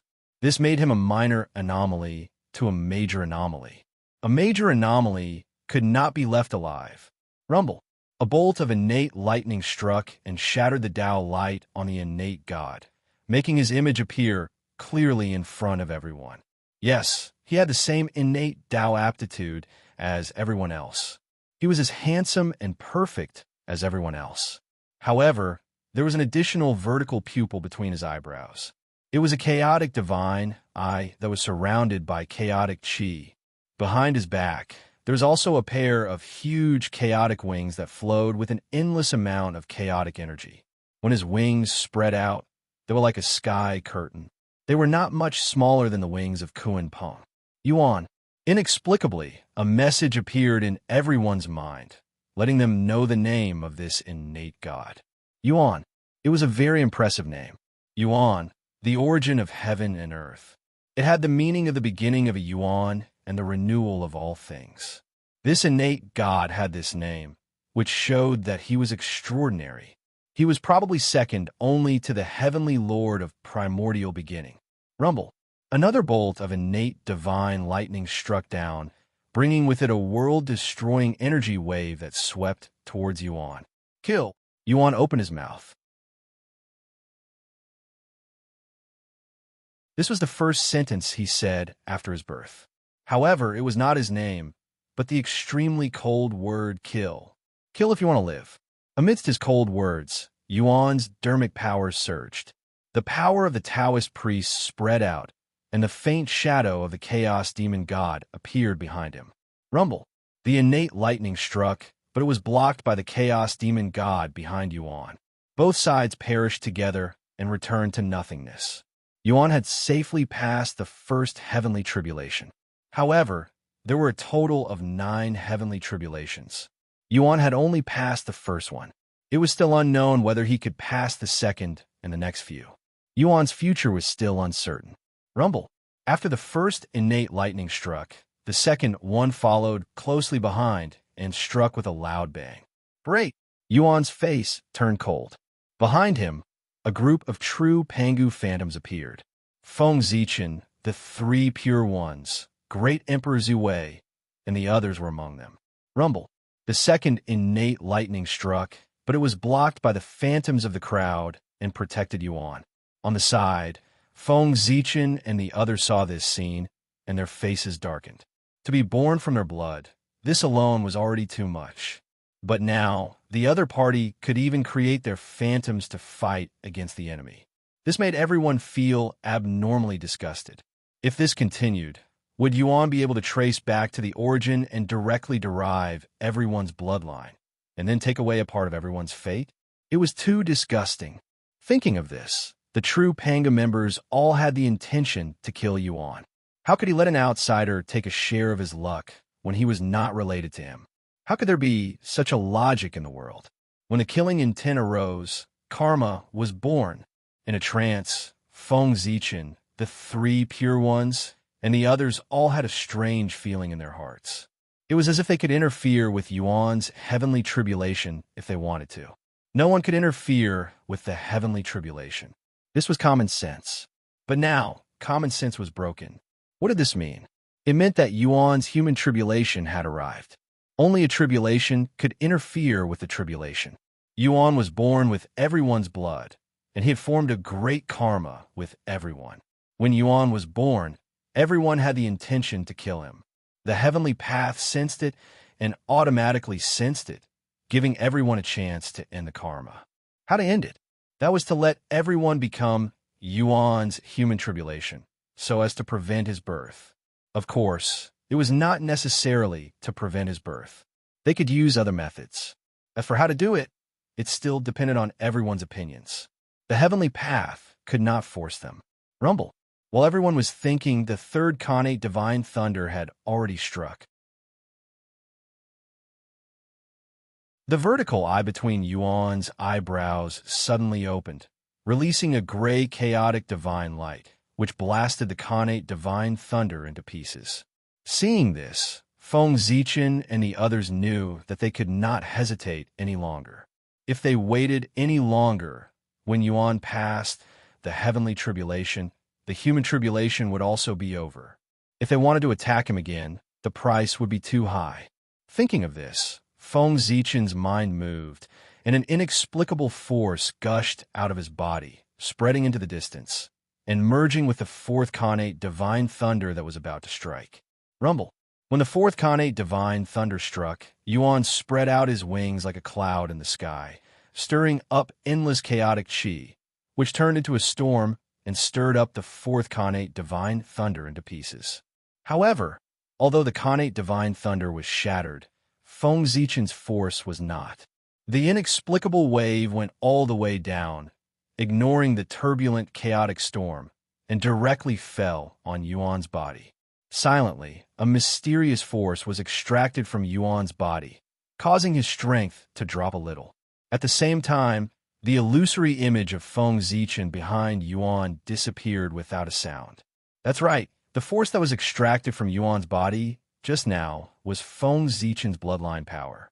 It was fine to kill Yuan, but before that, the first thing to do was to extract his bloodline power from him. Otherwise, it would be disgusting if Yuan was resurrected one day. After Feng Zichen, the rest of the people followed suit. Each of them used their own means to merge with the fifth Khanate divine thunder, trying to retrieve their bloodline power from Yuan's body. Rumble. When the fifth Khanate divine thunder struck, a large seal suddenly appeared in Yuan's hand. He threw it high into the air, carrying supreme divine power, and collided with the fifth Khanate divine thunder. In the next moment, the silhouettes of endless mountain ranges appeared. Each mountain was taller than the previous one, and an ancient and desolate aura assaulted his senses. This was Yuan's lifelong spiritual treasure, the supreme-grade Khanate spiritual treasure seal of mountains and rivers, which had 43 Khanate divine seals. This seal was formed after the collapse of Mount Buzhou, the last origin of the Khanate ancestral vein spirit, and the essence of thousands of mountains. As the name suggested, the seal of mountains and rivers gathered the power of mountains and rivers in one body, and it had the power to control the mountains and rivers of heaven and earth.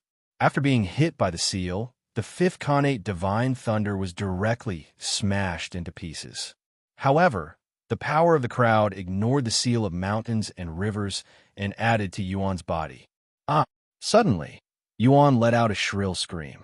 His strength was rapidly decreasing, and he was being extracted by an inexplicable force. Behind him, the shadows of the saints that symbolized his noble birth were shattered one after another. Soon, they disappeared without a trace. At this moment, other than the shadow of the chaos demon god, there was only the shadow of Mount Buzhou behind him. And this shadow of Mount Bujo was the last remaining mark of the Panga divine branch on Yuan's body. If possible, the crowd really wanted to cut off this mark of Mount Bujo from Yuan's body and completely cut off his connection with the Panga divine branch. Unfortunately, this was Yuan's foundation and also a gift from Mount Bujo. With the strength of the crowd, it was possible to kill him, but it was difficult to cut off this mark. Boom! When the power of the crowd's bloodline was completely extracted from Yuan's body, his body suddenly shook and his strength began to decline. From the level of the Daoyuo Taoist priests, he fell to the level of the Tai Taoist lord. After the crowd extracted their bloodline power, Yuan's origin was reduced by at least 1/3. After losing so much of his origin, it would be strange if his strength did not plummet. And after this, the chain reaction caught Yuan off guard. Originally, Yuan only needed to survive the heavenly tribulation to reach the level of the Daoyuo Taoist priests. But now, it seemed like this would become an extravagant hope. After this, for the time being, the level of the Daoyuo Taoist priests would not be fated with him. Just as Yuan was in a daze, the sixth bolt of Khanate divine thunder struck. This bolt of Khanate divine thunder came very quickly and was very powerful, but it still did not hurt Yuan. It was blocked by the shadow of Mount Bujo behind him. And after this bolt of Khanate divine thunder, the power of the heavenly tribulation also decreased because of Yuan's strength. Rumble. The seventh bolt of Khanate divine thunder struck.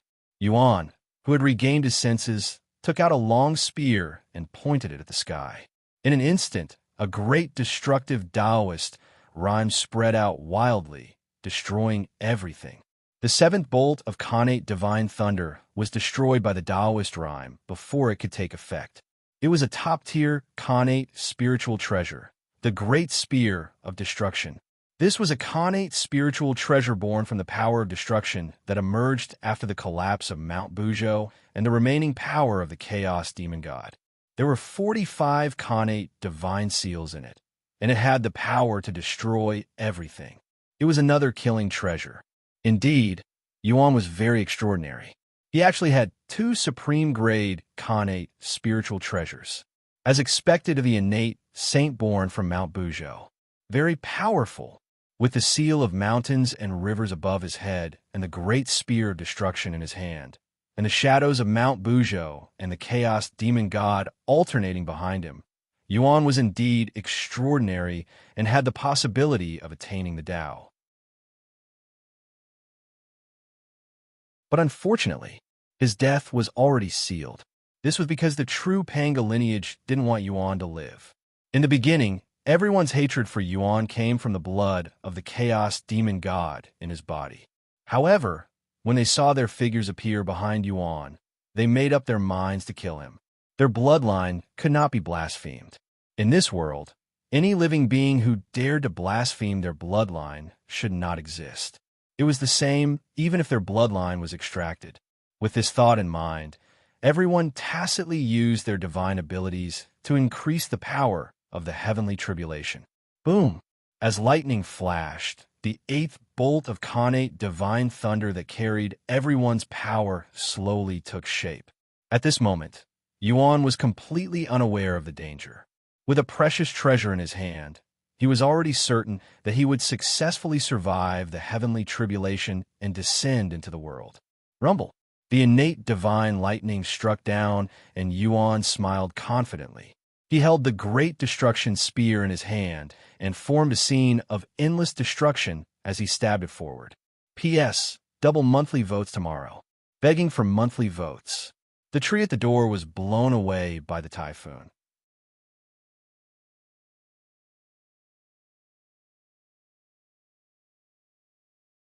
Chapter 825. Boom! The spear collided with the Khanate lightning, and the power of destruction surged, easily shattering the Khanate lightning into pieces. However, at the moment when the Khanate lightning was destroyed, several mighty holy auras descended, directly crushing the power of destruction and enveloping Yuan at an extremely fast speed. Before he could let out a scream, Yuan's body began to disintegrate silently, turning into the purest essence energy of heaven and earth that scattered in all directions. At the same time, his connate true spirit was also shattering into specks of light that dissipated. Yuan had died. He did not die from the heavenly tribulation, but from a human tribulation. He was killed by Feng Zichen, the three pure ones, and the other Panga true disciples. Yes, it was very tragic, but also very impressive. Throughout the history of the Eldritch world, Yuan was the only one who could be killed by Feng Zichen, the three pure ones, and the other Panga true disciples. This was also a kind of glory. If word got out, it would definitely be recorded in the history of the Eldritch world. It was just that Yuan would definitely not like this glory. However, Yuan did not have the chance to speak now. He, who had not reached the realm of the Daoyuo Taoist priests, was really dead if he died. There was no possibility of resurrection if he was killed by everyone together. Yuan was already a thing of the past. He would probably set a record as the shortest connate saint in the Eldritch world. He died as soon as he was born. Seeing that Yuan was really dead, everyone's cold expressions slowly disappeared. They withdrew their power and used supreme magic power to destroy the bloodline power that was extracted from Yuan's body. This bloodline had already been blasphemed, so of course, everyone would not take it back into their bodies, nor would they allow it to exist in the outside world. Therefore, destroying it was the best choice.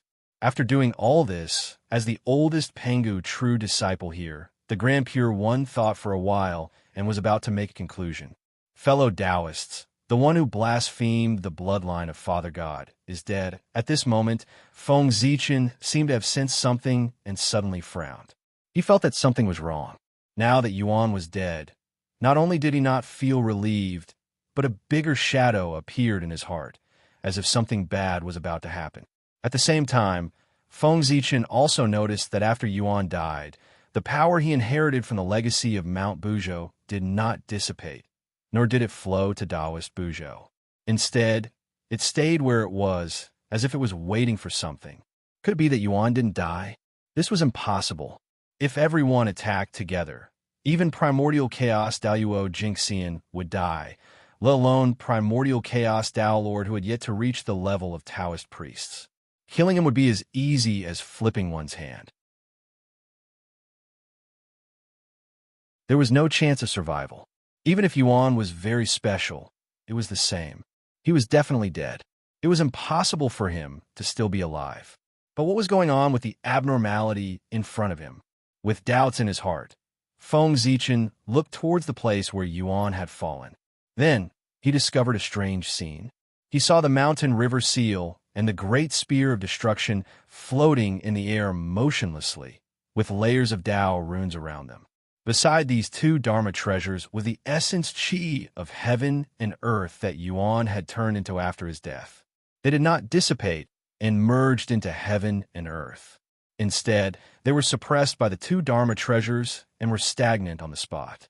As he continued to look, he saw that there were specks of light floating in the essence chi of heaven and earth, emitting flickering Dao lights. Those were the fragments of the connate true spirit that Yuan had shattered.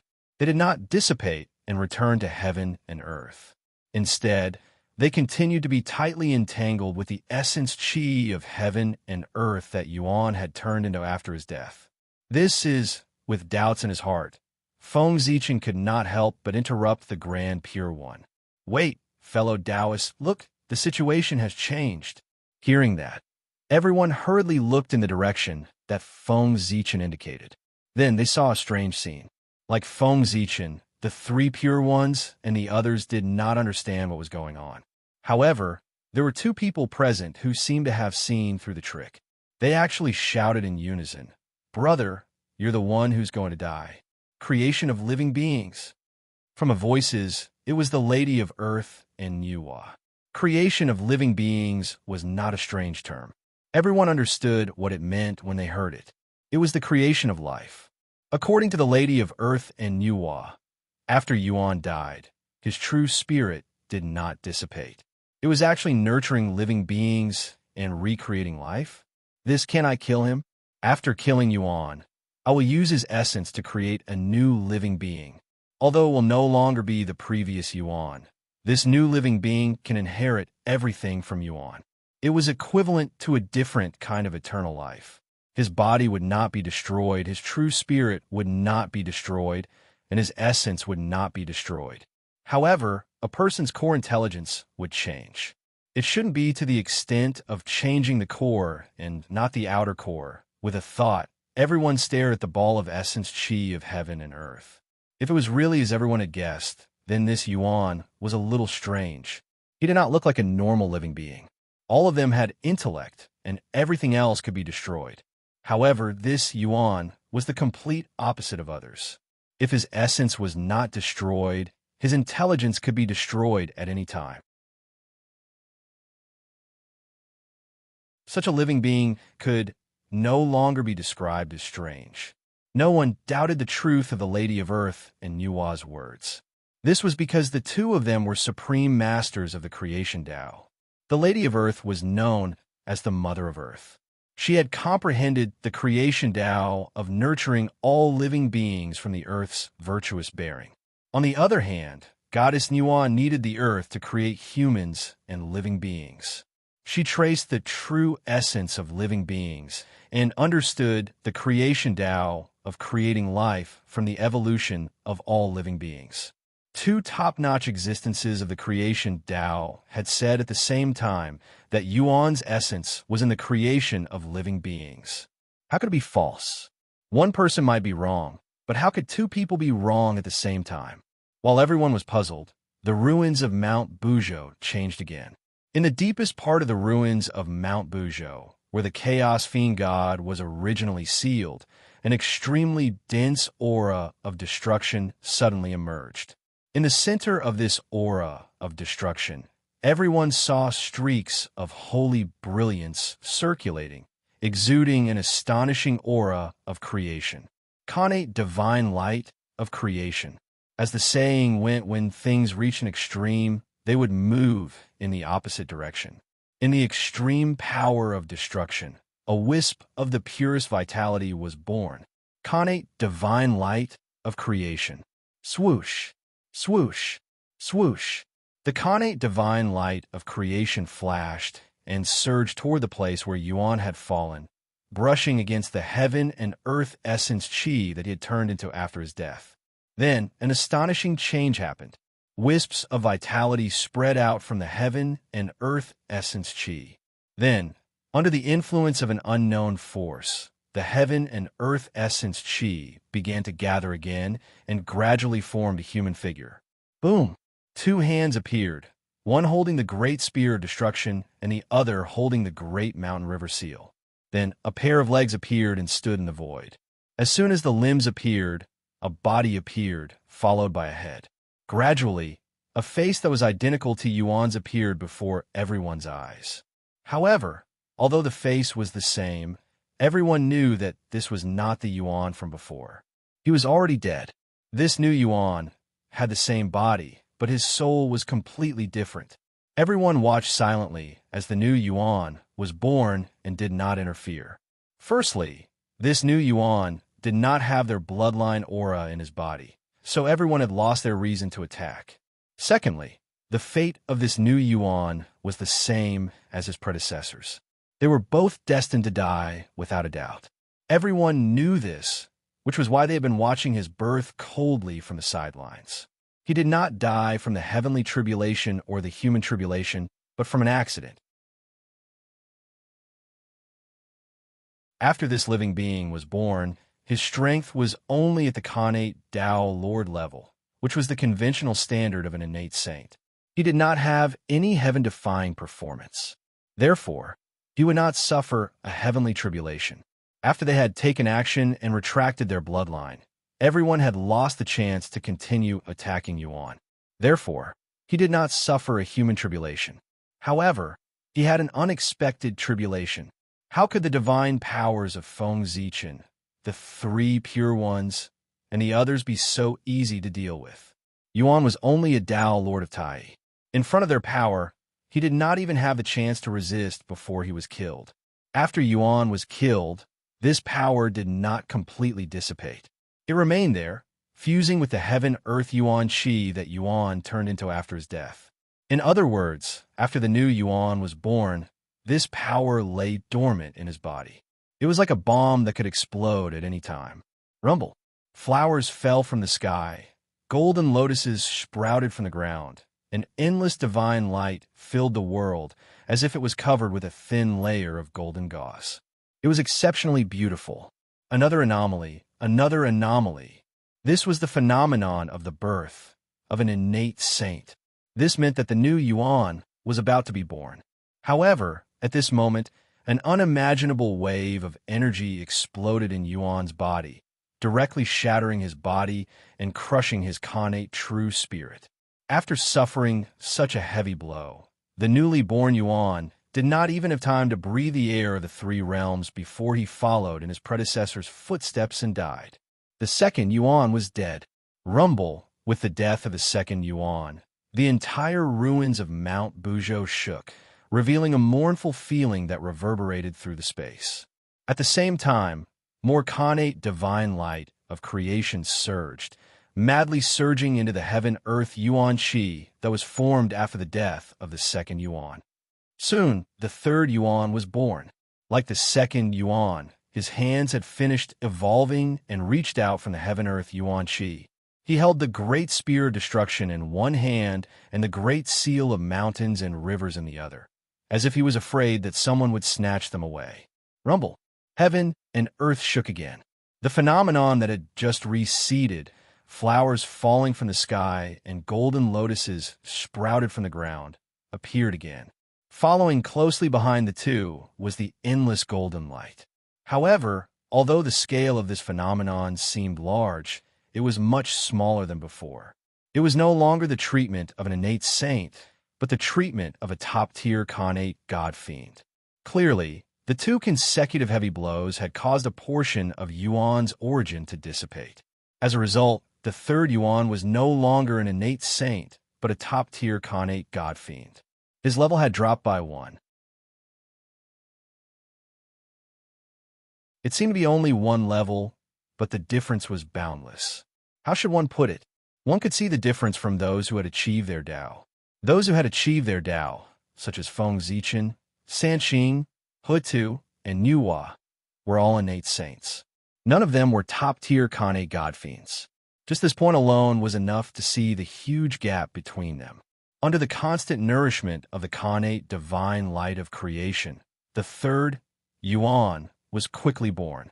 Unfortunately, his fate was no different from the previous two Yuan. He still couldn't escape the fate of death. There was a loud boom. A majestic saint aura erupted, shattering the third Yuan, his body and innate true spirit into pieces. The third Yuan was dead. However, with the death of the third Yuan, the remaining power of the crowd had weakened significantly. They wouldn't be able to hold on for much longer. It was unknown whether it would be Yuan's origin that gave out first, or the remaining power of the crowd that gave out first. Buzz, buzz, buzz. With the death of the third Yuan, the Mount Buzhou ruins trembled even more violently. The mournful feeling became even more obvious. The howling of the wind could be heard, as if the ruins of Mount Buzhou were crying. In the next moment, the ruins of Mount Buzhou seemed to be enraged. Waves of destruction surged from the depths of the ruins and swept toward the outside world, destroying everything around them. That terrifying explosion of power caused even the most powerful experts to have a change in expression as they quietly retreated. Only primordial chaos experts could continue to stand where they were without any change in expression. Boom, boom, boom. When the waves of destruction surged to the extreme, the connate divine light of creation contained in Yuan's body gushed out at the same time, brushing toward the Yuan Qi of heaven and earth that had been formed after the death of the third Yuan. Seeing this, Feng Zichen and the others couldn't help but frown. With such a powerful connate divine light of creation, their remaining power wouldn't be able to withstand it. However, after being destroyed 3 times in a row, Yuan's origin had also changed. As the saying went, things should not happen more than 3 times. The connate divine demons that had been born 3 times in a row had all died. At this moment, Even with the support of so many Khanate divine lights of creation, Yuan's origin couldn't breed new Khanate divine demons. Every Khanate divine light of creation that brushed down would merge with a fragment of Yuan's true spirit, then carry a part of Yuan's origin and evolve into little life forms. Seeing this, Feng Zichen and the others narrowed their eyes subconsciously. Seeing that it couldn't breed new Khanate divine demons, Yuan's origin changed its strategy. It no longer bred new Khanate divine demons, but divided the origin to breed little life forms, giving birth to a race. This was the Yuan clan, a race created by the Khanate origin after the death of the Khanate divine Yuan. They belonged to the Khanate race and were considered a Khanate race. At the same time, they inherited the power of the Panga divine branch and the Chaos demon divine branch, and were abnormally powerful. Moreover, the Yuan clan was probably the first Khanate race to be born in the three realms. It was also a good fortune. At this thought, Feng Zichen and the others silently calculated. They realized that even if they detonated all of their remaining power, they wouldn't be able to kill all of the Yuan clan beings. The birth of the Yuan clan was inevitable. Thinking of this, they gave up on killing the Yuan clan and started thinking about how to scheme against them and use them for their own purposes. Possessing two great bloodlines at the same time, the Yuan clan was definitely very powerful and one of the top Khanate races. Suddenly, the human Tao Emperor's seal began to tremble violently in Feng Zichen's sea of consciousness. Chaotic qi surged out, forming mysterious images. P.S. To be honest, I want to release more chapters too. Don't I know that the royalties will double after I release more chapters? But up until now, I've basically written original works. I've been thinking about the plot every day, so I can't release more chapters at all. Moreover, when I wrote this book, I didn't expect to write so many words at all. I've already used up the outline. I can't promise anything, but I can say that I'll release as many chapters as possible if conditions permit. You're tuning in to the Warrior Lore YouTube channel. Don't forget to subscribe and join us on this journey to catch the most captivating stories.